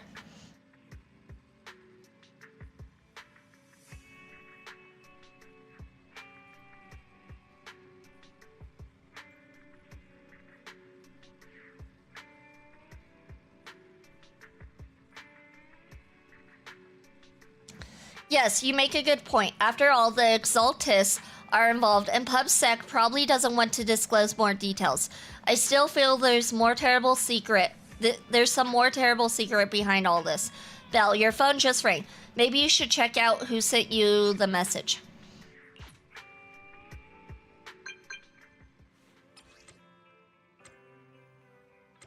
It cost me half that just to drive here. Exactly. I feel like 50,000 Denny's is nothing. Lycone. Master Proxy, my apologies for disturbing you. Are you available at the moment? I have some important matters I'd like to discuss with you in person. Sure, I have time. In my humble opinion, this shouldn't be considered a bad thing, at least. It's great that you have some free time. Please wait a moment. Ellen and I will visit the video store in 5 minutes. Oh, I guess they were already on their way. Okay. I guess we'll go meet them. Oh, they're already here. Master Proxy, we have come to discuss an important matter with you. Before that, we need to be honest with you about the Master of Victoria Housekeeping. You probably don't know about that yet. We actually don't. Is it your mysterious master? Correct. Victoria Housekeeping is loyal to the current head of the Mayflower family, who is also the mayor of New Eridu. The mayor? Yes, New Eridu currently only has one mayor, so it must be the one you're thinking of. Don't worry. The mayor's probably just an ordinary person. I haven't met him in person, though. This is definitely some news to process. Although I had already suspected you were loyal to some big name, I didn't expect it to be someone of the mayor's level. Actually, it's the mayor who wishes to talk with you two, which is why we've come. After all, you've both been deeply involved in the previous Bringer and sacrifice-related events. Lycone, is that a take on the word lichen? Never mind, yes it is. Yes it is. He is a wolf. He is in fact a well, he's not a werewolf, but he is in fact a wolf.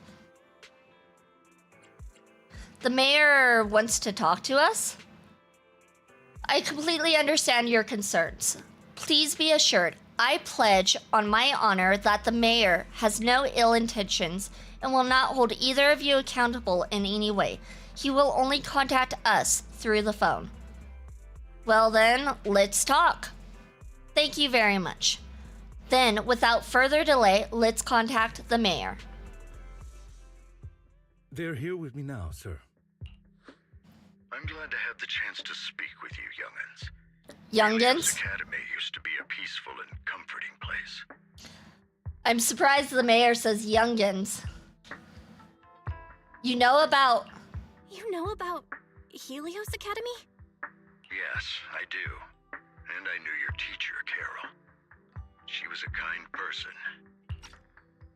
I was truly sorry to learn that she was the one held responsible for the fall of the old capital. She was innocent. She was innocent. There has to be more to the story. I hope so too. It's just that the fall of the old capital still weighs heavily on us all. But I believe you just got caught up in all of this. I'm sorry for what you've been through over the years. It must be tough. We'll find the evidence to clear her name. Sooner or later, we'll find the evidence to clear her name. Then I sincerely wish you success. The real reason I reached out to you is to tell you something very important. Something about your eyes. Our eyes? Upon some of the data Carol left behind. She spent much of her time studying ways to minimize the side effects of your eye implants. Teacher. She was always looking out for us. Yes, which is why I believe this was her final wish. As her friend, I want to see it through. Simply put, your eye implants are directly linked to your brain, and their functionality depends on your body's limits. As a result, the HDD system takes up a part of your body's capacity. This leads to certain issues, the most notable being that it suppresses your innate ether aptitude.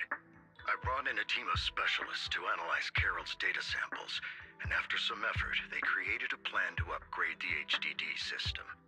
After the upgrade, the HDD system will operate with significantly reduced power consumption, allowing for a substantial boost in your ether aptitude, or rather, a restoration to its original level. Do you mean we'll be able to enter the hollows ourselves? Do you mean that once the HDD upgrade is done, we'll be able to enter the hollows ourselves without EOS? Exactly. You'll likely experience some discomfort at first, but you'll get used to it over time. Heading out, V. Take care, and thanks again for the fun stream. Thank you, Dusky Bite. You have a good day as well. Thank you for being here. It's much appreciated and always a joy. You call yourself a trophy hunter? How many achievements you have in Google Play, huh? Me? More than 300,000, because me, achievement hunter, #1 in the Google Play. I actually used to spend a lot in Google Play. A lot. Points-wise, I had a lot. I didn't know Google Play had achievements, honestly. But I am a trophy hunter, which is PlayStation. Let me see. Play Store. How many points do I have in Play Store? Just out of curiosity. I have not spent in so long, though, that I don't know. I don't know how to check.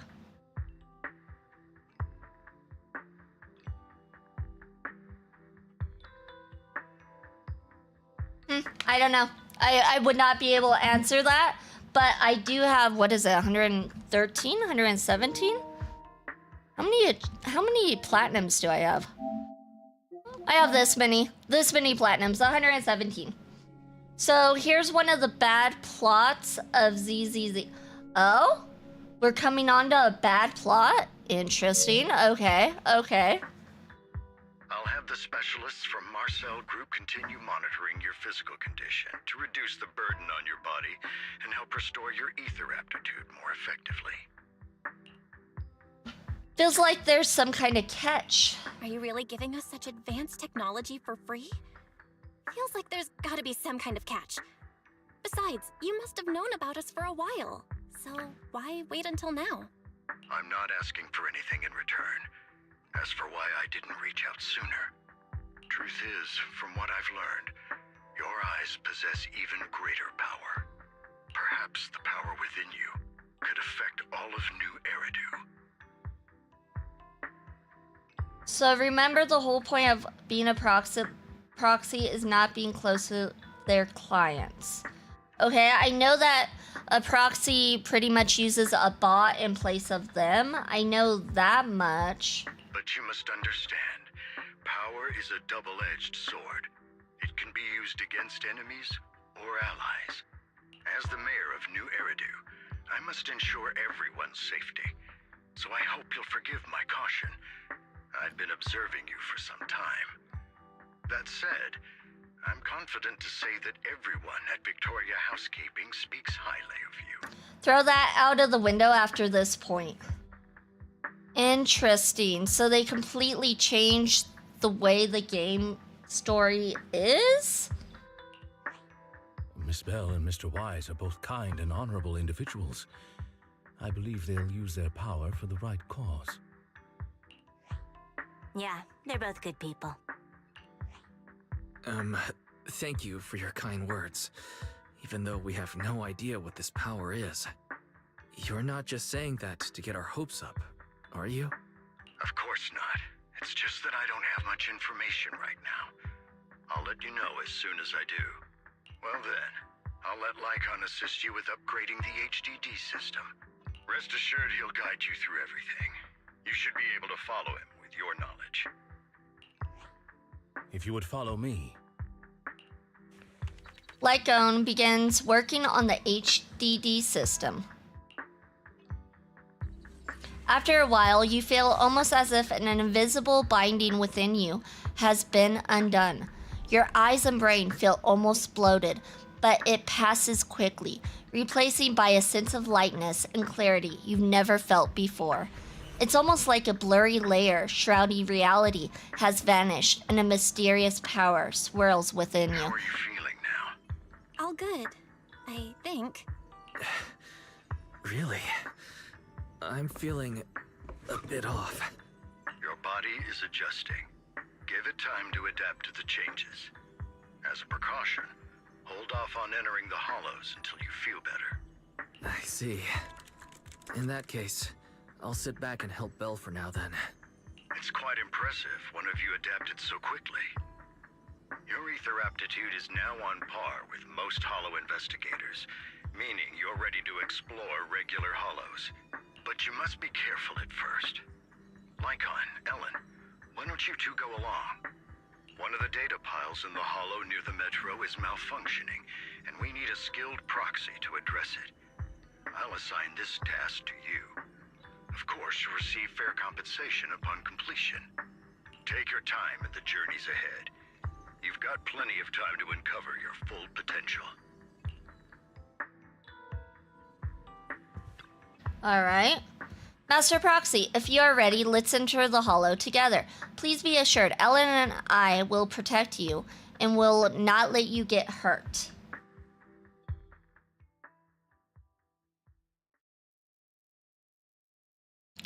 Okay, so we're not going in as Eos this time.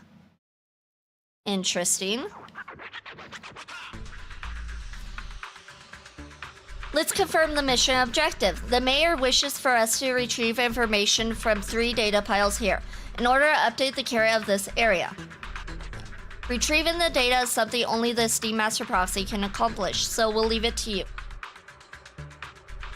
Master Proxy, the data pile that the mayor mentioned is in this direction. The story isn't bad, so Let's don't keep worry moving. about that. Just that one small plot point that was altered for the sake of gameplay. Which I don't know why they would do that, because a proxy is supposed to be anonymous, and if you're in the hollow with the person, then it's no longer anonymous. That's one hollow data set successfully retrieved. Master Proxy, you are indeed skilled. Let's go find the next data pile. Huh, if only all work were this easy. The data pile that the mayor mentioned is near that garage ahead. Let us make our way over.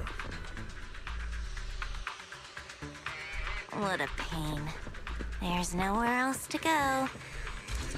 Oh, we have to get a clue? Master Proxy, it seems that this laser console requires a passcode to unlock, but based on current available information, it's difficult to determine the origin of the passcode. Perhaps we missed something? The clue might be inside the console. After manipulating the console, you successfully hack into its system. Although you can't directly crack the passcode, you learn that clues are hidden in the nearby area. You relay this information to Lycon and Ellen.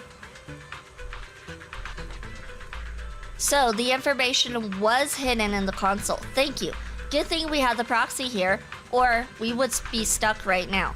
Time is of the essence. Let's start searching for clues related to the passcode in the surrounding We should area. search for the passcode nearby to disable the laser, and then move the train.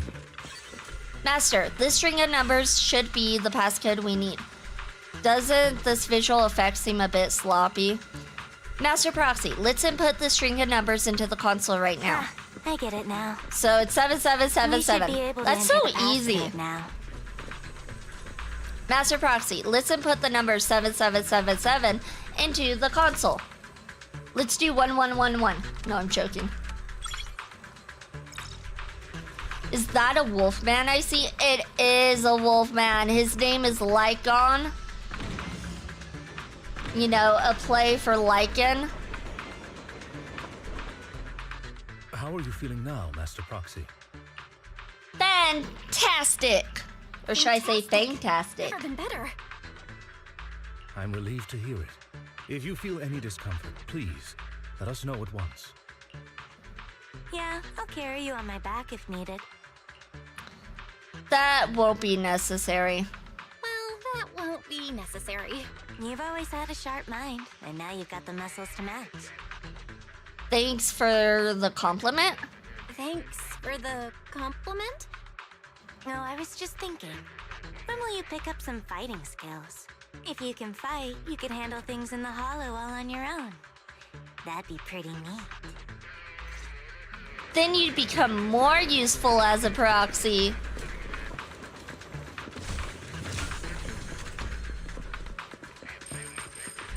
Got some Denny's.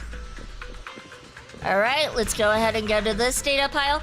Good, we've obtained another piece of data. Master Proxy, the data pile is right up ahead. Alright, it looks seems like to be another guarded, console. Enemies are approaching. Master Proxy, please focus on obtaining the data. We'll handle the combat. Worry not, Master Proxy. We'll ensure your safety. I don't know how to use them. Thank you. I don't use these Sorry. characters Don't ever. need you guys to protect me. Looks like I gotta Oh, buck that's up a right. little. Lycon is actually pretty powerful. I forgot about that. Push yourself so hard. Apparently she is You're too. already pretty Oh, I didn't good. realize she's Just leave the ice. rest to us. I didn't even know that. Okay. I love ice characters.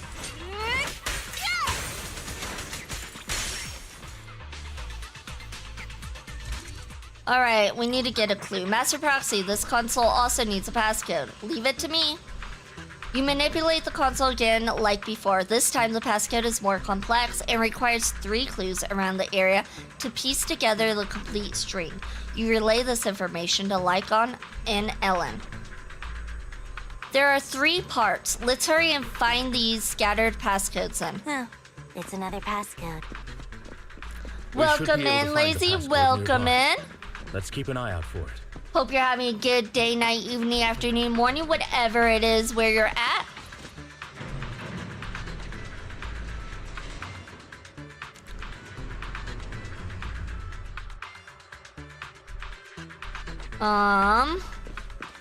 Okay, I guess we just follow the point. Maintaining suppose. the data piles in the hollows requires a proxy with the utmost professionalism. I'm a professional. Do you guys hear that? I'm a Victoria professional. Housekeeping's honor to maintain a professional relationship with an outstanding. All right, time to take care of some enemies once more. So if what's her name is gonna be going into the actual hollows herself, then does that mean we're not gonna play as the characters anymore inside the hollows other than for fights? Because if so, I don't like that. I like playing as the characters. Because they run a lot faster too, versus the proxy, she's really slow. Hopefully it's just this part where we're not able to be the characters themselves. At least that's what I hope.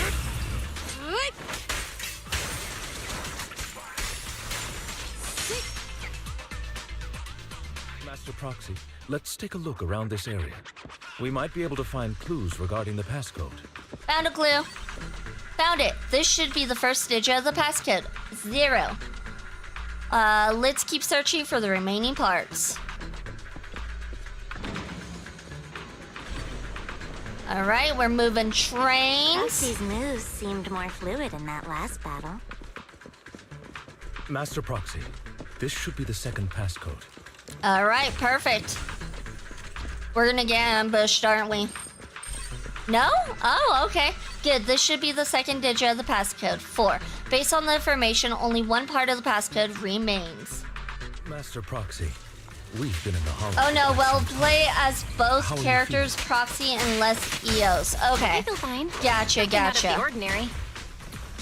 Well, what's the use of not playing as EOS After all, though? this is It's the first like time you've entered the he's hollow the main since the part system of the story, and he's. We need the Bang Boo. We need Let's our end Bang this fight Boos. quickly. Get back. It does seem a little weird they decided to go this direction. Like I said, it seems a little off. So I can totally see what you meant, like, oh, this part of the story is weird. The last passcode is here.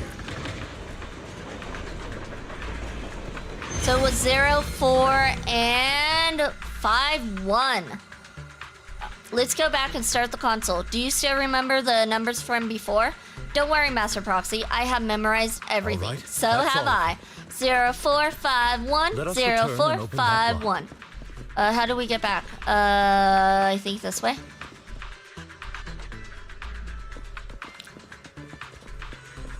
Now we just need to piece together the 3 passcode parts from before. I remember the numbers were 0451. Let's enter them. 0451. And we got it correct.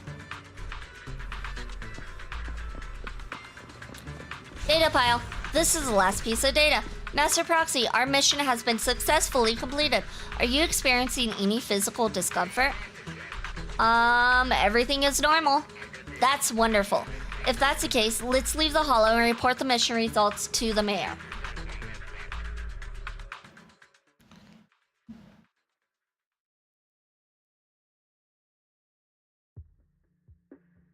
The mission was a success, sir. Master Phaethon's performance was outstanding. The book Fahrenheit 0451, very popular password. I don't use that password. That would be ridiculous. That's not my password. Excellent. You truly are exceptional. I'll be frank. I contacted you because I need your expertise for an important task. I'd like you to participate in an auction and help me secure an item up for bid. An auction? Don't tell me. Hold on. Is it the same auction I heard about? The one with all the high-profile attendees? Yes, that's the one. I knew asking you was the right choice. Since you're aware of it, I'll get straight to the point. It's related to the sacrifice you encountered. Sacrifice? Has it appeared again? Remember the sacrifice you took down near the construction site? Public security did some research after retrieving it. It turns out it can maintain its form outside the hollow and carries human genes. Within it, we extracted a mysterious core. This core possesses the same inexplicable power as the sacrifice, allowing it to exist without relying on ether. However, the core was recently stolen from the most secure lab in New Eridu. We suspect this is an inside job rather than an external theft. We searched extensively without success, until I saw the auction flyer. The core has been concealed within an auction item. So you want us to bid on it at the auction? So you want us to bid on it at the auction. But why us? The power of the sacrifice is highly volatile and destructive. We must keep it confidential, at least for now. And I, as mayor, am not suited to participate in the auction myself. Plus, I'm running checks on my inner circle due to the theft. Frankly, there aren't many people I can trust. Don't worry, the funds are covered, and Victoria Housekeeping will be assisting you. Of course, this hinges on one condition: your willingness to aid me. We'll give it a shot. All right, we'll give it a shot. Thank you very much. I knew that I could rely on you. The only hurdle now is the invitation.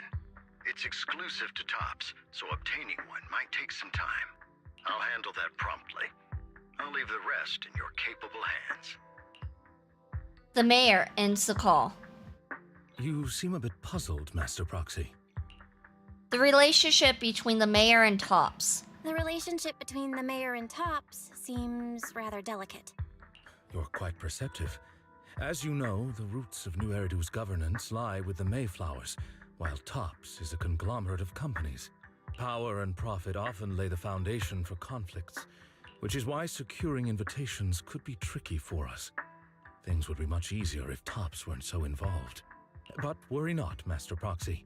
It may take some time, but we will overcome these obstacles. Now, if you've no further need of me, I'll take my leave. Have a good day. All right. Hey, brother. Didn't that collector Hugo mention if we wanted to attend the auction to give him a call? But he didn't leave us with his contact information. Odd, right? If he wanted us to contact him, why not leave a number? Did he just forget? Maybe he left a puzzle for us to solve? Maybe he left a puzzle for us to solve, like in the movies. You've been watching too many movies, Belle. We need to separate fiction from reality. Come to think of it, Hugo did leave us a raffle ticket, and said something weird. He said something cringy like, "There are always secrets hiding behind the light." Wait, don't tell me. You hold the ticket up in the light and a string of numbers appears. It is literally behind the light. I get it now. This guy watches too many detective movies. Anyway, let's try contacting him. Aha, it's you! The manager of my favorite video store. Glad you've cracked my little puzzle. I've been waiting for you to contact me. I was worried I might have left a bad impression. Actually, I have a favor to ask. Actually, I have a favor to ask. About the auction you mentioned. Could you secure 2 invites for us? Ah, so you'd like to attend the auction? I'd love to assist, but unfortunately, I have some tasks at hand. But if you two can help me with my current task, I should be able to find time to get the invitations you need. What kind of task? What kind of task? Is it something I can handle? Nothing too dangerous, I hope. Don't worry, I would never put you in danger. Let's discuss the specifics in person. I'll wait for you at Dew Gardening Shop in Lumina Square. Okay, seems like we gotta go back to the Batmobile and go meet Hugo in Lumina Square once more. You know what? I'm gonna start calling it the Foxmobile. That's better. Better than the Batmobile, that's for sure. The Foxmobile. Welcome to Dew Gardening Shop. Oh, I wasn't trying to talk to you, lady. To get to the point, I need you to shadow someone for me. Record and tell me everything they do and say. And that someone is Hartman Ravenlock. The head of Ravenlock family? That's right, him. I've already got his schedule. Soon he will be meeting with someone nearby. Way better, right? The Foxmobile is really good. Really good name. I need to know the exact details of their exchange. Please, of course, for your troubles, I'll take care of the auction invitations you need. May I ask why? Is this what they call a business war? Is this what they call a business war? To be honest, based on my sources, the Ravenlock family appears to be plotting something rather sinister.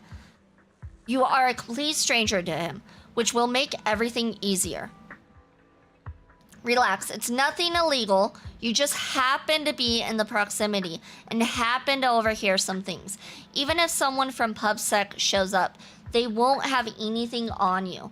Besides, you've already have connections in PubSec, don't you? How do you know that, Hugo? How do you know that? You know that too? Well, I'll be waiting for your good news then. How does he know so much about us?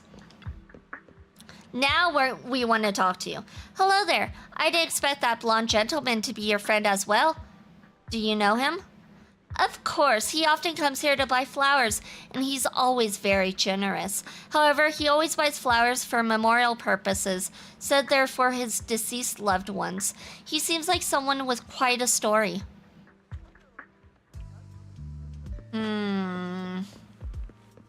He's very generous in helping for all the small businesses. Another waste. Suspicious. Why is he so generous? There's no need to report such trivial matters to me. My time is precious. Get to the point. Organs? Didn't that get shut down already? The people behind it are gone. And here I had high hopes for her. But now... Anyway, shut the entire business down. And make sure to do it clean. Understood? Oh, by the way, have you tried that medicine I mentioned before? As long as there's no problem, this thing is worth far more than your life. You better make sure everything goes perfectly. Don't forget, our partners are dangerous people. Failure is not an option. That was an interesting conversation we just eavesdropped. Where are we going now? Okay. This time. How's the new insurance project going? It's progressing smoothly. However, Master Hartman, can this thing really profit? Our funding chain is already... Of course it won't earn much. Breaking even would already be good enough. These are Master Edmund's orders. To improve our family's reputation, we must do some charity work. They're dumping all their unprofitable business onto us. Isn't this just too... Shut up. Of course, I'm aware. To regain influence with Tops, we'll have to take it step by step. I will manage. After compiling the things you heard, you arranged to meet Hugo in front of the flower shop to exchange intelligence. Isn't like exchanging intelligence in front of a shop not a good idea? I would think it wouldn't be, but like, what do I know? Apparently I don't know much. Especially with the shopkeeper out here just listening in. Good day, manager. Wonderful to see you again. You're as sophisticated and charming as always. Aww, he's so nice. About our previous discussion, I assume you've made some progress? You share your findings on Hartman with Hugo. His gaze remains lowered as he listens intently, his pale, slender fingers absently flipping 2 intricate coins with practiced ease. At key moments, he asks thoughtful questions to clarify the details. Who knew this guy could be so serious? I see. Looks like it's more complicated than I thought. I appreciate your help. Here are the promised invitations for you. One was mine, but I won't be able to attend as I'll be occupied that day. I had to pull a few strings to secure these invitations, so please don't mention where they came from. Otherwise, someone might come hunt me down. You mean like vampire hunters? Is the auction really that dangerous? Wait, seriously? Is the auction really that dangerous? Well, when you dance with sharks, you can't avoid risk. But I have faith in you, dear manager. I'm entrusting you with my life. My lips are sealed. Don't worry, my lips are sealed. And so are my brother's. I've been meaning to say, you're so close with your sibling. I'm kind of jealous. What's your view on family ties, manager? It's a bond you can count on. It's a bond you must maintain with care and understanding. It's a bond you have to maintain carefully. Even as family, we might not fully know each other. For example, someone who was like a mother to us loved us deeply, but also kept many things from us. Mother. Huh. For me, that word only brings fear, pain, and hatred. Understandable. I feel the same. No, I'm joking. I once had a half-sister. Different mothers. I think he means stepmother. Had? Had? Did you two fall out of touch because of an argument or something? No, we never argued. I would like to try, but it's too late. She's been gone so long. I can barely remember her face. My condolences. Why does it seem like he's faking though? I don't know, something's a little off with this. I'm sorry. I didn't realize it was a sensitive topic. My condolences. It's okay. I brought it up first, and it was ages ago. Anyway, back to what we were saying. It's highly likely that Hartman will be at the auction as well. As you know, while he's the rightful heir to the Ravenlock family, he keeps many secrets. Should you cross paths with him in the future, be cautious. He's sitting up on his high horse looking down on everyone else, and he'll do whatever it takes to get more power. I hope these upper-class people eventually face the punishment they deserve. Too bad the scales of fate lean one way or another. Unless someone steps in to tip them back. I digress. That's all for today. I have some errands to attend to, so I'll take my leave. Have fun at the auction. Belle is just looking all sad that whole conversation after he mentioned how his sister's gone. Alright, in my humble opinion, this shouldn't be considered a bad thing, at least, oh wait, we already read that. Okay, so we're talking to him now? Lycon, we got an invitation. As expected of you, I, on the other hand, am a bit behind on my progress. Now I'll head over to confirm some follow-up matters with you. Please wait a moment. And just like that, he's gonna be right behind us, huh?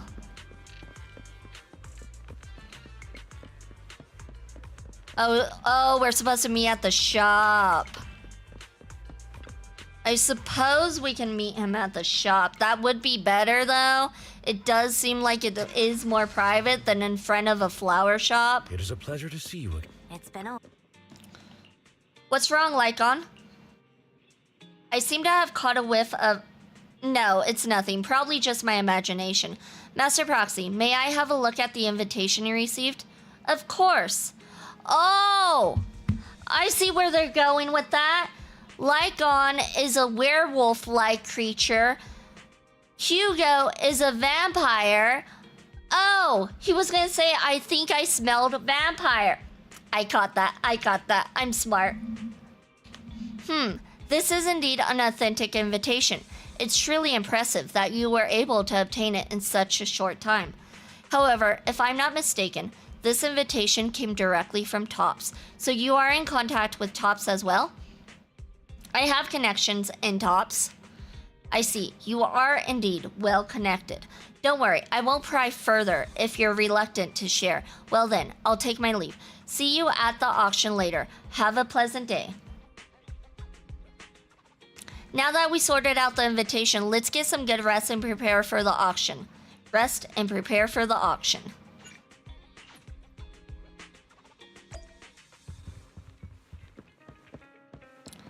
To the auction. Let's see what awaits us.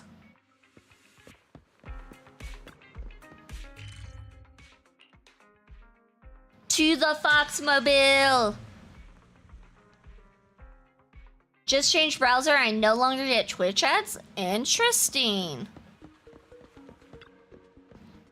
You gotta be careful with that too, because technically, some people are saying if you have ad blockers on, you might not be counted as a viewer. So, I mean, like, at the same time, who cares? I suppose. But yeah.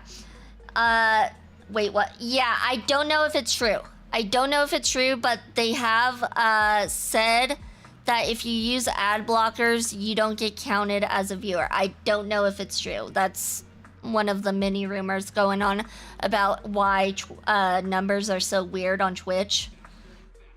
Your invitation has been confirmed. Esteemed guests, would you like to enter the private suite now? That sounds illegal. I don't know. I really don't know. Enter the suite.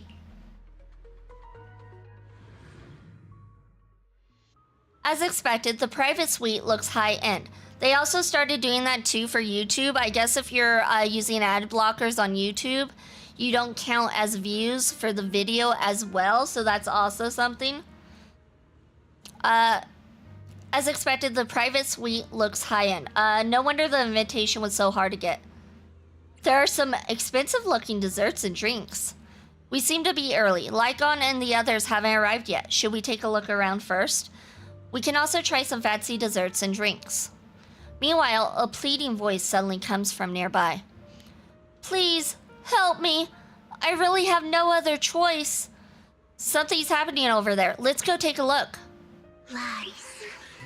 Deception. Betrayal. Oh, it's Vivian. And not me. I see swirling mist, shrouding the truth in a deep, enigmatic haze. Found you. Oh yeah, she's definitely a vampire. Look at those eyes. Those eyes say vampire.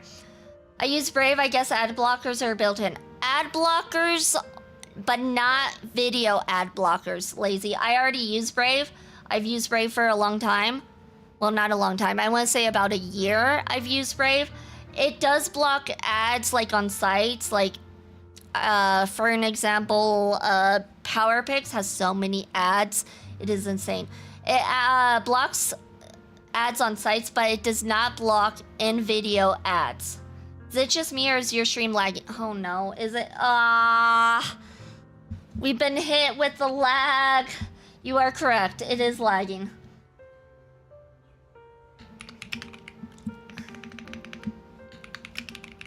We have been hit with the lag. Alright, this is frustrating. We just got to Vivian.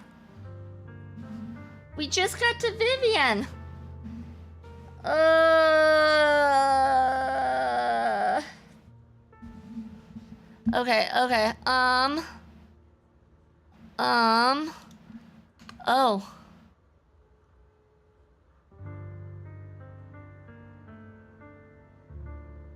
Is it still lagging? I'm guessing it's still lagging.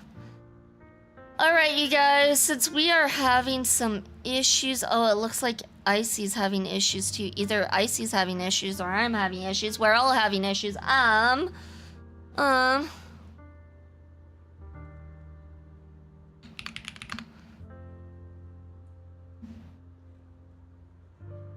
Hashtag blame Icy. Yes, it is definitely a hashtag blame Icy. Shoot.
You guys, so since we are lagging and having issues, I'm gonna go ahead and raid out. Icy is also having issues, so we're not gonna raid into Icy today like we normally do. I'm gonna see if we can raid into someone playing ZZZ. Watch as soon as I raid, watch it like fix itself. Maybe if we can find anyone playing ZZZ, which at the moment, let me see, Zenless Zone 0. So anyone who is trying to get drops can get drops.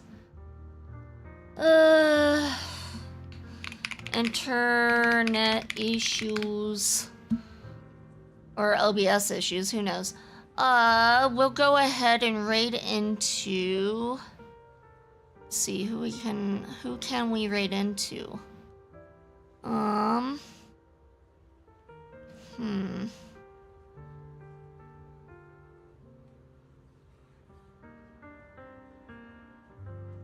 Anyone who have drops in their name.